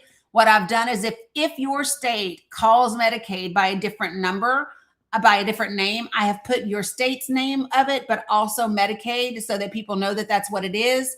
If your image has an elderly person or what looks like a nursing home person in it, it will also include what percentage of nursing home residents in your state are covered by Medicaid. It also lists the source for the information that is on here. And the same thing for the SNAP graphic, right? So SNAP graphic. And this will tell you in District 6, 33,000 children are projected to lose some or all of their SNAP benefits. So this has been done for 43 states for all of their congressional districts. Okay. Yeah, you're welcome. No problem. So yeah, like, oh, and then these are nationwide resources. So like Medicaid adult working stats. Did you know that 70% of Medicaid adults work? And then it gives you the source, right? This is did you know that Medicaid covers 41% of births in the United States, right? That's these. So there's tons of different graphics for each of the states. Yeah, so just so you know. So like New Hampshire only has 2 districts, so that one didn't take long. Some of the other ones are significantly longer. So it just depends on the congressional district. So you can see Jersey has 12, right? And so sometimes Medicaid has a map that represents the state. Let me see. Sometimes there's another one that has nursing home patients. This one is another did you know for SNAP. Okay. Yeah, PA is long as hell. So I'll just show you guys Pennsylvania really quickly. And the reason why is, so I also go to your state's website. So like Pennsylvania, not only did I have it broken down by congressional district, but Pennsylvania has it broken down on their state website for the individual counties. There are 67 counties in Pennsylvania. So in addition to the 17 congressional districts, I created graphics for each of these 67 counties in PA. So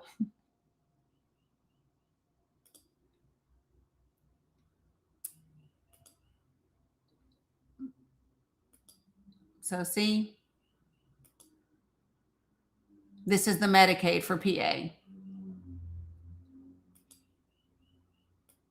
And so these are all the graphics that I did. So, in addition to this is where you will also find all of the myth versus fact graphics and things like that. So the idea is to so when we have meetings and when we have workshops, yeah, Pam, yeah. So Gloria, I'm going to be posting the link today for everybody to register so that you will get the email. Okay. Oh, thanks. Besides said, I'm just bowled over by the graphics. So I did 7 states last night. Luckily they were states that had like smaller numbers of congressional districts.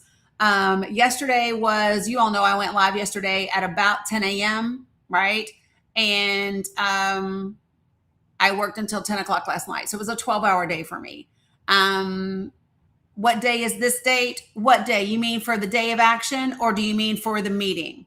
For this meeting, it is going to be Thursday, the 26th. So on Thursday, the 26th at 6 p.m. Eastern Standard Time, I'm going to walk you guys through the graphics and the myth versus fact documents. We're going to talk about how to have conversations with people in your communities, especially about these different topics. And then we're going to select a day in April. Yeah, River Ray, absolutely. Absolutely. And if you just know for sure that you want to be in on everything, there you can register right now in my link tree. The very first link in my link tree is specifically to participate in Project for the People. So if you just want in, not for like one particular meeting, but if you want in on all of it, you just go to my link tree right now, and it's the first link in the link tree. Okay. Now, nobody else has access to the back end of my stuff except me.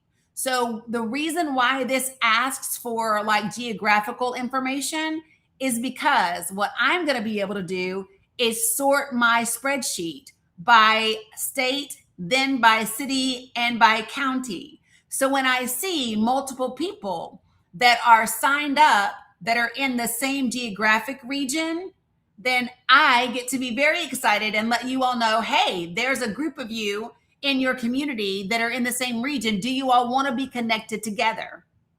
No, which, like, unless I want to pay $300 a month, no, there's just no way. And it is going to be what it's going to be.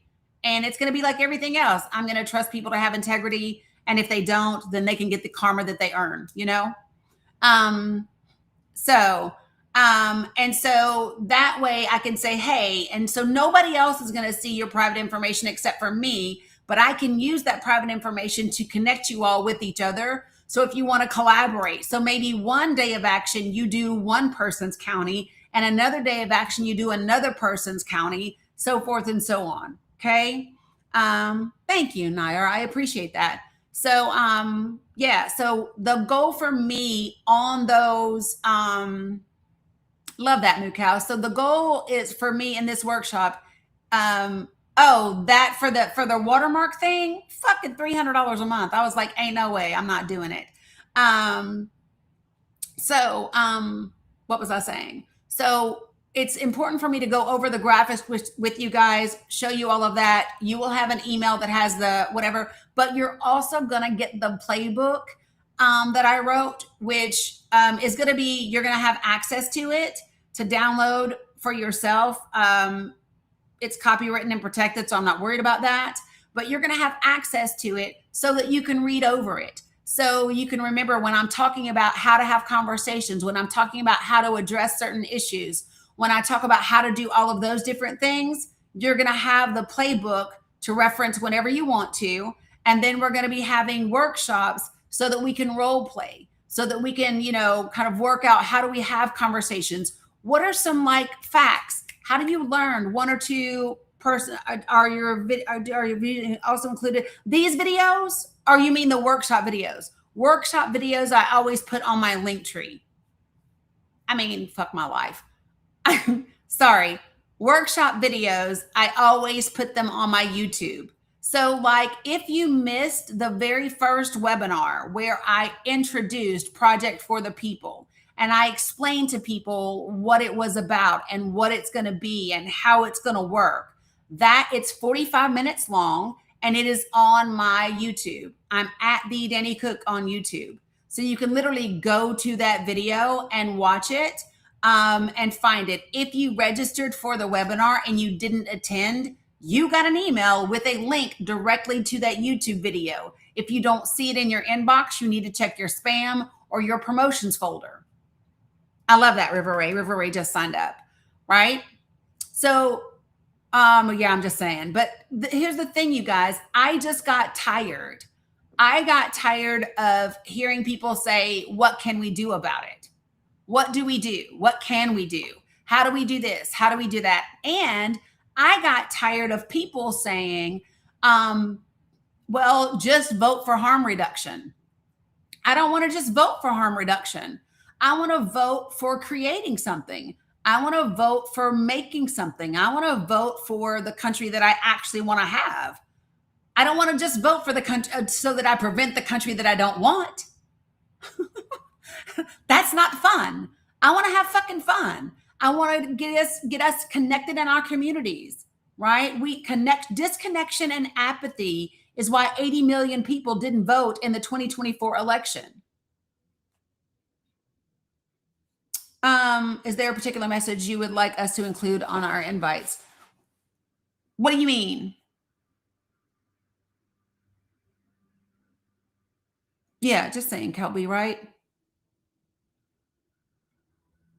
So when we meet on the 26th, that is going to be when I will share with you like how to knock doors. Or if you're planning on going to a farmer's market and setting up a table, like we can talk about how to do that. One of the biggest things that I want people to remember is this is not about pushing a particular party. This is about getting connected and creating understanding. Oh, I love that. We can help with that. Okay. this is about creating connection and creating understanding with the people in our community, right? Because here's what happens. You build a relationship, you create connection and understanding. It's in my link tree, Bryn. So if you go to my bio on TikTok or on Facebook or on YouTube, should be also be on Substack, I have a link to my link tree. The very first link on my link tree is that. Okay. So yeah, but the whole idea, guys, is to talk about our values and to talk about our issues and to build connection and relationship within our communities. When you equip people with accurate information and you create understanding so they know what is actually what works for them and what works against them, you don't have to ask them who to vote for. You don't have to ask them to vote for a progressive. You don't have to do that. It will be evident and clear. And then by the time we get, so the reason I kicked this off and I'm starting this now is because we will have 7 months before the midterms, right? And that gives us time to build relationship. And then by the time we get to July, then we can have really tough conversations, because by then you will have created relationship and connection and understanding with people. So if you disagree, it's okay. You know what I mean? You'll be able to kind of like work through it a little bit more.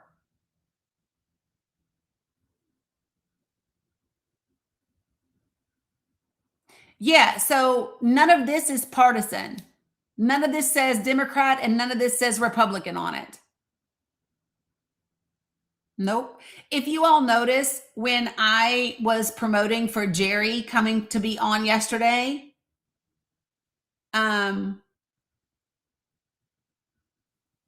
for other people, I don't know yet. Besides, I haven't gotten there yet.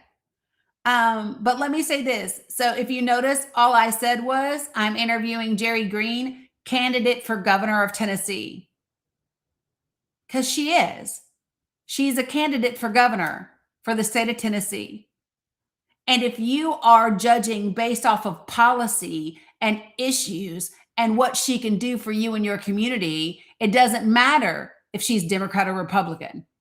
You should want to just sit and listen and hear. And I think that that's how everything should be done. I think that people need to stop saying Republican Senator such and such said this. Democratic Senator such and such did that. Democratic candidate for blah, blah, blah, blah, blah, blah, blah, blah, blah. Just say who the candidate is and that they are a candidate for whatever. And then you can actually make your choices based off of policy, based off of their responses. Because I am telling you right now, there is no way anyone listened to Jerry Green yesterday that is a regular working class person and didn't want her to become the governor. There is no one. You couldn't possibly. So I'm just saying. Yeah, well, there's a lot of that happening. Do you think there's a situation where it is more important to vote party line? Well, so here's my thing, Julie. What has to happen this midterms, the Democrats have to have a majority in Congress, preferably in both the House and the Senate, because that is the only way that we are going to get checks and balances back in our government, right? Right now, our Congress is compromised. So we have to do that. However, that doesn't mean it necessarily has to be the same Democrat. I think every single one of those Democrats should be primaried. And I think come 2028, all of the people that are running for office now that don't have their shit together, that are still putting a foreign government or a particular religion or a particular, corporation above people, all of them should be primaried and voted the hell out. Period.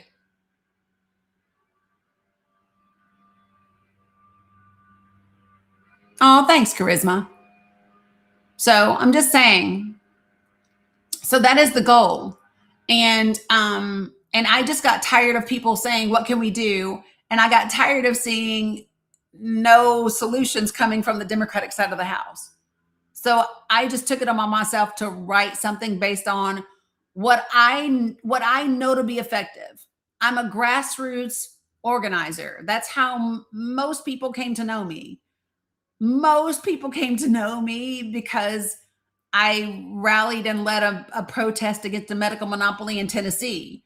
And I literally lived on a public right of way outside of a hospital for 257 days, 24 hours a day, 7 days a week.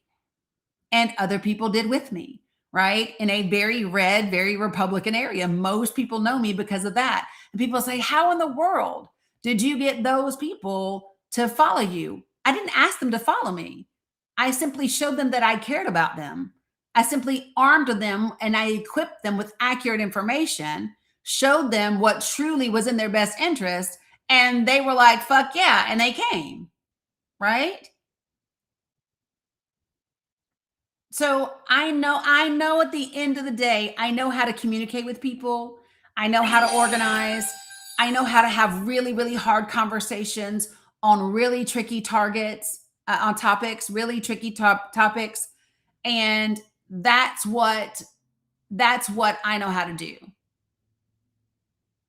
So within One Heart, this one thing that's up here now, this is the one where I collect your city, county, and state so that you can get connected with other people. So I would love for everyone to do that one so that I can put everyone together. Exactly, Kelby, for the future, 100%. So, yeah. But, you know, like I said, I'm not anybody's political pundit. No, but I can get one invisible string. I mean, what I would say is look up the World Congress, look up the World Zionist Congress. It's a whole thing from the fucking 1800s. Thanks, Scotty. I forget to drink because Scotty reminds me to hydrate.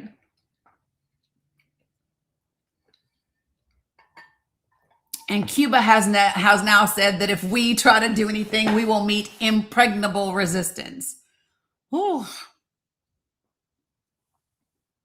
Oh, thanks, my advice. I appreciate that. Yeah, no worries. That's my cat. He just arched his back. Okay, so I know if Sandy is in here or if Witch is in here, they're gonna fuss and they're gonna say, wait, let us reach 500K. So let me just tell you, I'm about to get ready to get off this thing. Bella's about to come home for school. So if you want to hit that 500K mark on them likes, do it now because your girl is tired and I gotta use the bathroom.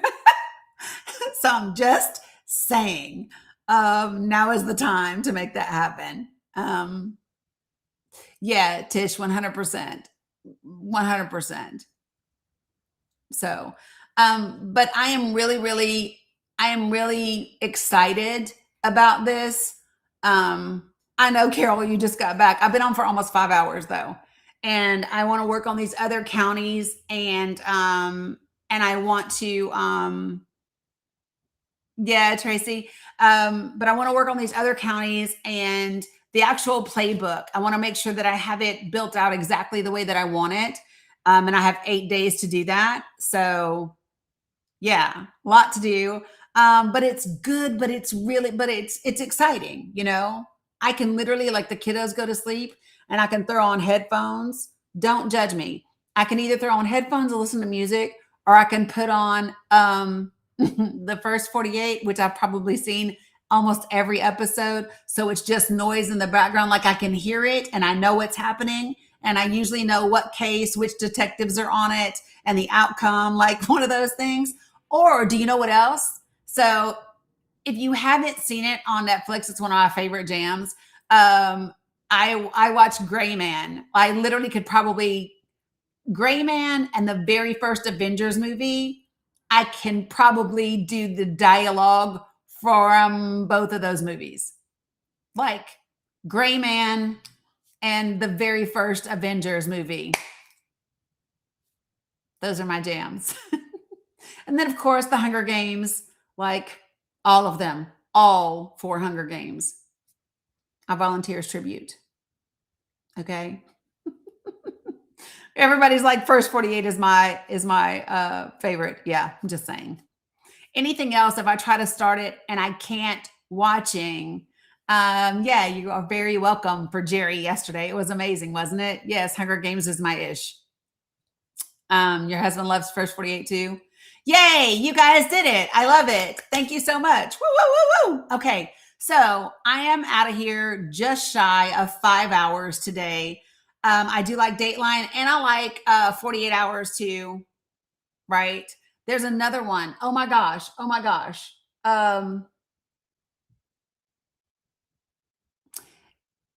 Yeah, there's another one too, but I can't remember. All right, listen. Love you, mean it. I will see you all. Have a good day, Sherry. I will see you all tomorrow. Same place, same time. Don't forget to go to my Linktree and sign up. Don't forget to tell other people to sign up. Do not forget to tell other people. And make sure you go to my YouTube and you watch the webinar for the people presentation so you can see what it's all about. And you can share that webinar too across your socials or with your friends and all of that so we can actually grow the community even bigger. Okay? You want to listen to me all day, every day? Girl. Girl. No, I'm just kidding. But I love you guys, mean it. Appreciate you very, very much. And I will see you all tomorrow.